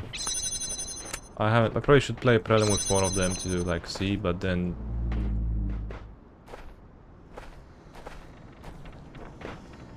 It will be too many probably. At that point.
Get a box.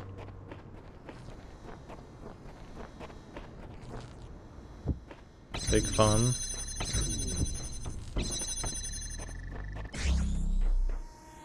Put fun here.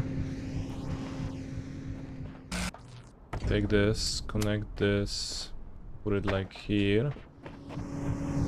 Oops. Holy shit.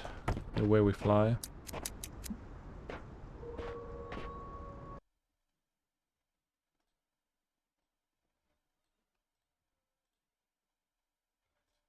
Tool sober. Anyone in the chat being sober?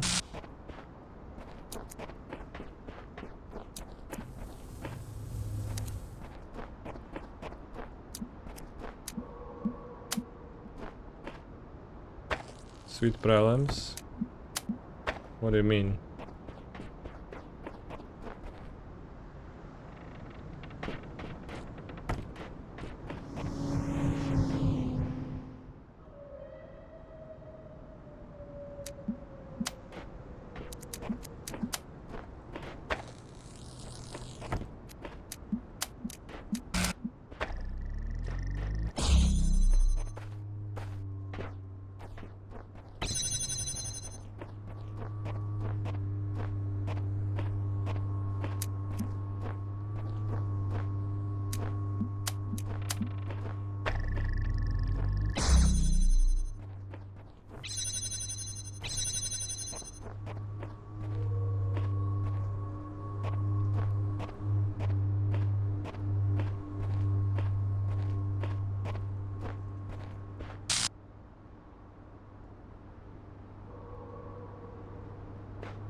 Where do we need to get to? Open this.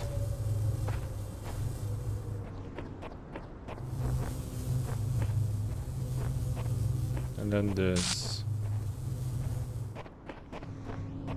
So to open this...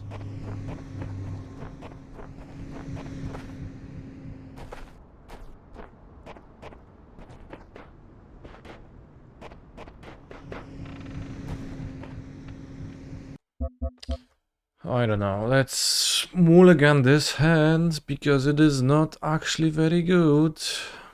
It contains just a Lunarg Veteran. And let's keep this one. Put back Plines. Maybe we can keep Plines, but I have life in dudes. So it doesn't seem like there is a need to.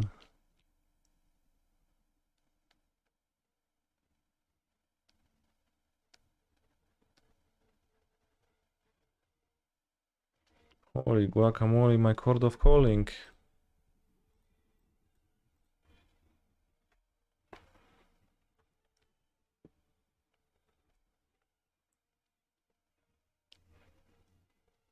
Imagine if I draw Welcoming Vampire right now, that would be just incredible.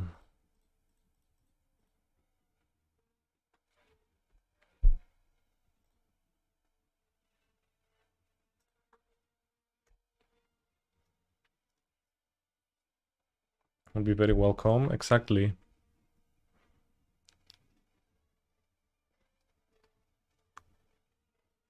No play, and I draw company. Okay.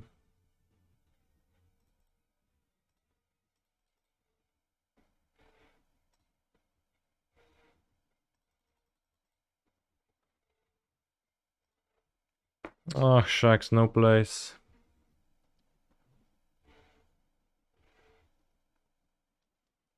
We only drew anything good. Joel Red. The apple.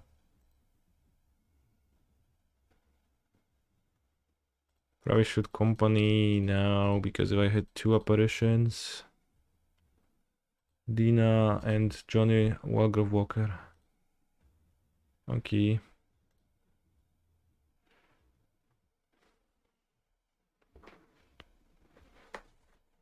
That is actually a decent amount of life loss. Maybe I can kill him. Is that 13? This deals actually a shit ton of damage. Holy guacamole.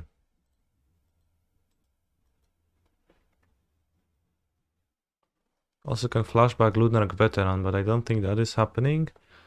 This loses 2 life. 1, 2. Then this loses 3, 4 life. So it's 6, 7, 8, 9, 10, 11. Sack, sack. That seems lethal. Do I need to explore a non-land with this to be lethal, actually?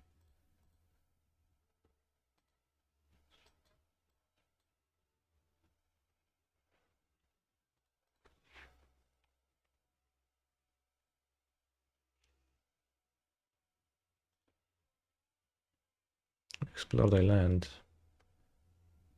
Raz, dwa, trzy, cztery, pięć. Sak, sak.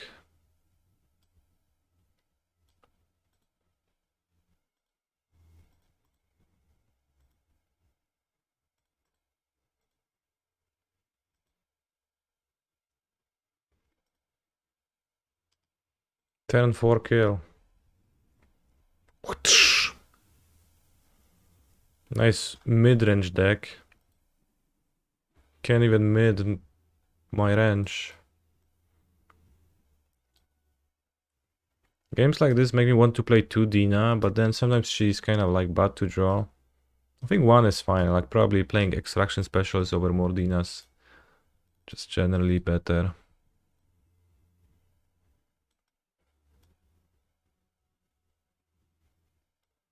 Can have Bitter Triumph or Get Lost against. I think Get Lost is too bad. Bitter Triumph is also pretty bad. I don't really want to draw it. Got some Chord. I think I will just do that. I'll cut a Chord for a Cena Scout.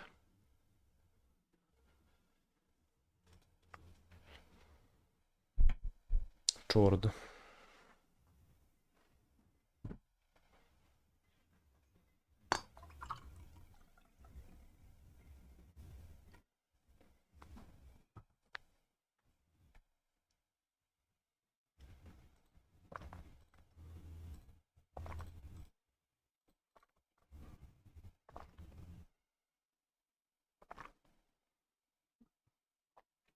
I have company in my hand, so I guess I will not be saving 2 life to play a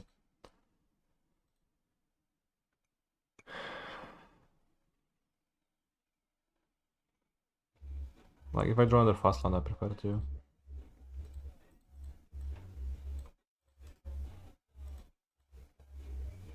Favorite Pokemon of the 5 Regis?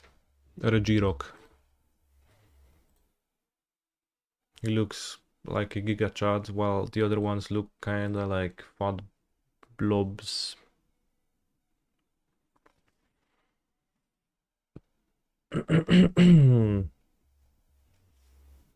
He's a phenomenal control player. 50. Holy guacamole, thank you for 50 months. Alan, very kind of you to continuously support me. Discarded Blood Crypt. I guess the Regigigas argument is convincing to Regigigas. I think I lose less life if I shock in Temple Garden because I most likely shock in next turn too. And I think I company. I like Regieleki because it's fast as fuck. Which generation do the new ones come from though? I have no emotional connection to them because they're too new for me.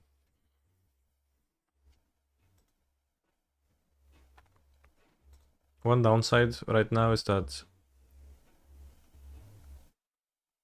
Okay, I guess Extraction Specialist is no longer bad.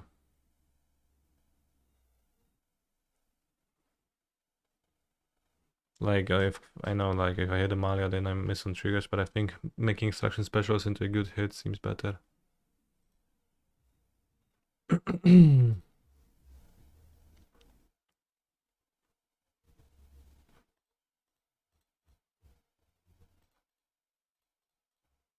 hit Apparition. Holy shit, those hits. This is some serious business. Kellan.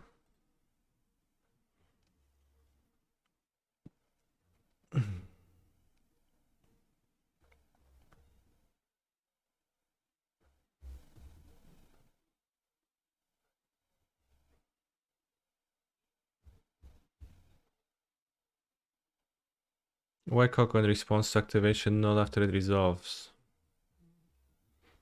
Well, you asked a why question, so you must know why your play is better, or like have a reason to believe it is worth to bring it up.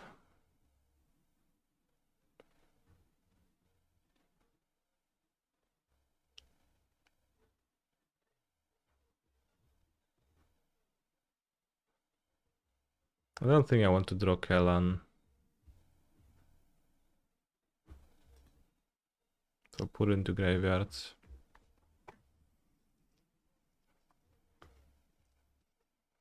I mean, you have the combo with the cord. That is true.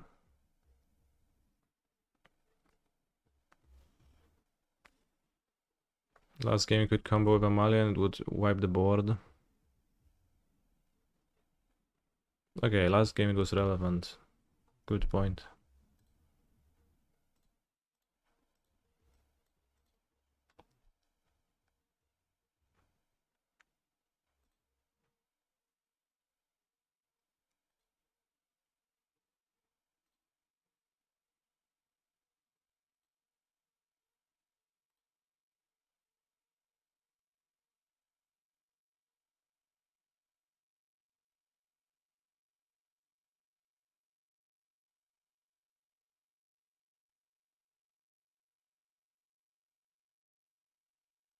I don't know if I should do it now or like wait for... He's been holding a push all the time anyways.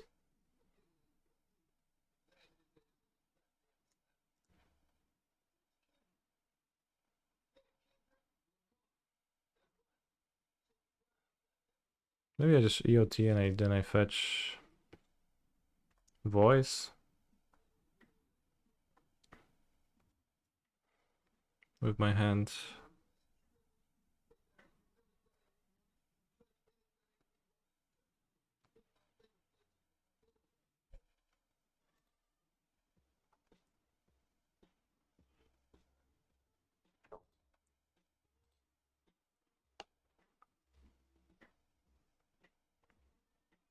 But yeah, Ivanko, good point. I'll keep that in mind next time. It is not an aspect that I have thought about particularly hard.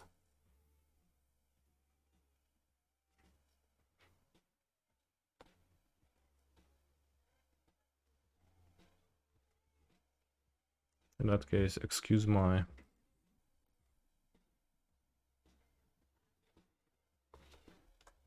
rudeness. It wasn't really rudeness. Crassness? Crassisness?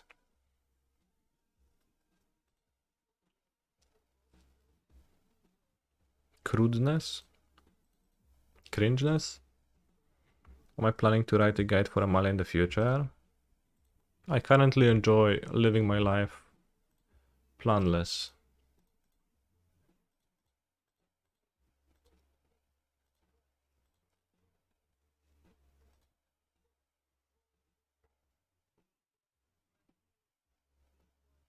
This results, should I get voice?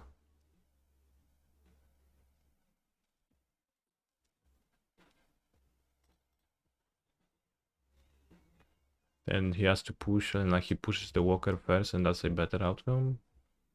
Because then I like combo regardless.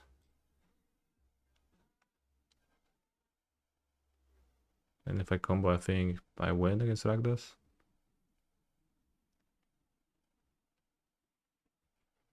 With Reservoir. I think the Rakdos matchup is solid for the Amalia deck. I like that.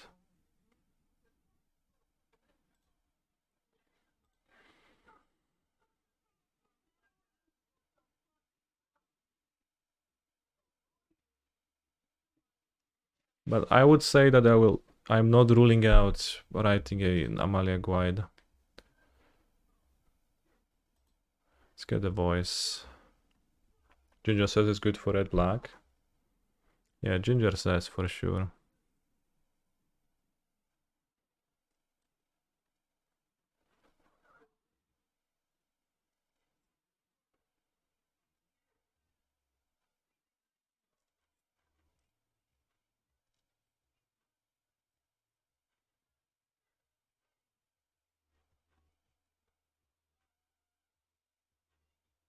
Can keep company up or play the Sentinel.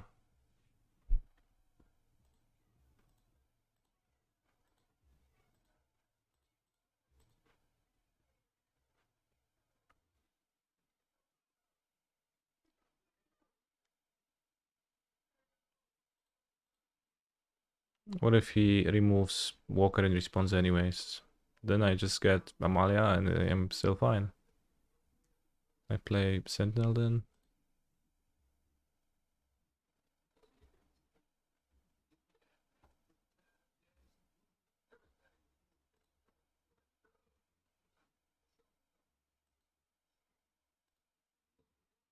So now I combo. Combo bombo.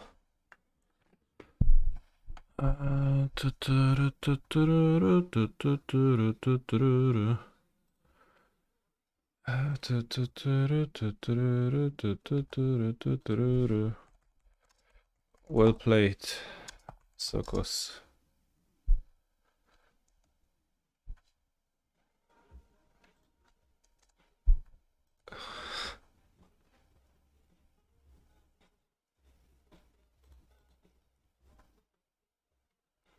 Chad, was it rude to say that?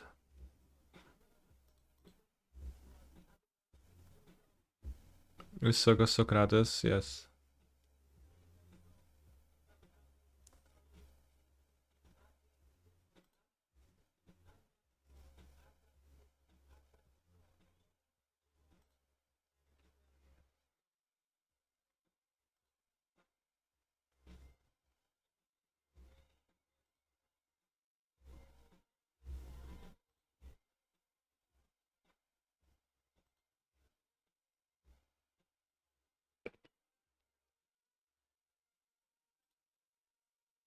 You can dig to Reservoir.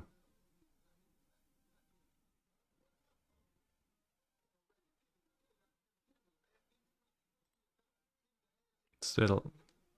okay, let's keep return.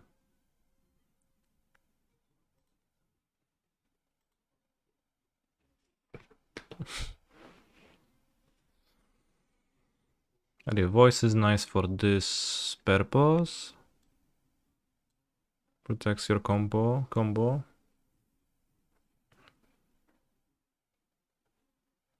$69 life, he scooped.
If these walls could talk. Very bad song to request on stream because a lot of talking and a little too much of plot. Is it possible to check the song queue? It in fact is. You won't believe what's the command for that.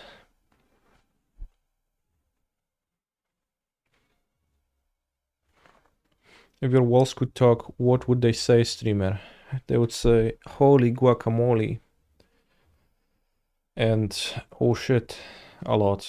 At least for the next few days, because somehow those words entered my vocabulary. Those sayings, words, combinations of words. Holy guacamole. Hop, hop, hop. If guacamole could talk. Catchphrases, yeah. Yes, brother. Catch these phrases.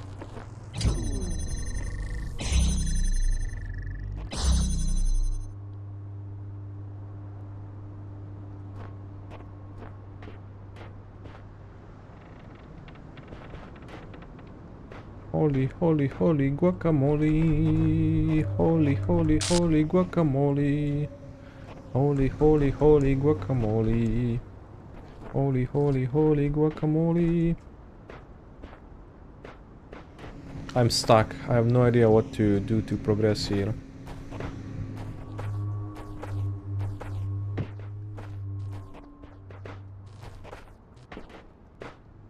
I need to take out the connectors from this room somehow. You can take the box from the front button. Yes, but it doesn't do anything. I can press this to have access to that, and I can do like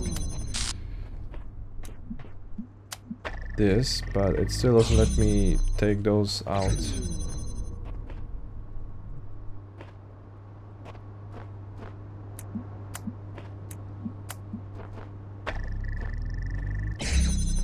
So it doesn't progress. Holy shit, unless...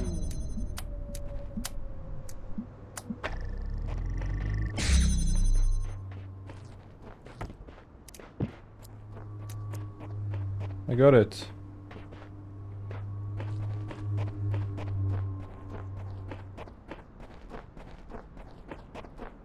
Fuck your bitch.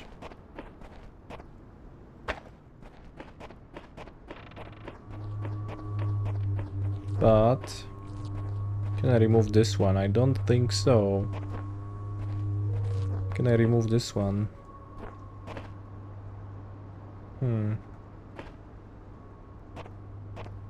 So like what I achieved is getting one connector out, but that is too little.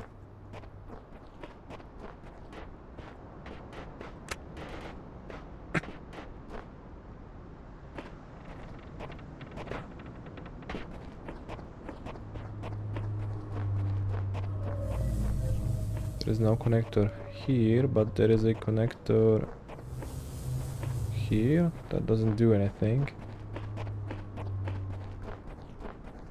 I cannot climb the ladder while carrying something. Unfortunately, that is outside of the scope of possibilities for the talisman.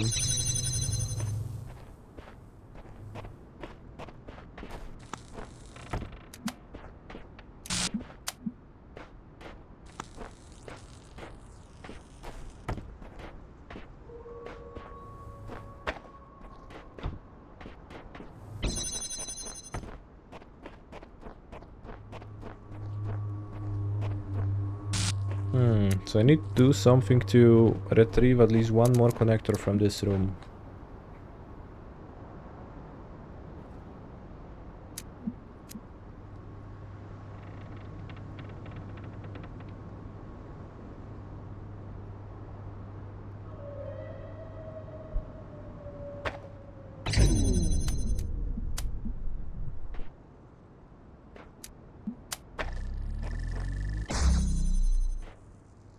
Holy shit, I trapped it. How are the prelims going? I am undefeated today. Except for one round. Wait, there's another connector here.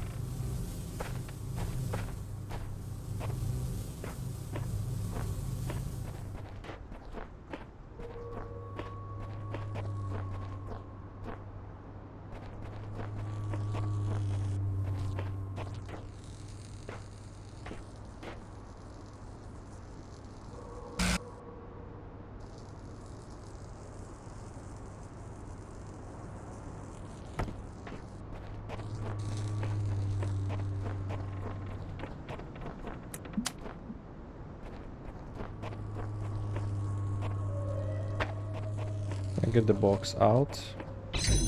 Nope.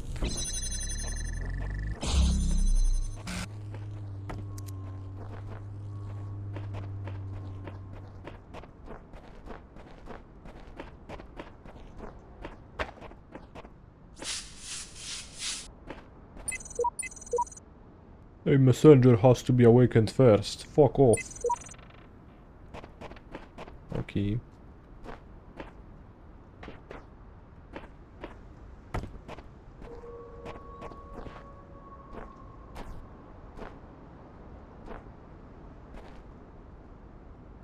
Yeah, I think we have to lift the prism, like this way I can get the other connector. I go in this, not this one. This and this and this.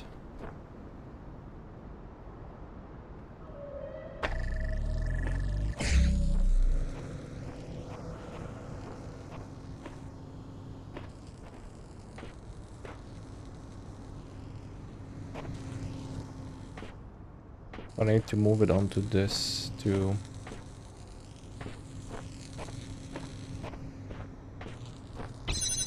So I need another connector to do that. So I am thinking I should do something to retrieve this somehow. Or the box, or preferably both.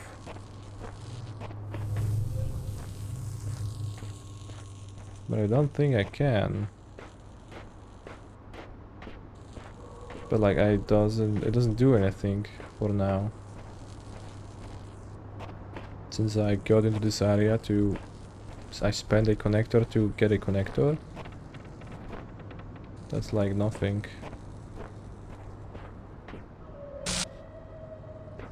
That one can turn on the fan at the start, so you don't need to open the first laser source, freeing up the fan. I don't get it. Oh, I see. Well.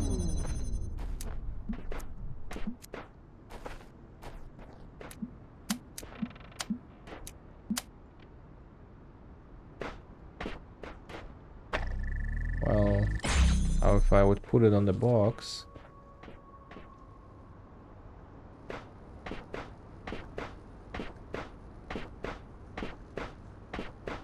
Then it would do that.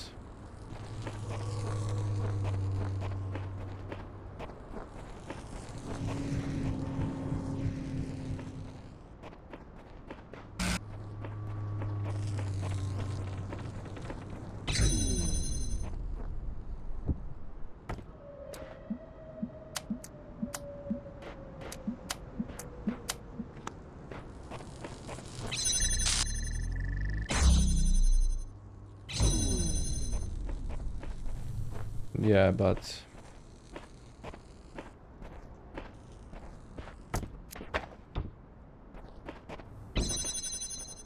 what if I do it? Select, connect and put it here? No. Not really.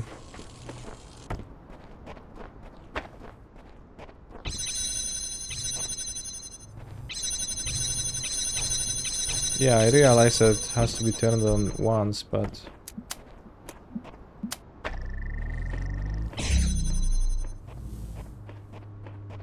also have to get out to get to the fun, right?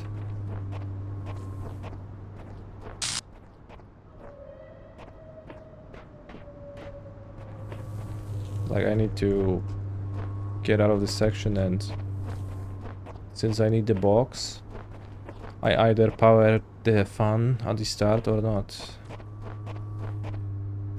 Holy shit, I understood it.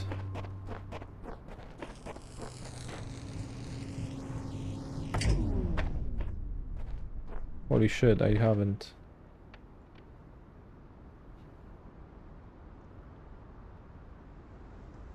Holy shit, I think I have.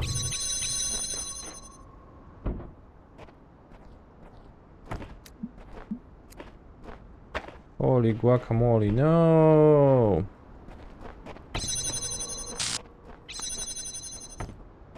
Yes! Everything fits. I know that pieces fit, cause I've seen them fall into place. Holy shit, I misplaced. Need to go back. Actually, this is easy.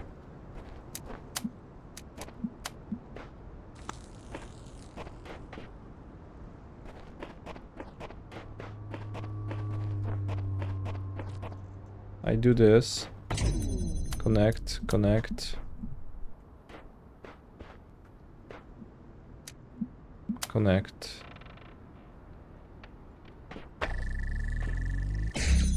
Actually, I do this. Connect, connect. Connect. Put it here. Press button.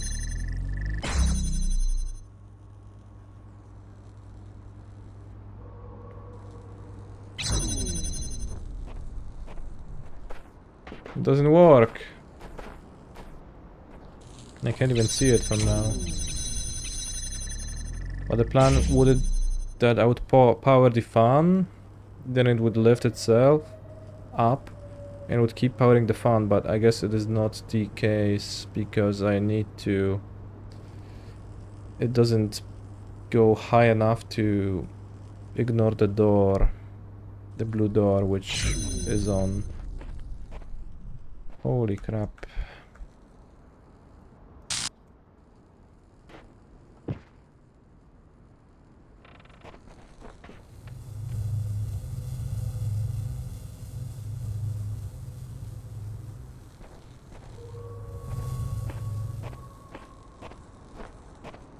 If I kept this door open, I would actually be able to move out of this area.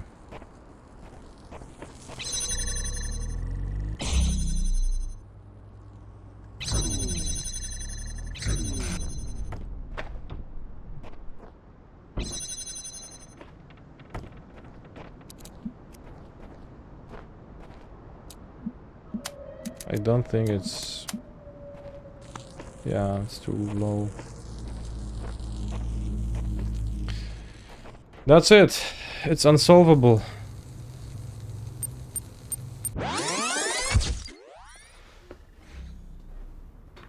I can't solve it. It's unsolvable. Moving away.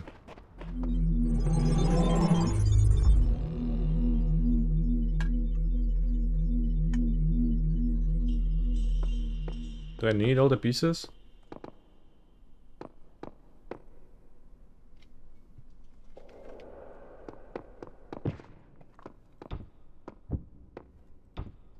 Maybe the axe was the solution all along.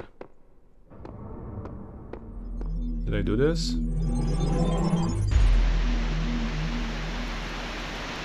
I think I did.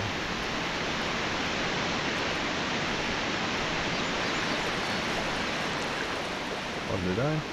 I think I didn't. I look at this inert shape and I wonder who you're gonna be. Will you hold the same values as we do? Will you love us for having created you? Will you resent us for having put you into an uncertain and dangerous world? Looking back at our history, our achievements, our crimes, what will you make of us? Will the world you create be like ours, or so different that we can't even imagine it? Either way, I hope that you'll find this little blue planet to be as beautiful as we did. I hope you'll take care of it a lot better than we did. And I hope one day you'll look up and reach for the stars.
Holy shit.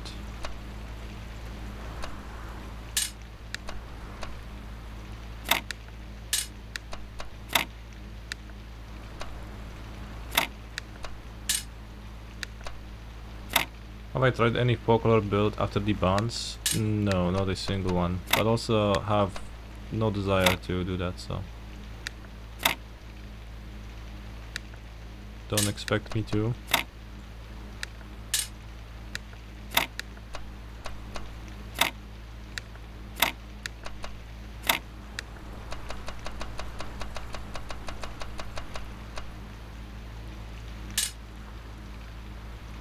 Close to solving.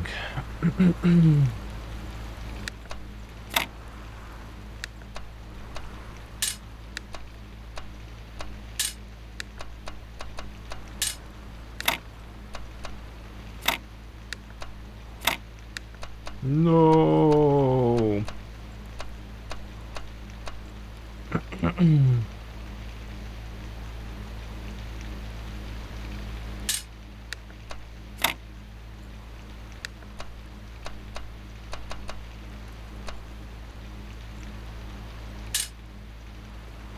Yeah, the single puzzles need a buffer break. You solve it for me, chat.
Move top right L into top left.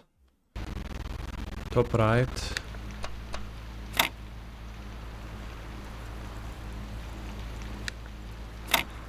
Holy shit.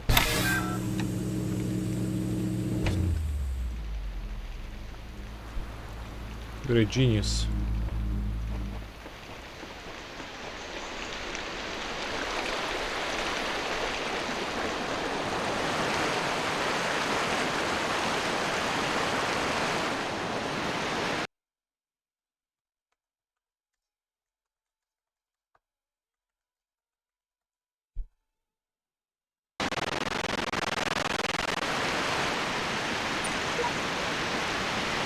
Two lovers are separated by the abyss of time and space.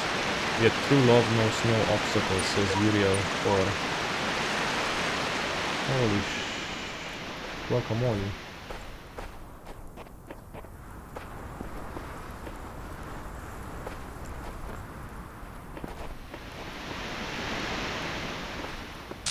Are those the lovers?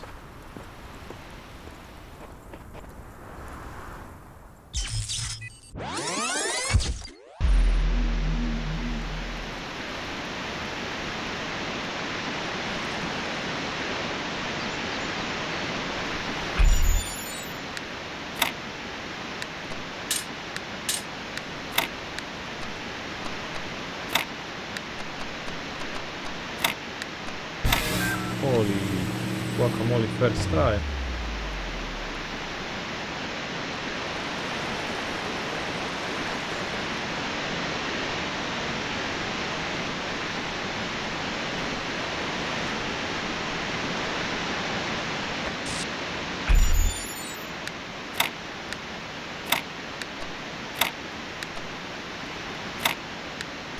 Oh no, not first try.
Still doesn't fit.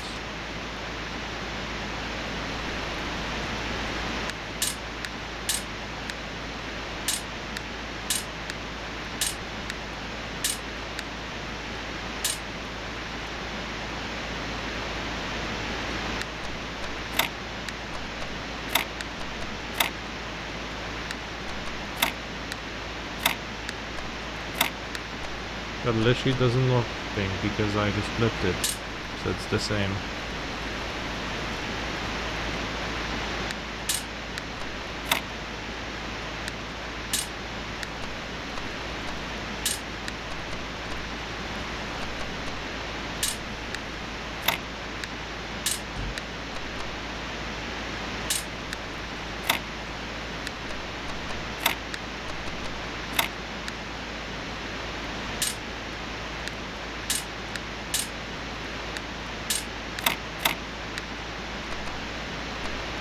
Also, do those only have one solution or they have multiple solutions?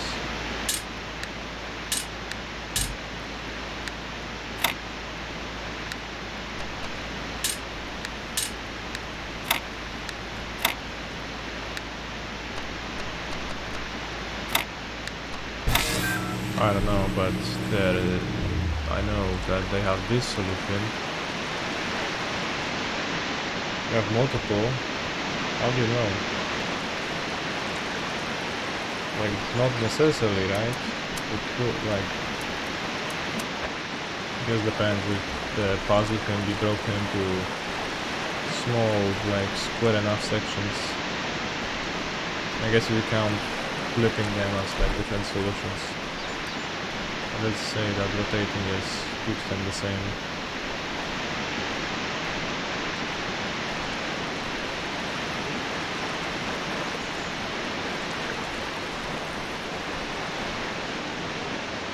Holy shit, the water physics are insane.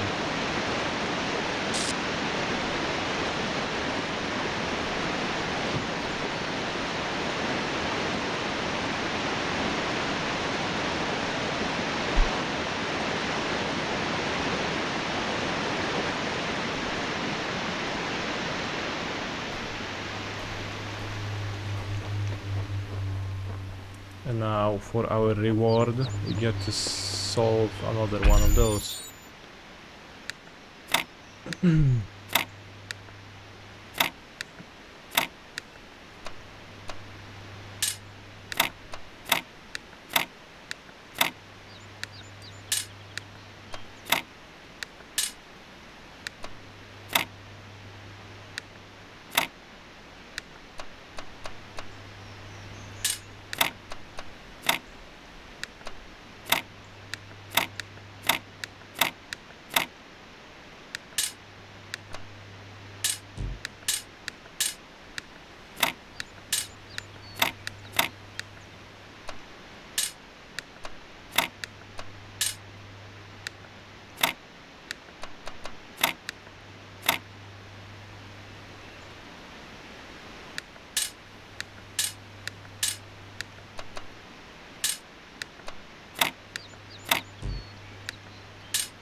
Kinda.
Am I playing Arid Mesa Amber in Modern?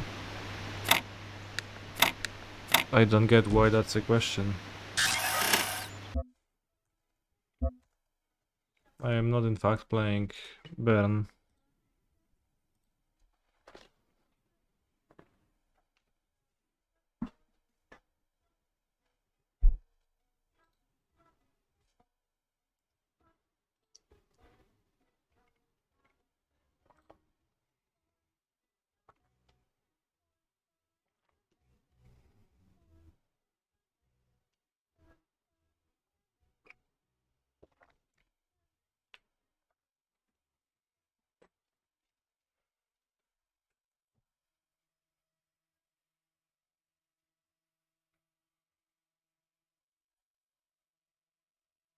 Probably best to play Scalding Tarn in Bern.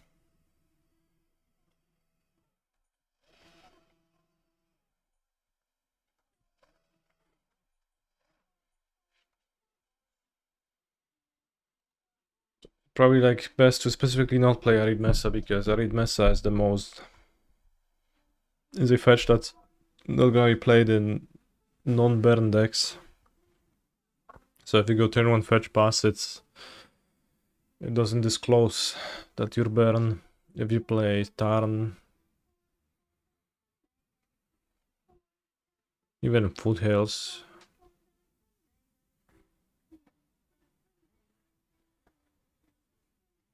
Just Mesa is not played. At Foothills is Rhinos. Meyer is Scam.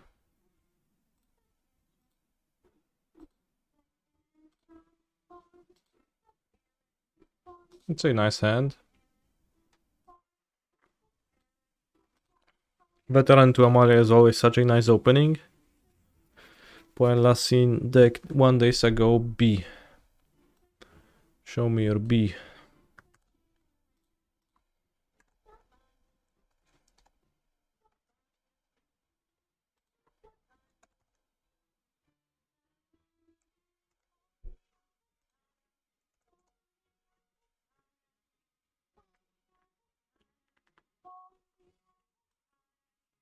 It's mono black mid-range.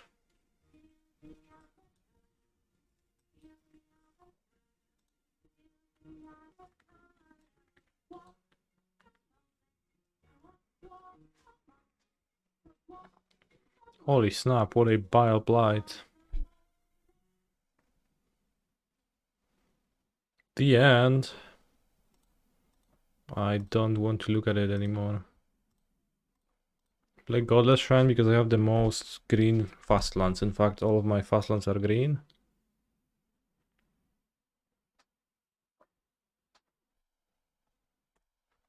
No Knight though.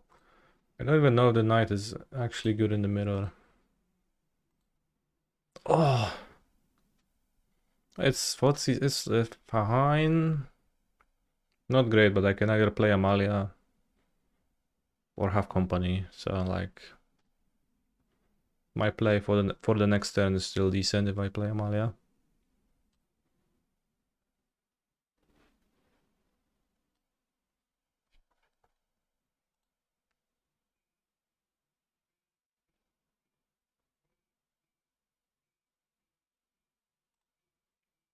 Guacamole, holy guacamole. Is that a Fotsis performed by someone with a second Fotsis? I would really not like to see that.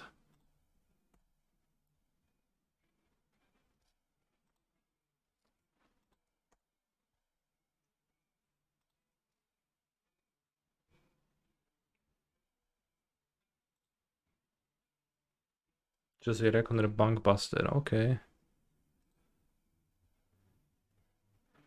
Volcanic Vampire can be nice. But I think I would prefer to play Company this turn. Do I do it Sorcery Speed? Do I hit Apparition?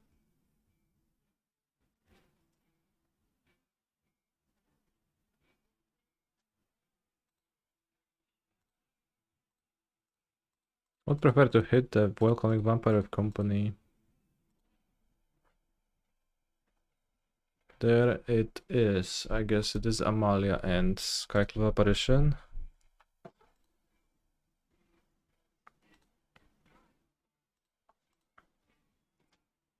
And you get 4 explores.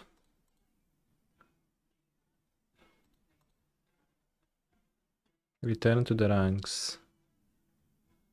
Oh, interesting. It's probably pretty bad actually.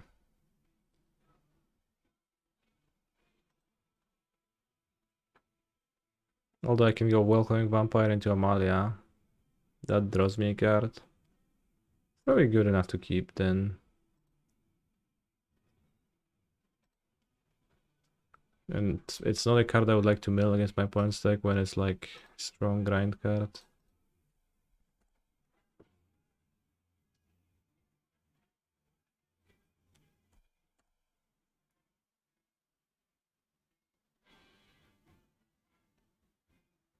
They just play Trespasser.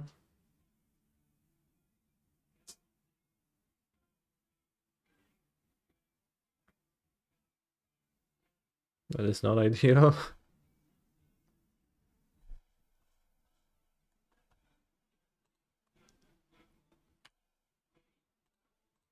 I think I'll attack with those.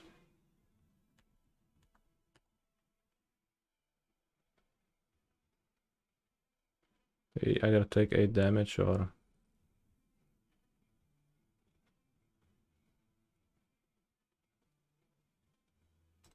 I probably should play the Welcoming Vampire pre-combat, deal more damage. Because concealing it is not really worth that much.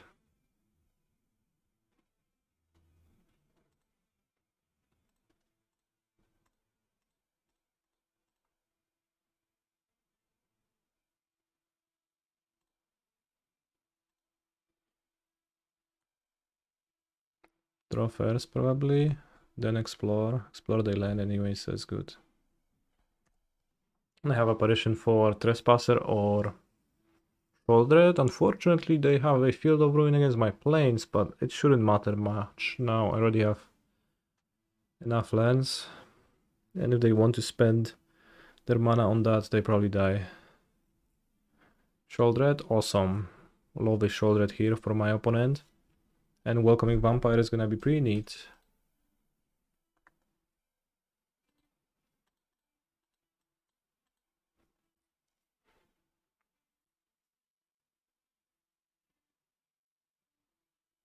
So I guess I'll explore first and I'll draw.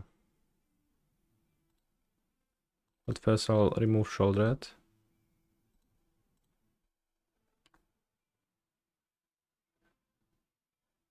Innkeeper. So this is a 7/7. So they need to jump. Do I want to draw an Innkeeper? No, I don't. Let's draw a land instead. See not Scout.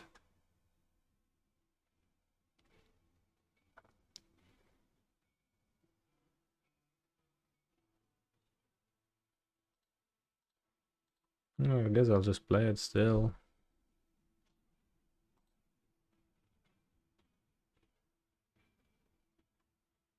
Kellan? No. Takenuma. Takenuma's fine. 1 legendary creature. Okay.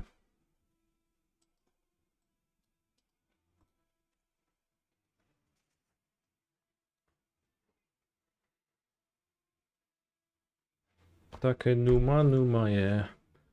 Numa, Numa, Numa, yeah. Takenuma, Numa, Numa, yeah. Numa, Numa, yeah. Numa, Numa, Numa, yeah. Meat hook. And what does meat hook do exactly? In what way is it problematic?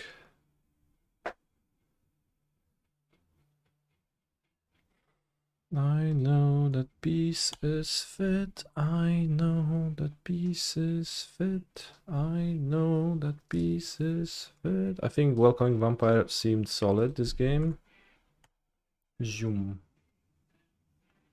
I know that pieces fit. Holy guacamole, Bile Blight.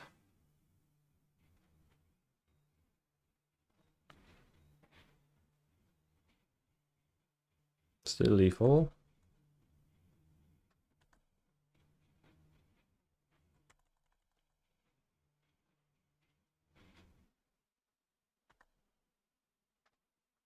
Skyclave appropriation.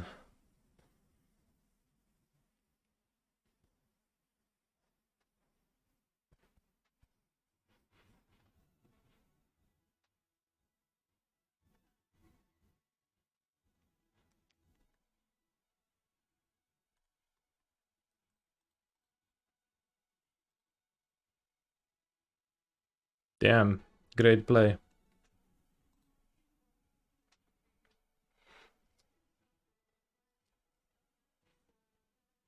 Let's board Heliod. Specialist. Invoices. I don't understand the choice of Bile Blight. Some tokens, maybe? Is it there like a token in Pioneer? It can kill all phoenixes, I guess. I kill.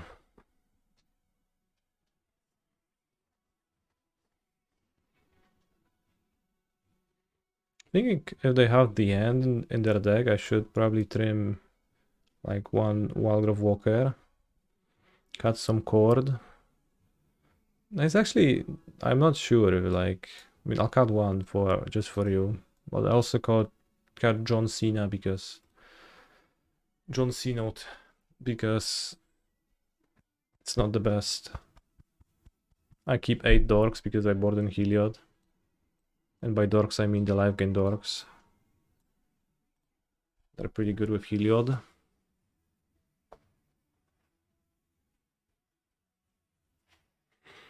Also a question for the chat. If Oriok Champignon was Pioneer legal, would this deck play 4 copies of Oriok Champignon?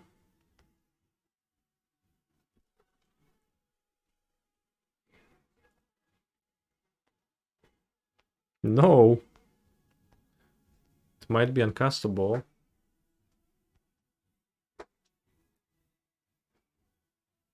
I mean, I think you'd make it castable. It seems pretty insane. Like, what does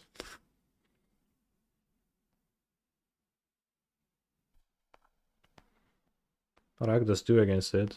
Or even Phoenix. Like, I guess Phoenix just beats it, but it's not bad against Phoenix. Especially if you like combine with a Heliod or something. Wouldn't die to Amalia too? That is not how protection works. No black mana. I was about to say that it's fine because I either draw a black land and then it's fine, or I draw mono spells, which is also fine against a Potsy's deck, and eventually I draw my black. But one issue is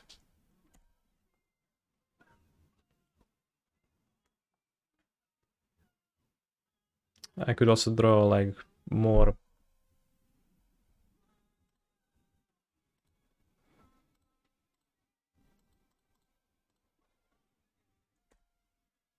Temple Gardens or more Amalias, but we drew a black source.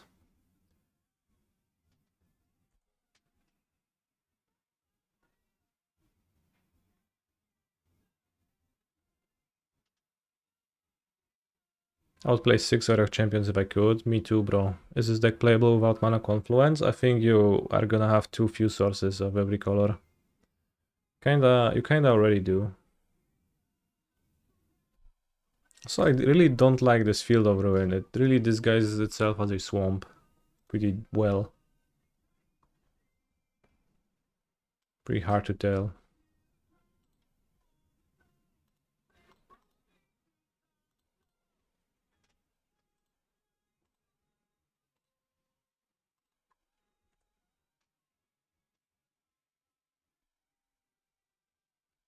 It's interesting that they pushed the Phantom.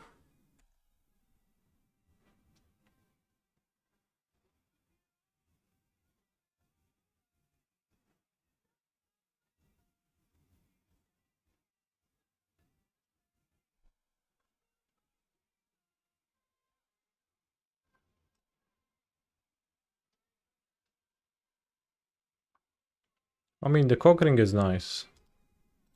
This just disguises itself. Maybe it's fine, but I don't like. It's actually nice that I push.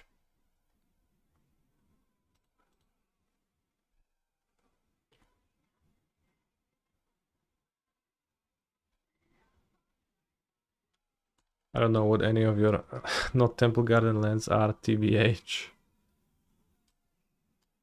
Fair.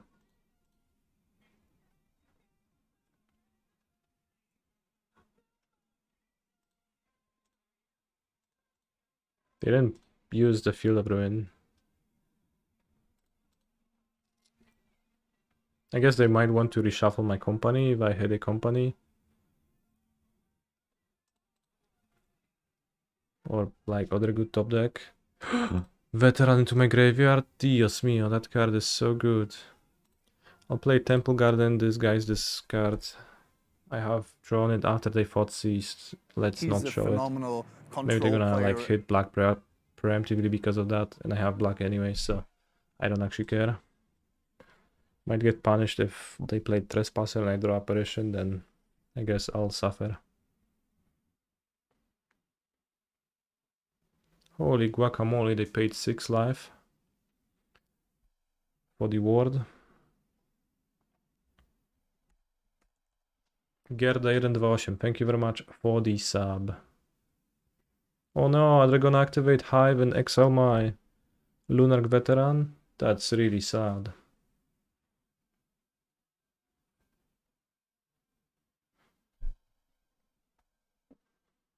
RIP my Value. Let's draw company. It's okay. They draw more Field of Ruin. I guess I don't want to play out my Black Source.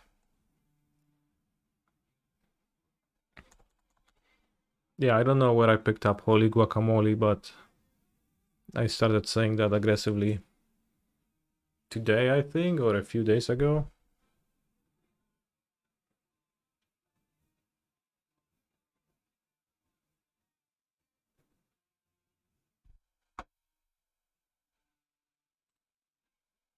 Does someone you know say it? I don't think so. Maybe a YouTuber or Twitch chatter, Twitch streamer.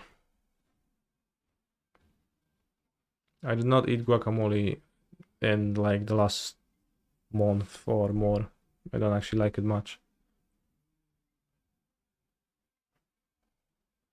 Holy shit, that's a good draw.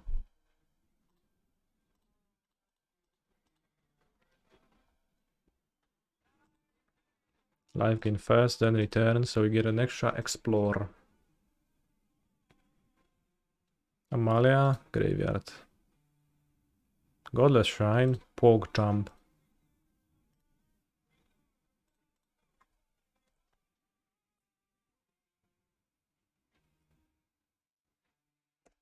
I like the ward ability on Amalia. Adds up. Opponent paid 6 life and now they're close to dying to my little small shit-stained monsters. Although it seems like they are meat-hooking. Unfortunate that my Amalia didn't end up being a 4-4.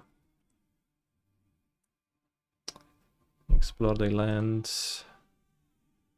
Dum dum dum. Dupa pizda. I will die soon cause I don't have much else.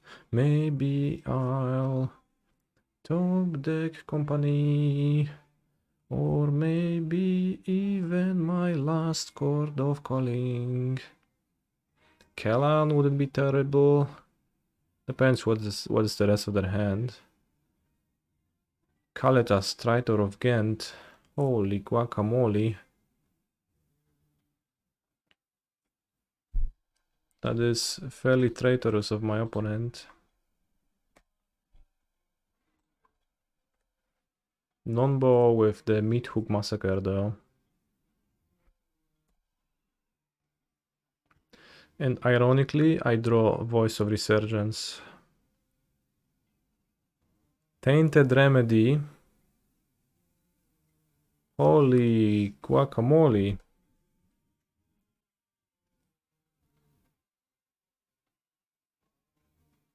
Godless fucking shrine.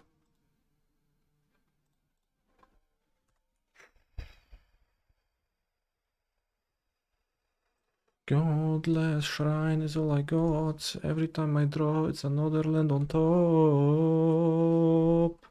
Wow. Mana flood in my game. When I top deck, I know it's a land of the top.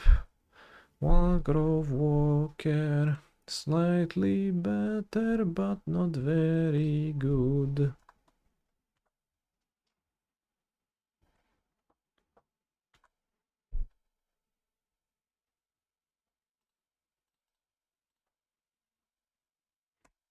What if I draw Heliod? Not much, but I guess... Actually, it doesn't even trigger because of the Tainted Remedy.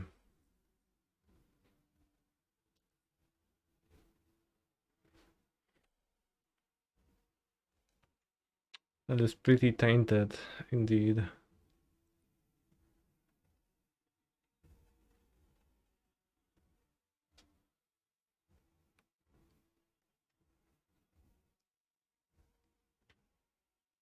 Hey, we hack off the anti-combo.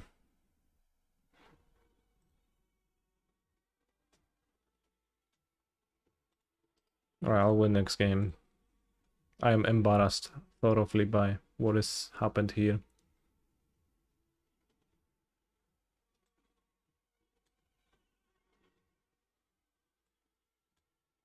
I think the combo is actually kind of weak against their deck. We'll just have 2 walkers. And if they have... Let's have Bitter Triumph. Maybe Get Lost too. Don't love the maps.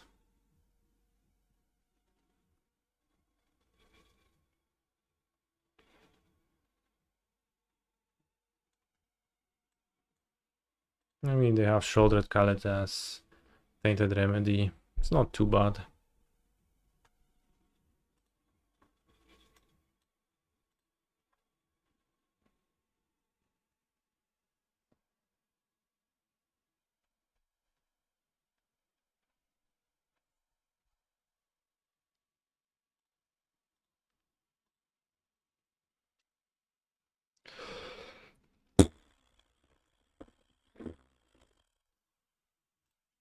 That's all I have to say.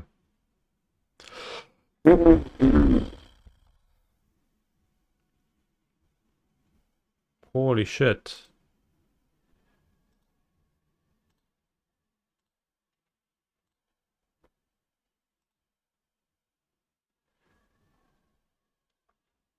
Those hands.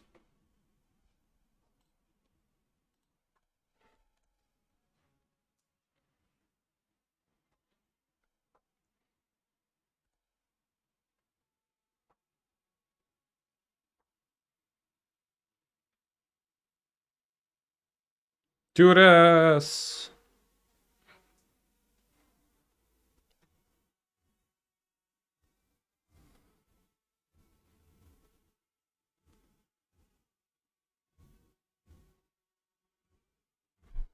Judas!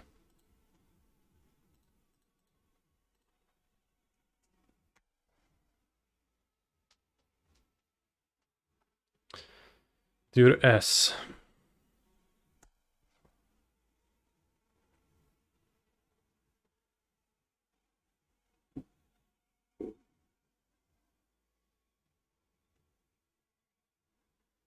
Holy guacamole.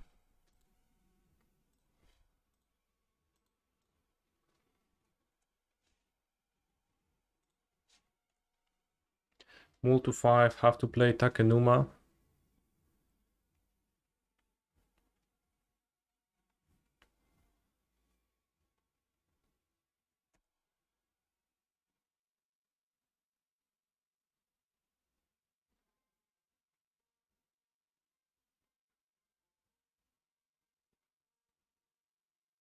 It seems like it would be nice for this deck to sideboard some more card draw, but I don't know how. Like card draw and good top deck. I'm lacking a little bit of that. Easy Dawn of Hope. You mean unironically?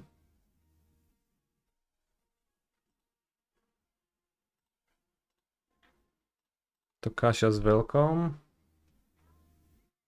Deadly Dispute? Probably not Deadly Dispute. Tokasha's Welcome. Well, maybe Tokasha's Welcome, I don't know. Veil. Well, friend.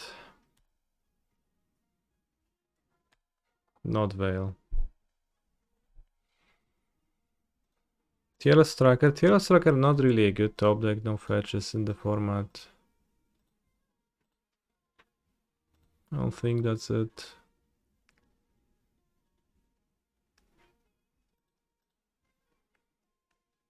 Tokasha's Welcome sounds not the worst, maybe.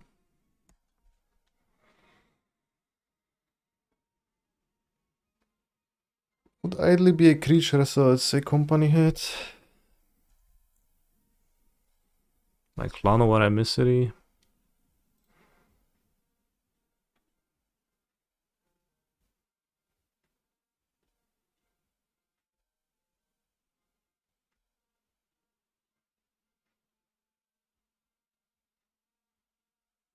The vampire is in the deck, yeah.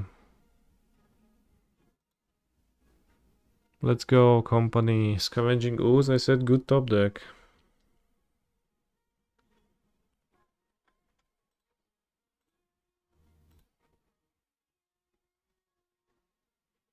Three mana Angel that cycles and gains a life.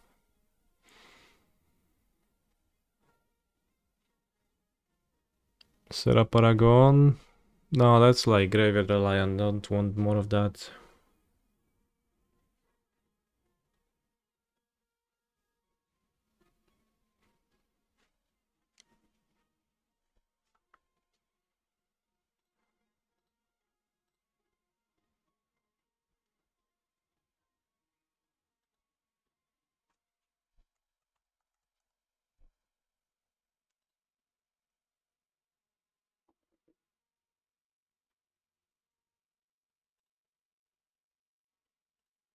I'll try Tokasha's Welcome.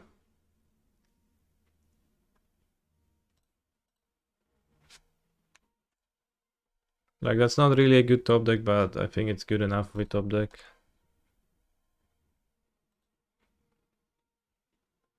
What about the Preacher? Free to Scorpion that sucks to sign in blood. Yeah, I've thought about that too.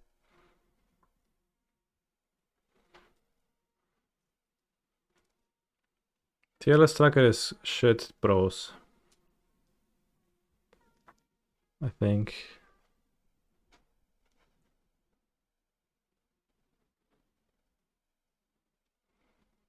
I think being a summoned is also pretty good, not a creature.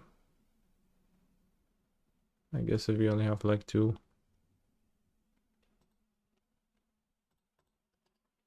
Point came prepared. Yeah, prepared for my mul to 5. Congrats.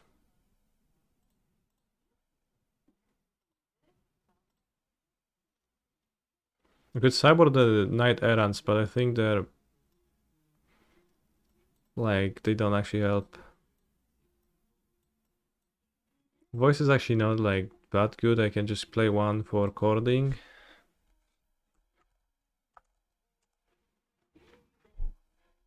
Because for cording it was relevant, but I've won Tokasha's Welcome, so we get to like improve that. Destruction Specialist is pretty good. Heliod, I guess it's like the same slot as Tokasha's Welcome. So I'll just swap for one Tokasha's Welcome for now.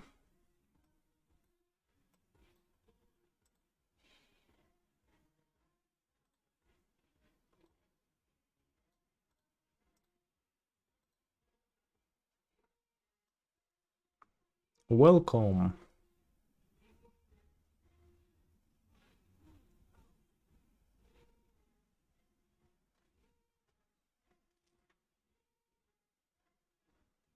Is Mentor of the Mink just too clunky? It's not clunky, it's just bad. And his Hammond is gonna have a higher likelihood of sticking, which is nice.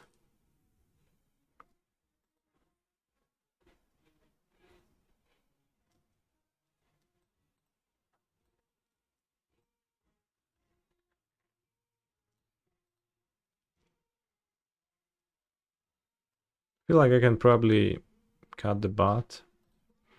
Did Sentinel earn his place already? One game he did.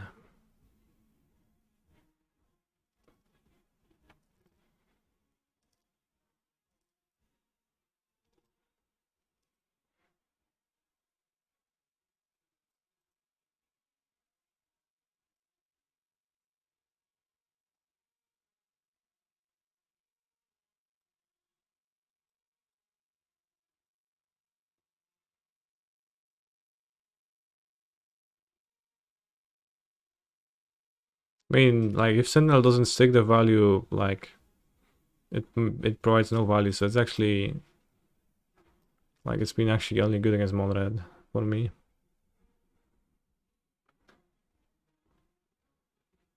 All that much.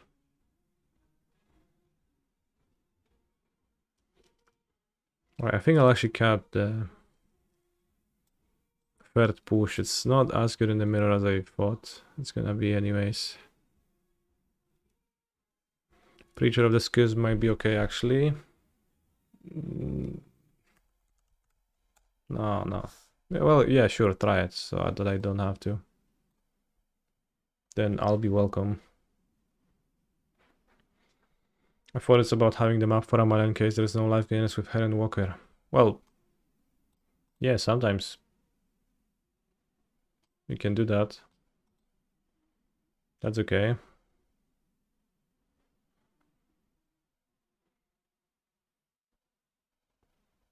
It is a cordable way to start the combo too.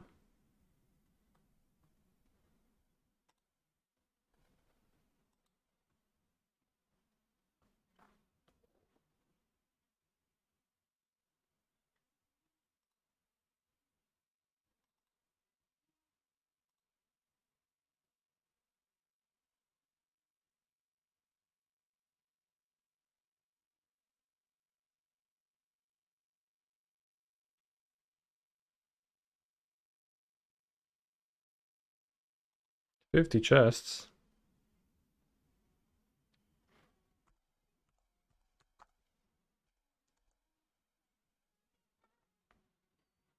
Augur of Autumn is a bad card, yeah.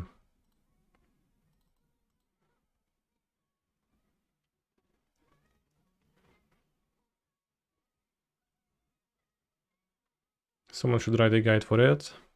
Well, I am not equipped to write a guide yet.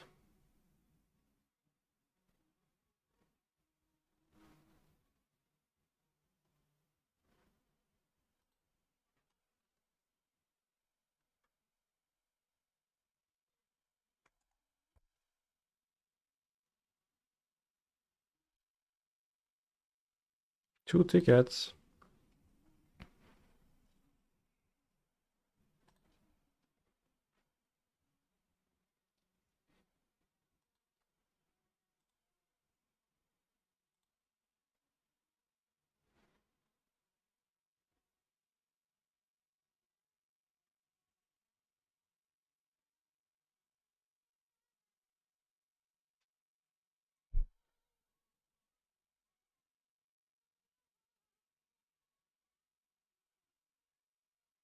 Some people had Shaper's Sanctuary in their decks when last time I looked, but Shaper's Sanctuary is famously unplayable, so I don't want that.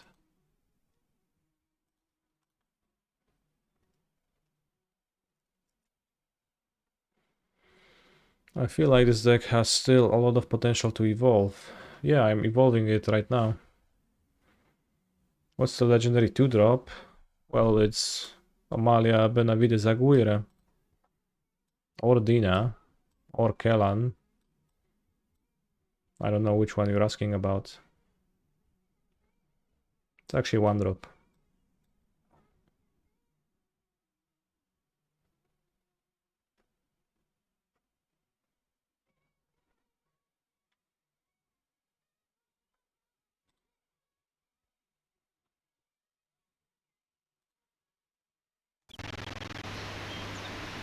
Alright, back to gaming. I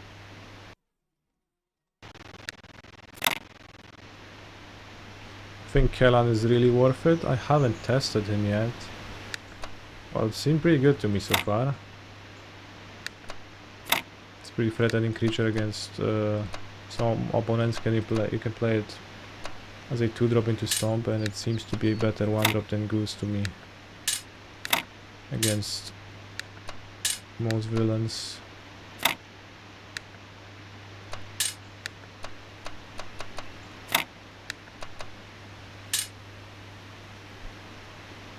Isn't Welcoming Vampire a bit more synergistic with the deck over the Welcome? I have the Vampire in my main deck.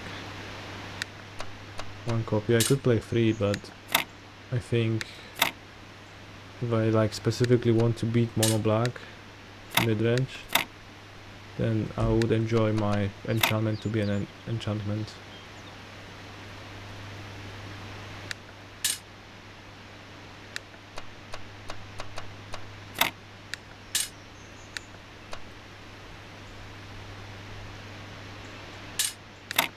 I mean, like, people also bully me with sweepers. I'm not gonna board in Shaper Sanctuary against sweepers.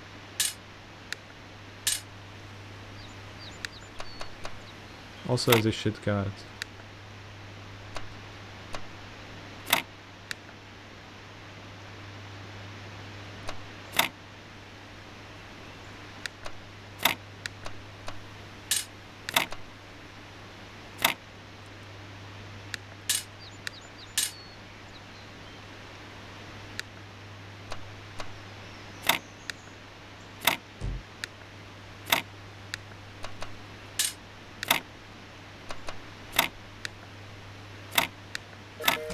Did it.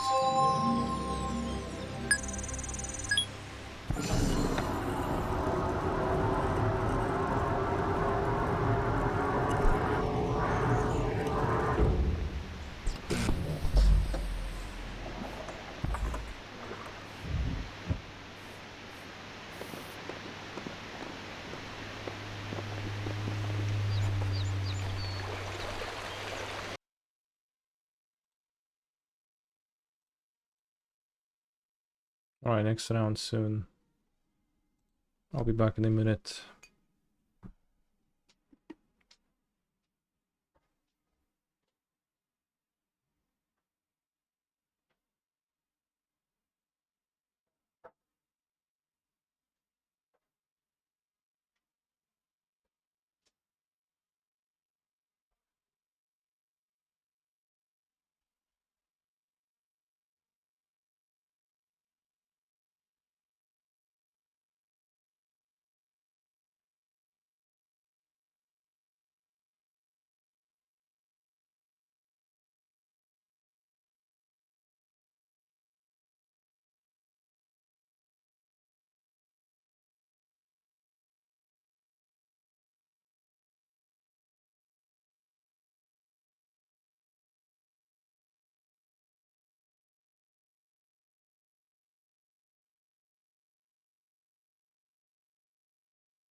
I will not let the game bully me. I keep. God, this hand is bad.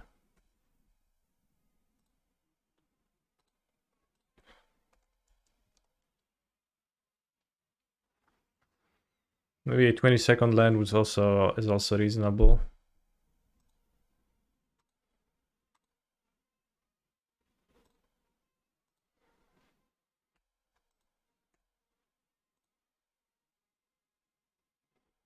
I'm so smart.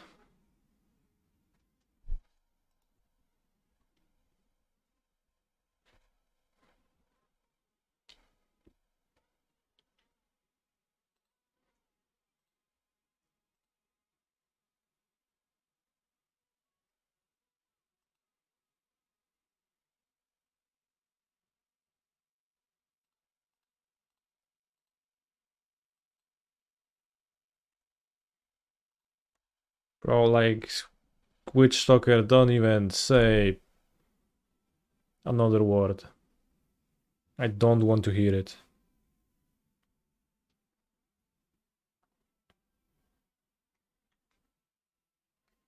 Chain to the cocks.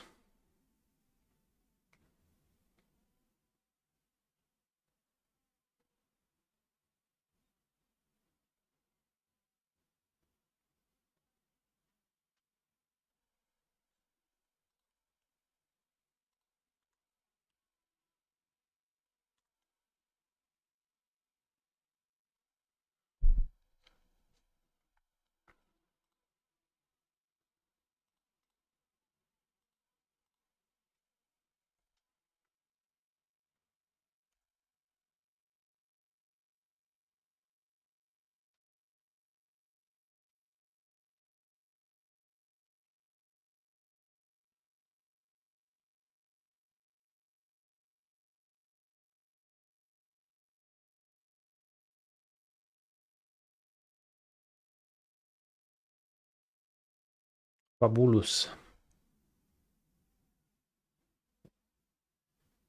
Leyline blinding.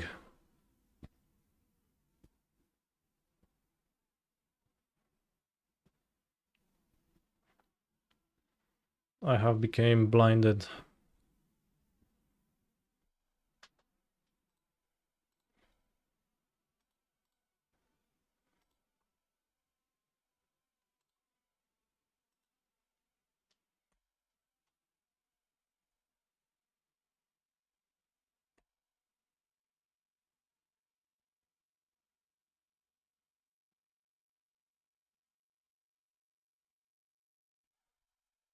Discarded passage and caryatid.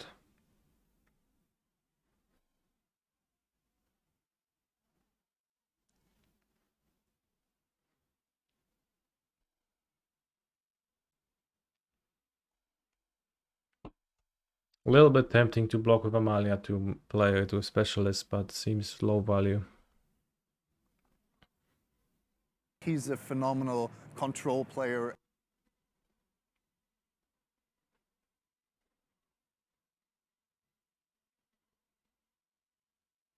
Holy macaroni. That's a 5 mana card. What's that gonna be? Ile Schnorn?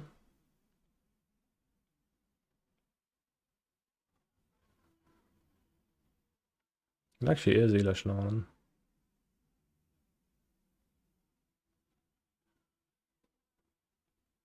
It's actually not bad, right?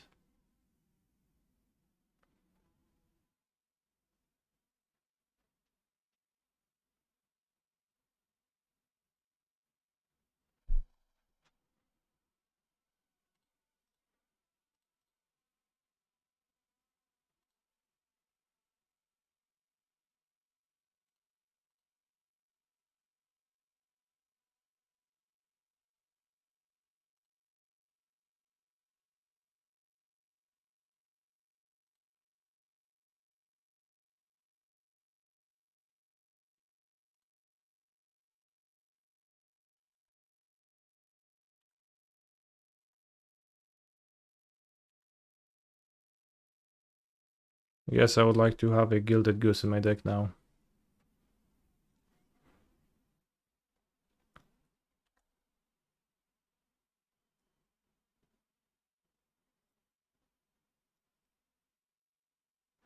Oh, the sent what?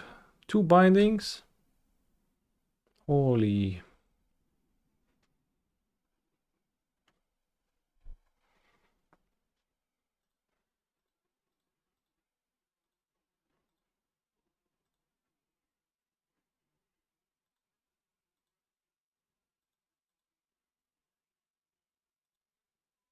Kellan also works through LS.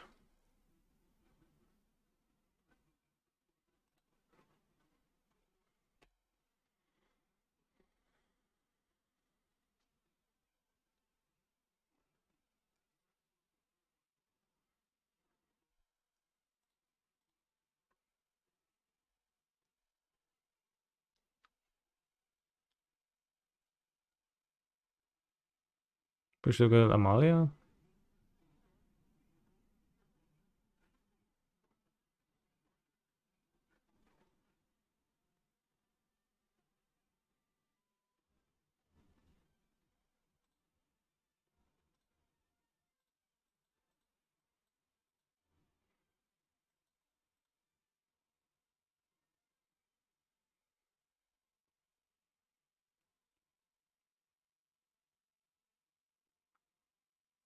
Might would just win with just combo here, right? Like I've been thinking of playing. Maybe I cut 2 C-Node scouts and I play a main deck might and an extra land. Because I think I keep 1 lander a bit too much. Can I play another Boseju maybe?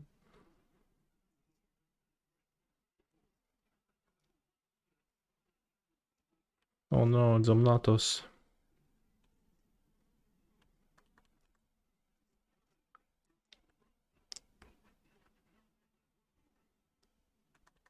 Holy guacamole, that is a lot of mana.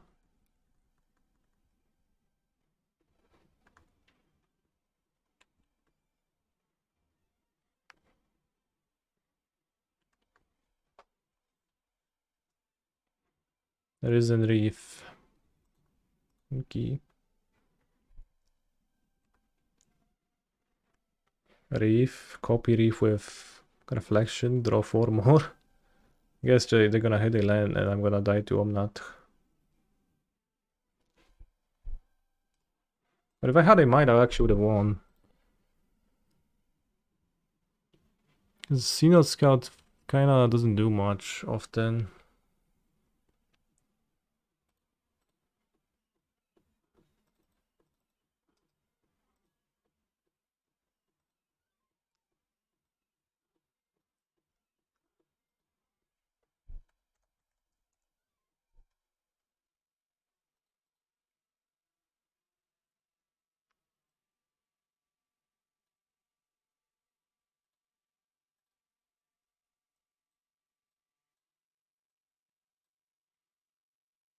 One voice, might. Specialist, bitter triumph, get lost. Deep cavern bot. Reef, basically Uro.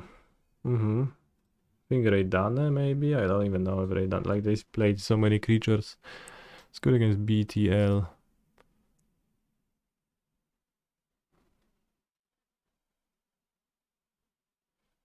Maybe Heliod is okay. Let's try it.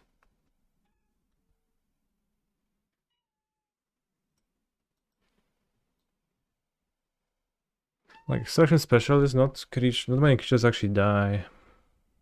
I think Heliod doesn't actually get there.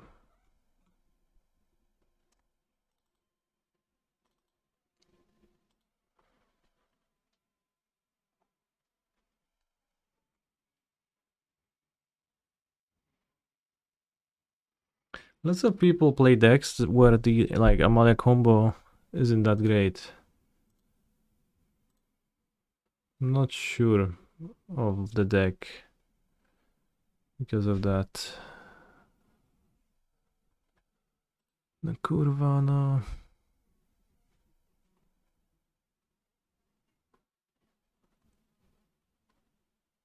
$22 lands, it's gonna be like just too much.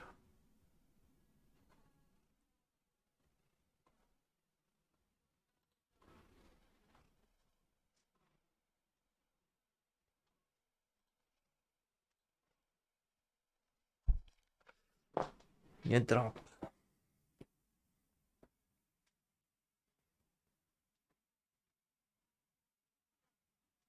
What are good matchups? Like decks that play creatures and then you sweep them and they die, like Momored. Or Rakdos.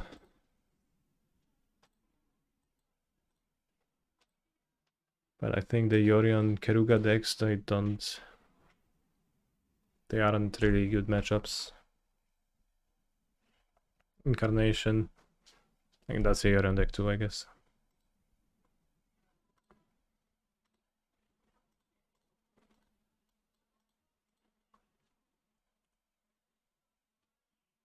Phoenix is probably good too. Like mono black control seemed a little bit rough, but I guess with Tokasha Welcome it's gonna be better. Ouch.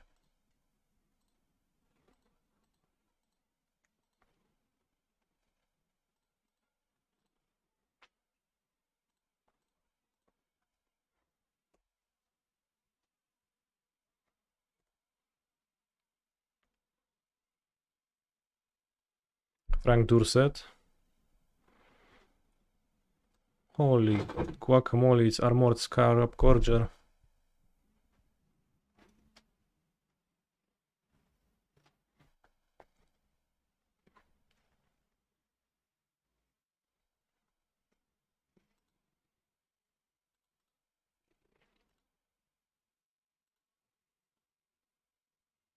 Good draw.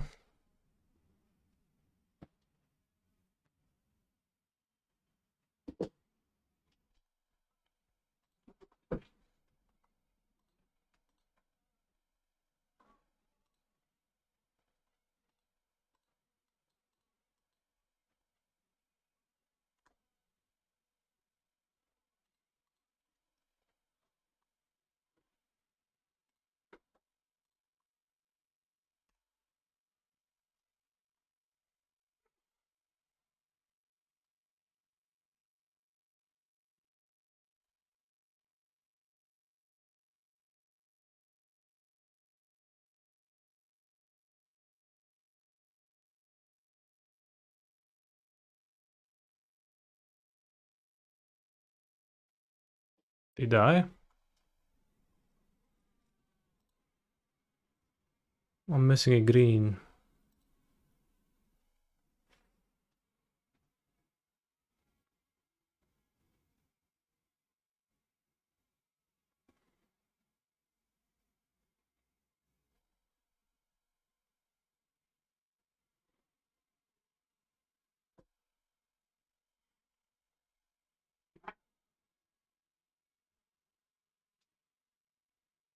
Hmm.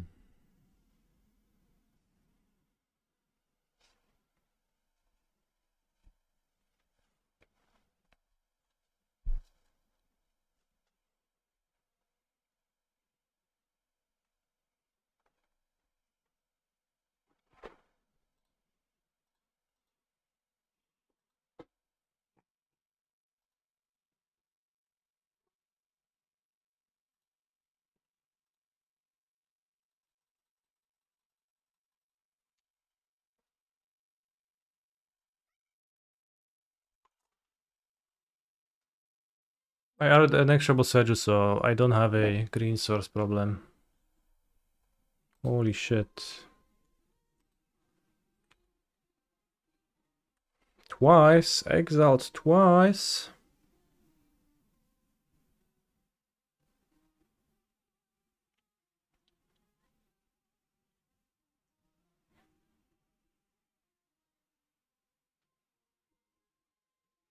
Might sacrifice Lunarch Veteran.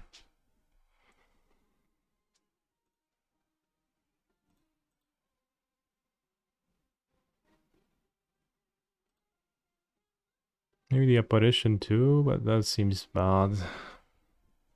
That's bad.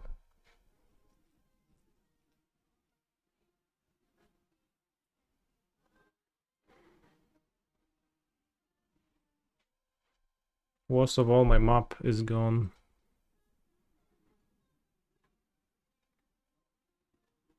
Okay.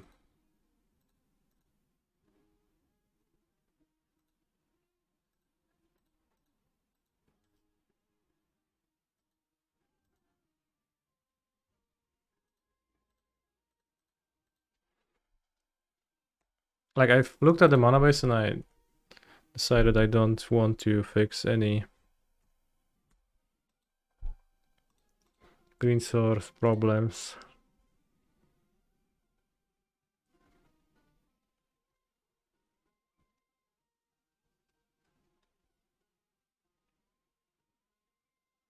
But I think I'll switch one Golden Shrine to an Overgrown Tomb again.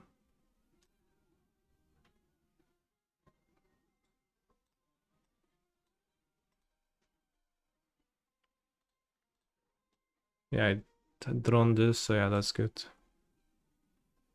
Yorion Grazer, wow, great play.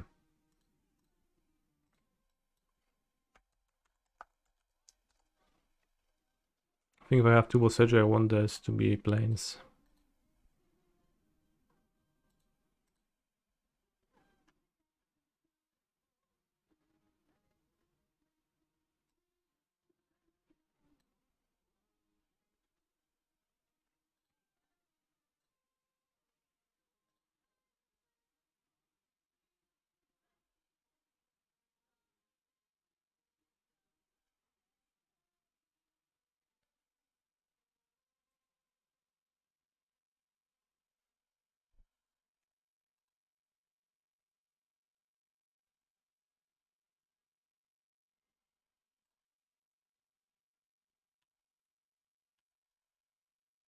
Ah, that's reach.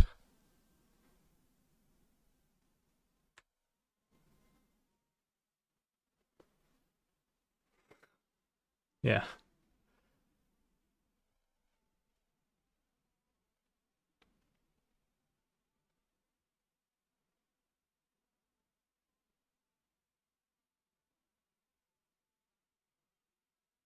Holy guacamole, that is Tolshmir Friends of the Wolves.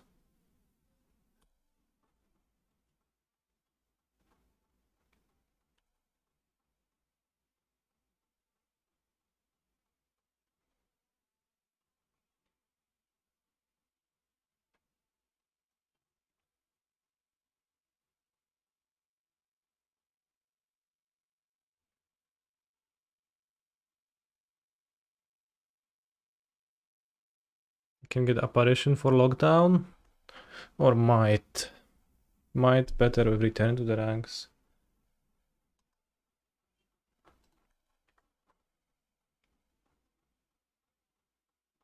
But I guess I gain an extra life here, but I can't get Apparition anymore. XD. Ah, yeah, whatever.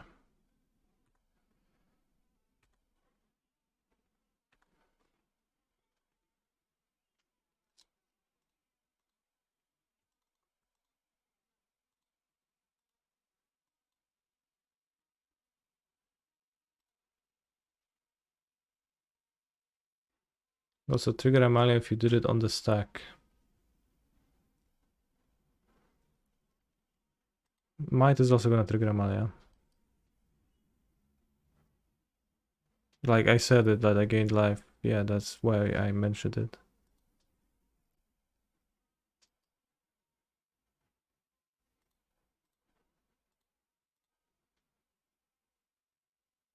No, actually you don't gain life.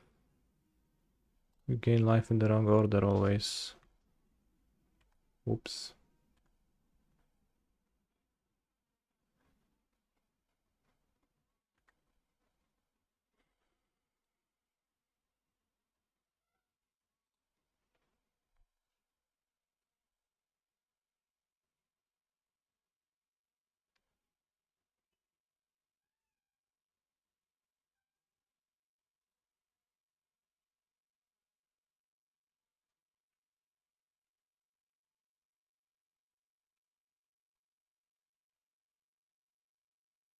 I think I'll use Dina to sacrifice Kellan.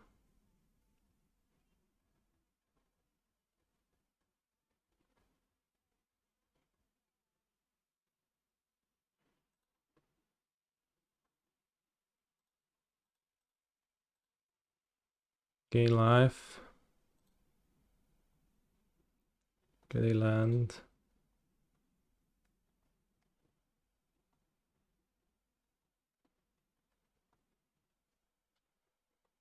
Can sacrifice Veteran.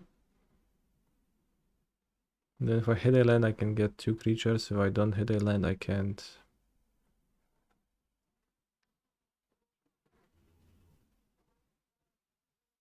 I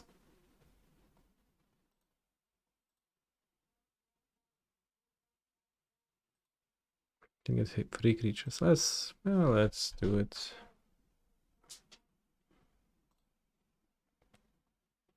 Etherflux Reservoir. Can't afford to draw it now, have to bin it.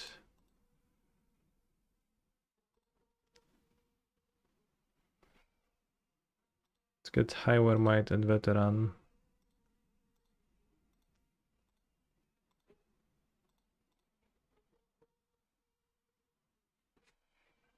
And trigger, I guess, just once. That's not as epic as I wished it to be. This is also Graveyard Hate. So we have to act now.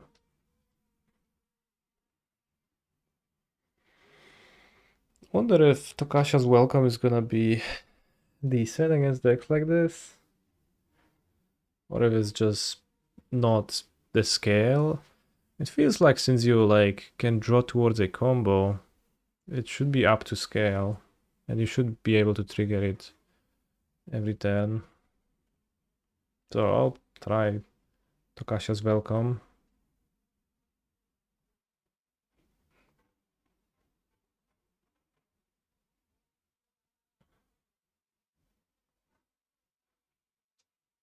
Holy macaroni. Is that an Omnath?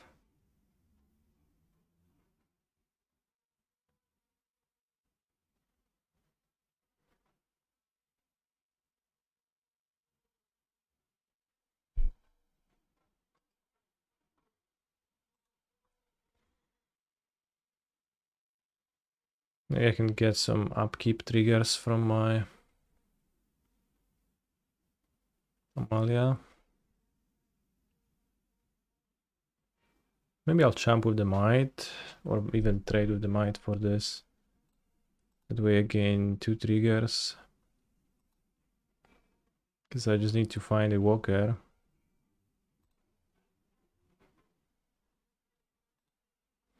To win, I guess. Parisian Graveyard. So I have 9 minutes, how come? Prosperous Innkeeper.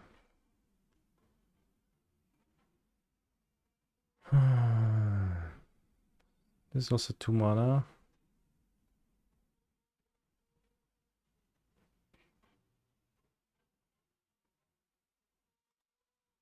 Graveyard Innkeeper.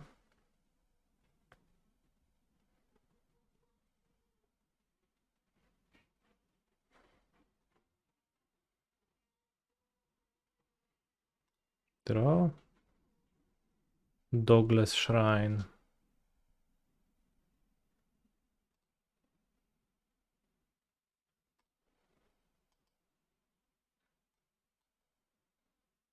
Second Keeper? Veteran?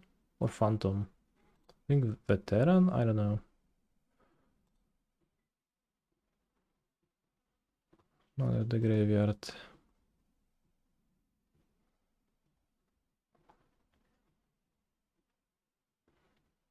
So I think I have to attack Enuma now.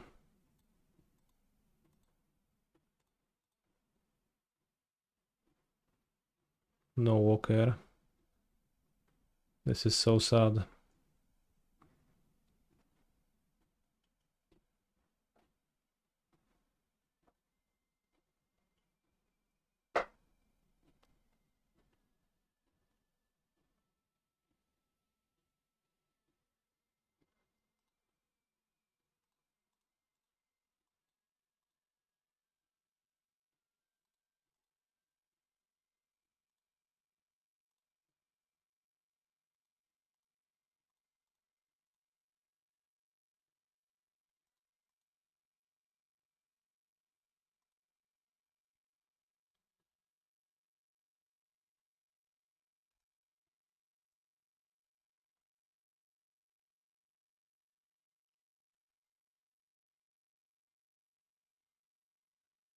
Alright, I guess we lost this game because of the Godless Shrine.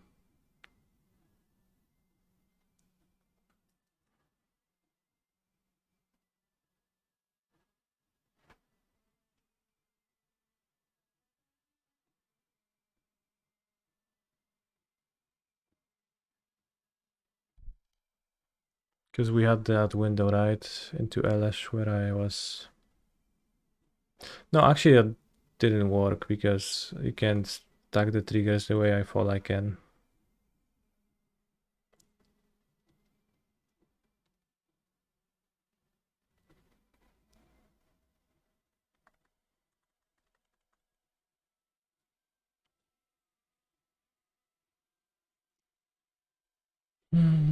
Yorion.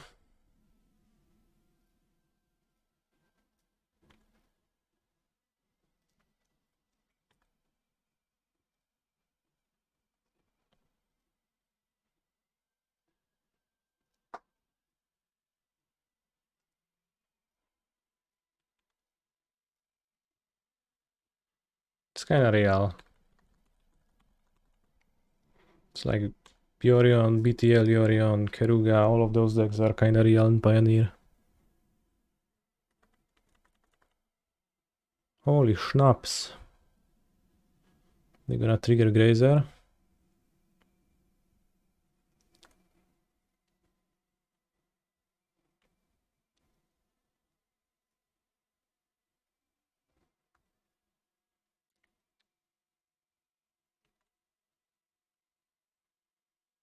As Lotus disappeared off from the format, it sure looks like it.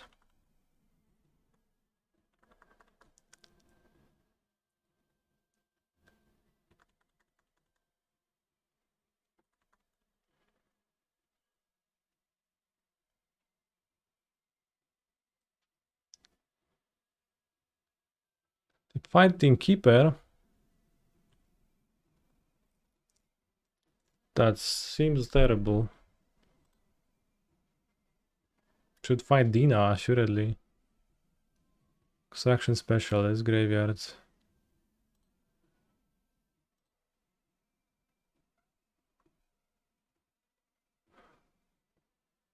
Company now, Company keep.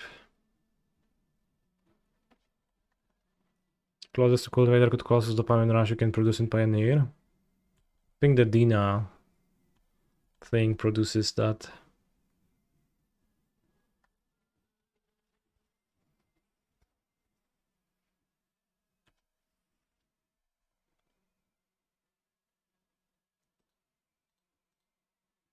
Let's scry.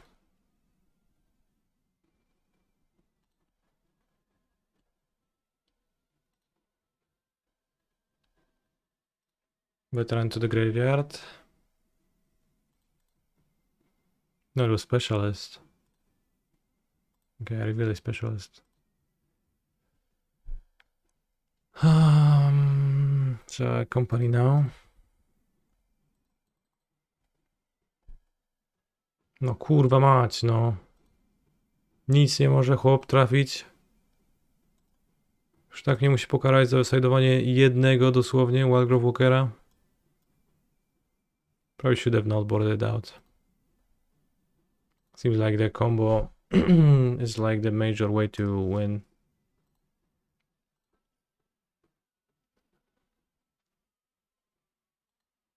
Which puts us at 2-2.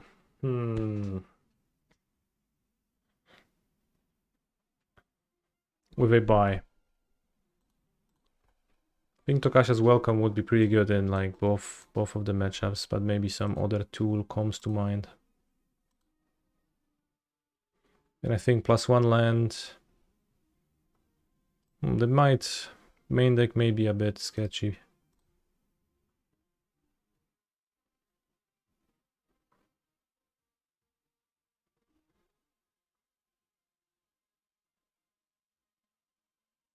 The second apparition main deck, not even sure of that.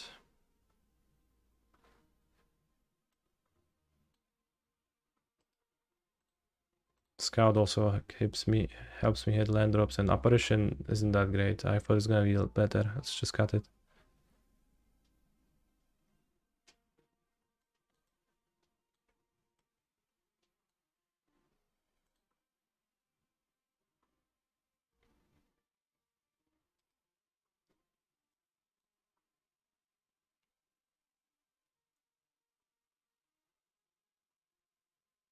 Now we can play Asmo. We're not gonna play any more Magic on this stream tonight. And by tonight I mean 3 p.m.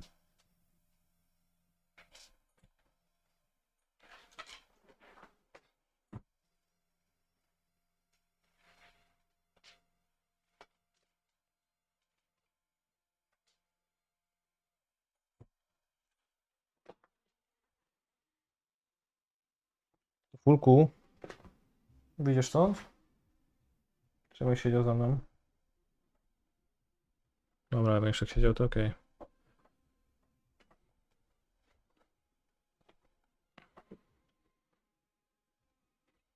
I think if I play two Boseju, I like planes.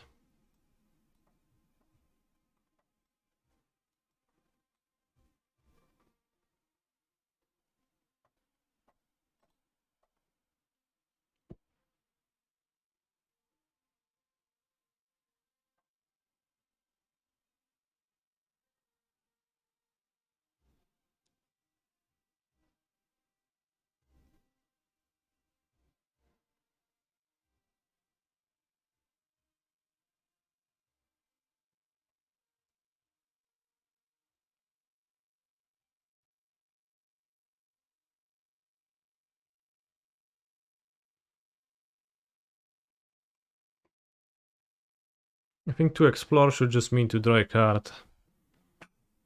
The game would be better for that.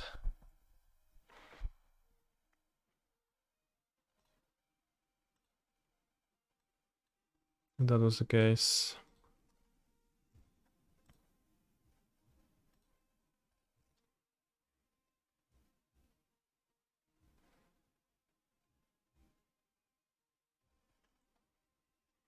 Elder Gargraph in the sideboard.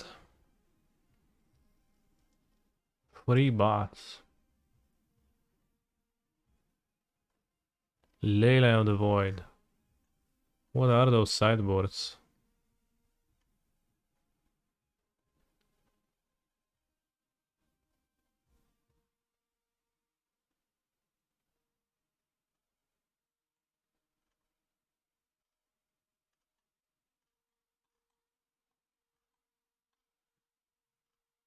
Yasharan.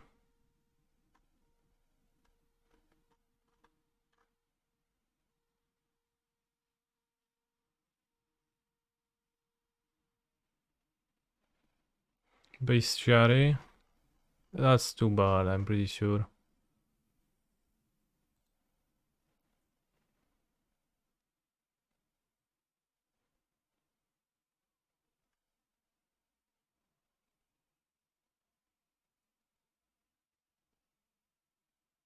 Free Company. What a gamer.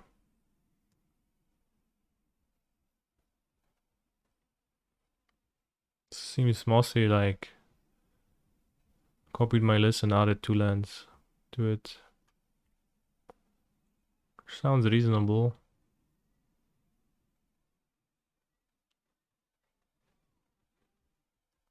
Also has no C-Note Scout. Copy you as well. I mean, I'm in a fog when it comes to this deck. Maybe I'll flood less if I don't play C-Note Scout and just play fewer 1-drops.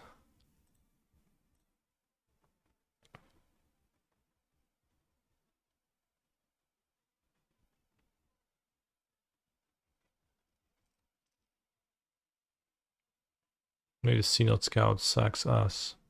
And makes you flood because they shit card that you basically discard.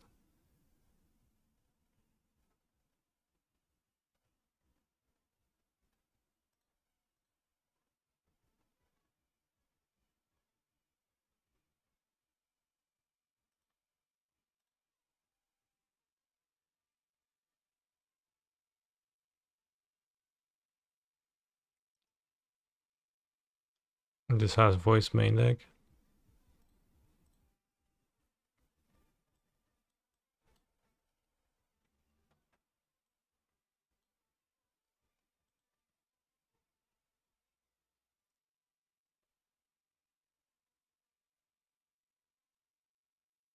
Voice is also pretty nice for recording, I guess.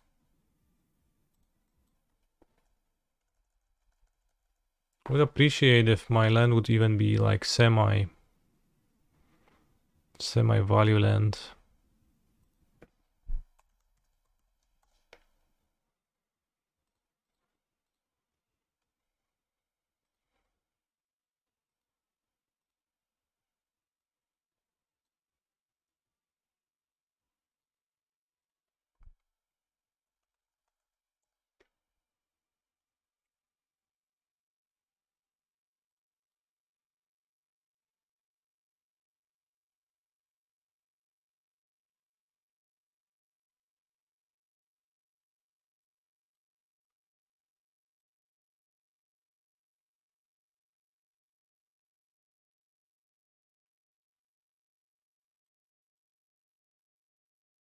Now Field of Rain is a wasteland.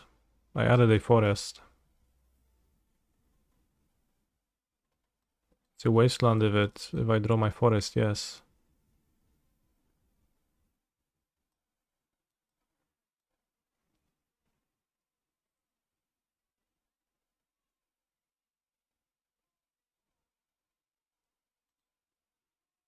I think main Ignite is fine, it's like a 1-drop. Might need to board it out.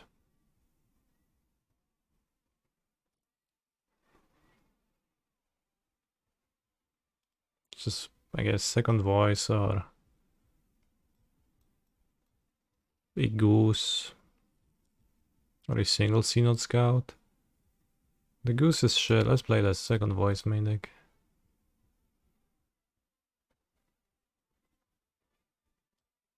Seems not the worst against the Leyline Binding decks too. Because it gives you some protection for the combo. Like, yeah, it protects your combo in certain ways. Could also add another Welcoming Vampire. I think this is the best Pioneer combo deck. I don't know. Seems like a useless question to ask, so I can't really answer that. Got 26 creatures now for company, which is not that many.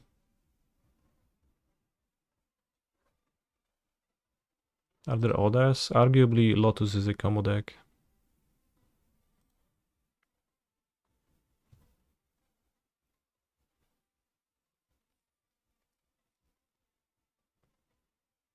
Greasefang. Yeah, okay, this is better than Greasefang.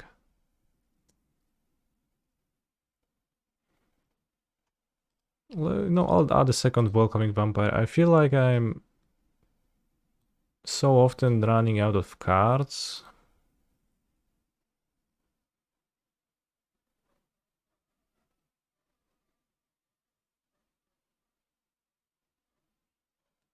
Is Legion's ending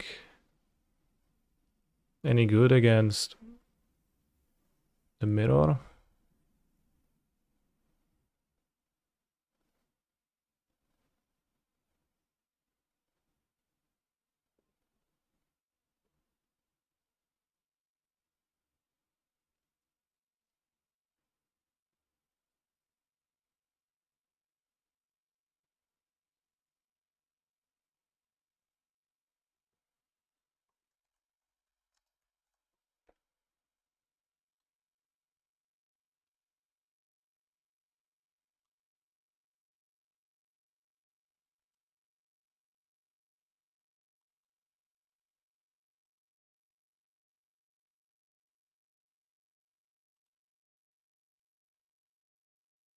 No, Heroic Intervention is copium and bad, like, it's not helpful.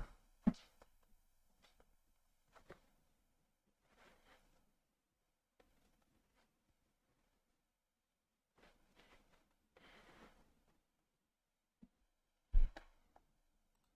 think main deck might is probably pushing it. It's another Welcoming Vampire and you can cut one Tokasha's Welcome. So next time I'll try with 3 Welcoming Vampires and the Welcome.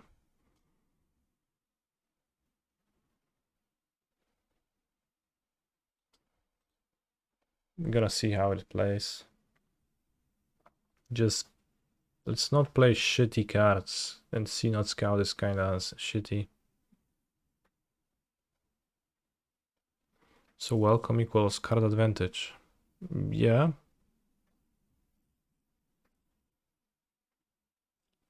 You're welcome. White reservoir. It's do kill if you actually combo. I think it seems useful so far.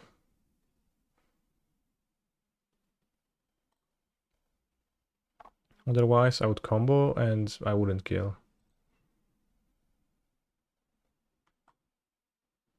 Giliag 1-2. With 4 Synod Scout, 1 Welcoming Vampire. Bros, why do you copy my list? It's shit. It's shit. I'm trying to find out how to improve it, and then you copy my list. You go 1-2 in a prelim. How is that supposed to help me? Sebastian Pozo 2-2. See, all of you suck. You don't see, like everyone is copying the same shit list and going 2-2 with it.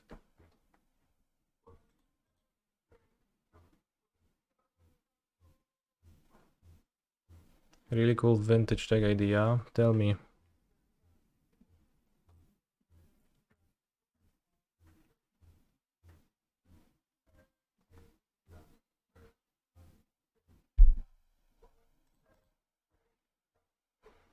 Pinu.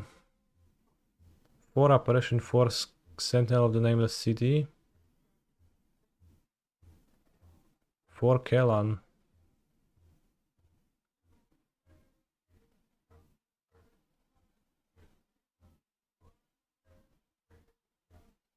No cord. That's like also the list I built that I didn't like.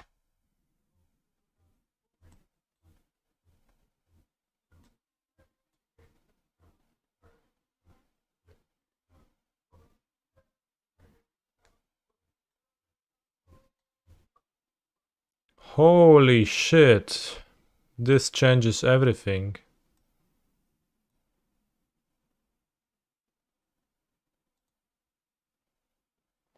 This combo deck seems fucked up.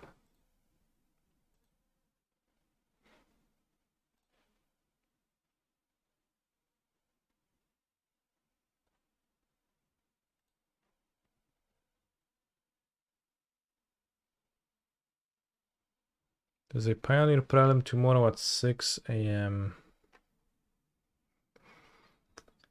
6 a.m.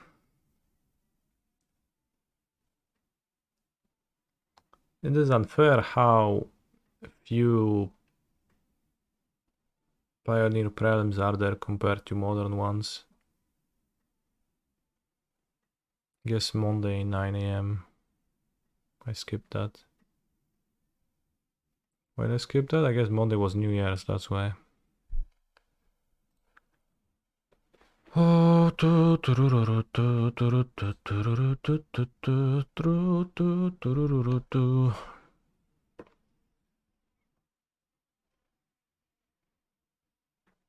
How would you define a combo deck as opposed to a deck with synergy? I wouldn't. I think it's a waste of breath. And of time.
Maybe I'll cut the Sentinel for the 4th vampire to try them properly.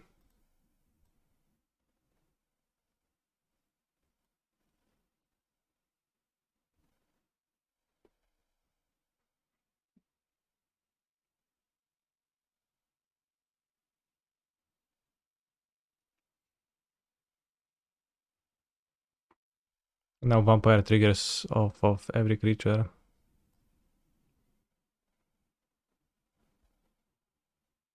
Yeah, that's good. What are the best matchups for Amalia? Idiot creature decks that don't do anything besides playing creatures. Unfortunately, those don't really exist, but something like Gruul vehicles. I have too much, it would be incredible. Oh yeah, Convoke, that's the deck.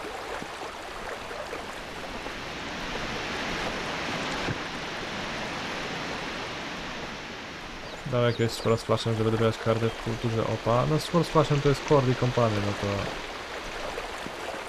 już są, nie? Maybe there is a better flash monster, but Kutzel's flanker has free power, so that's too much.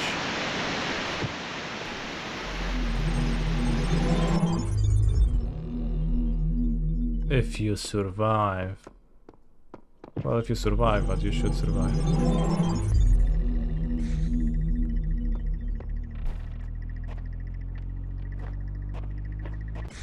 This is the final puzzle. Prison break. Let's see cancel.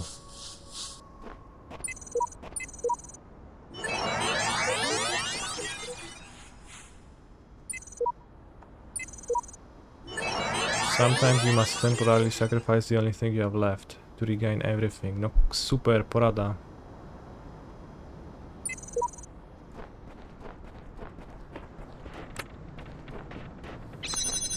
Temporarily sacrifice. So I have to get it back somehow.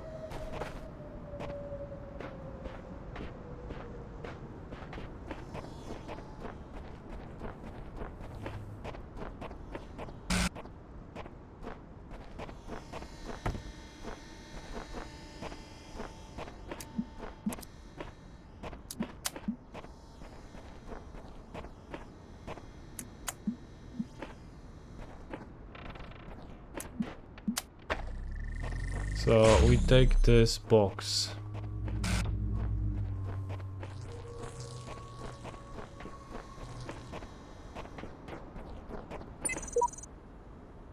The only thing you have left.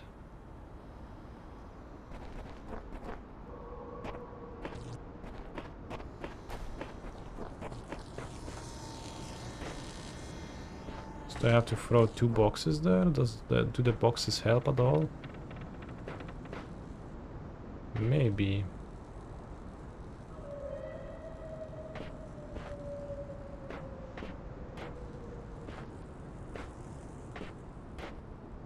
Holy shit, I solved it.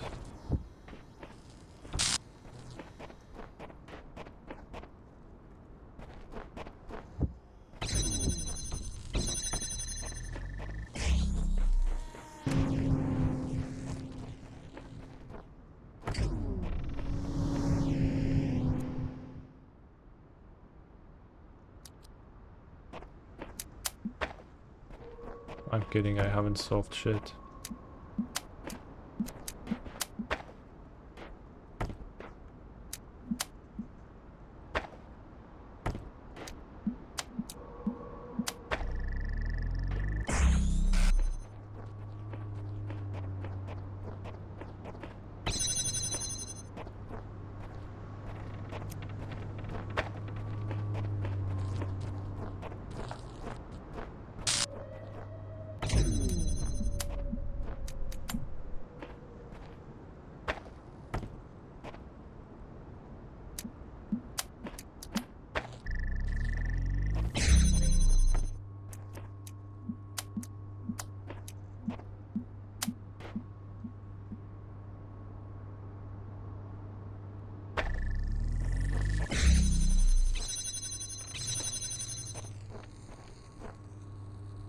Wait.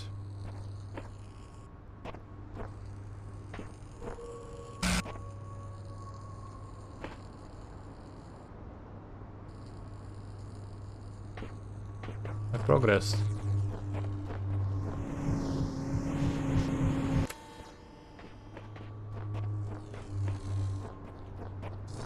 Do this here.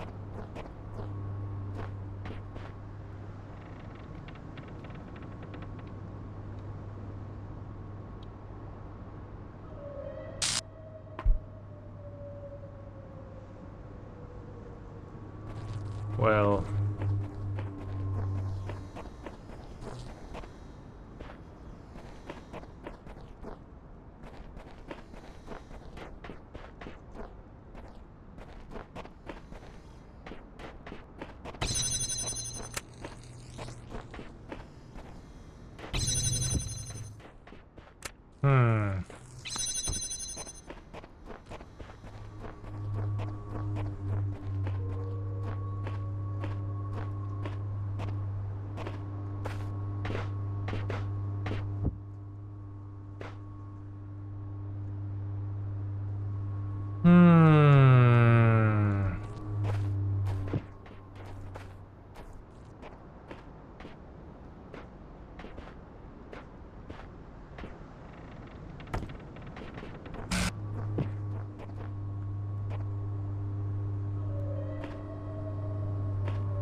this is Talos principle, yeah.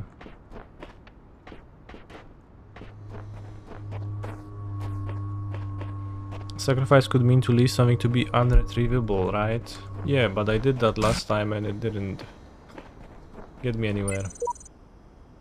But you must temporarily sacrifice the only thing you have left to regain everything. Holy shit, the only thing I have left? The box. Let's sacrifice the box. Holy shit, we're getting there.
The fence is too tall.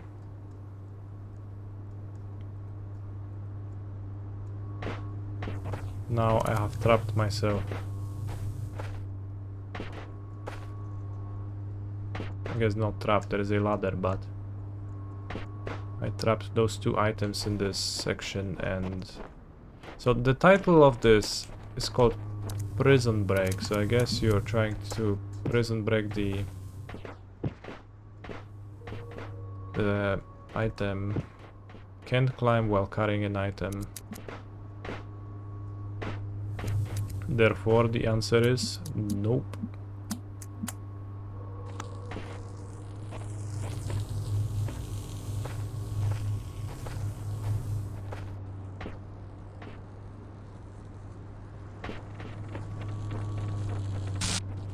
Now I can't even get back.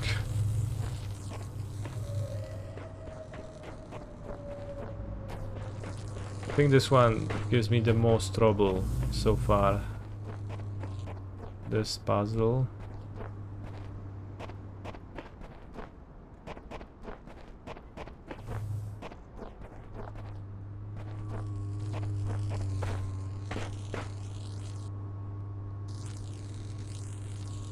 Can't think of anything, so I'll stop the game and I'll get back there on Friday. Maybe Friday I will solve it. And thank you for watching the stream. I will be back super soon.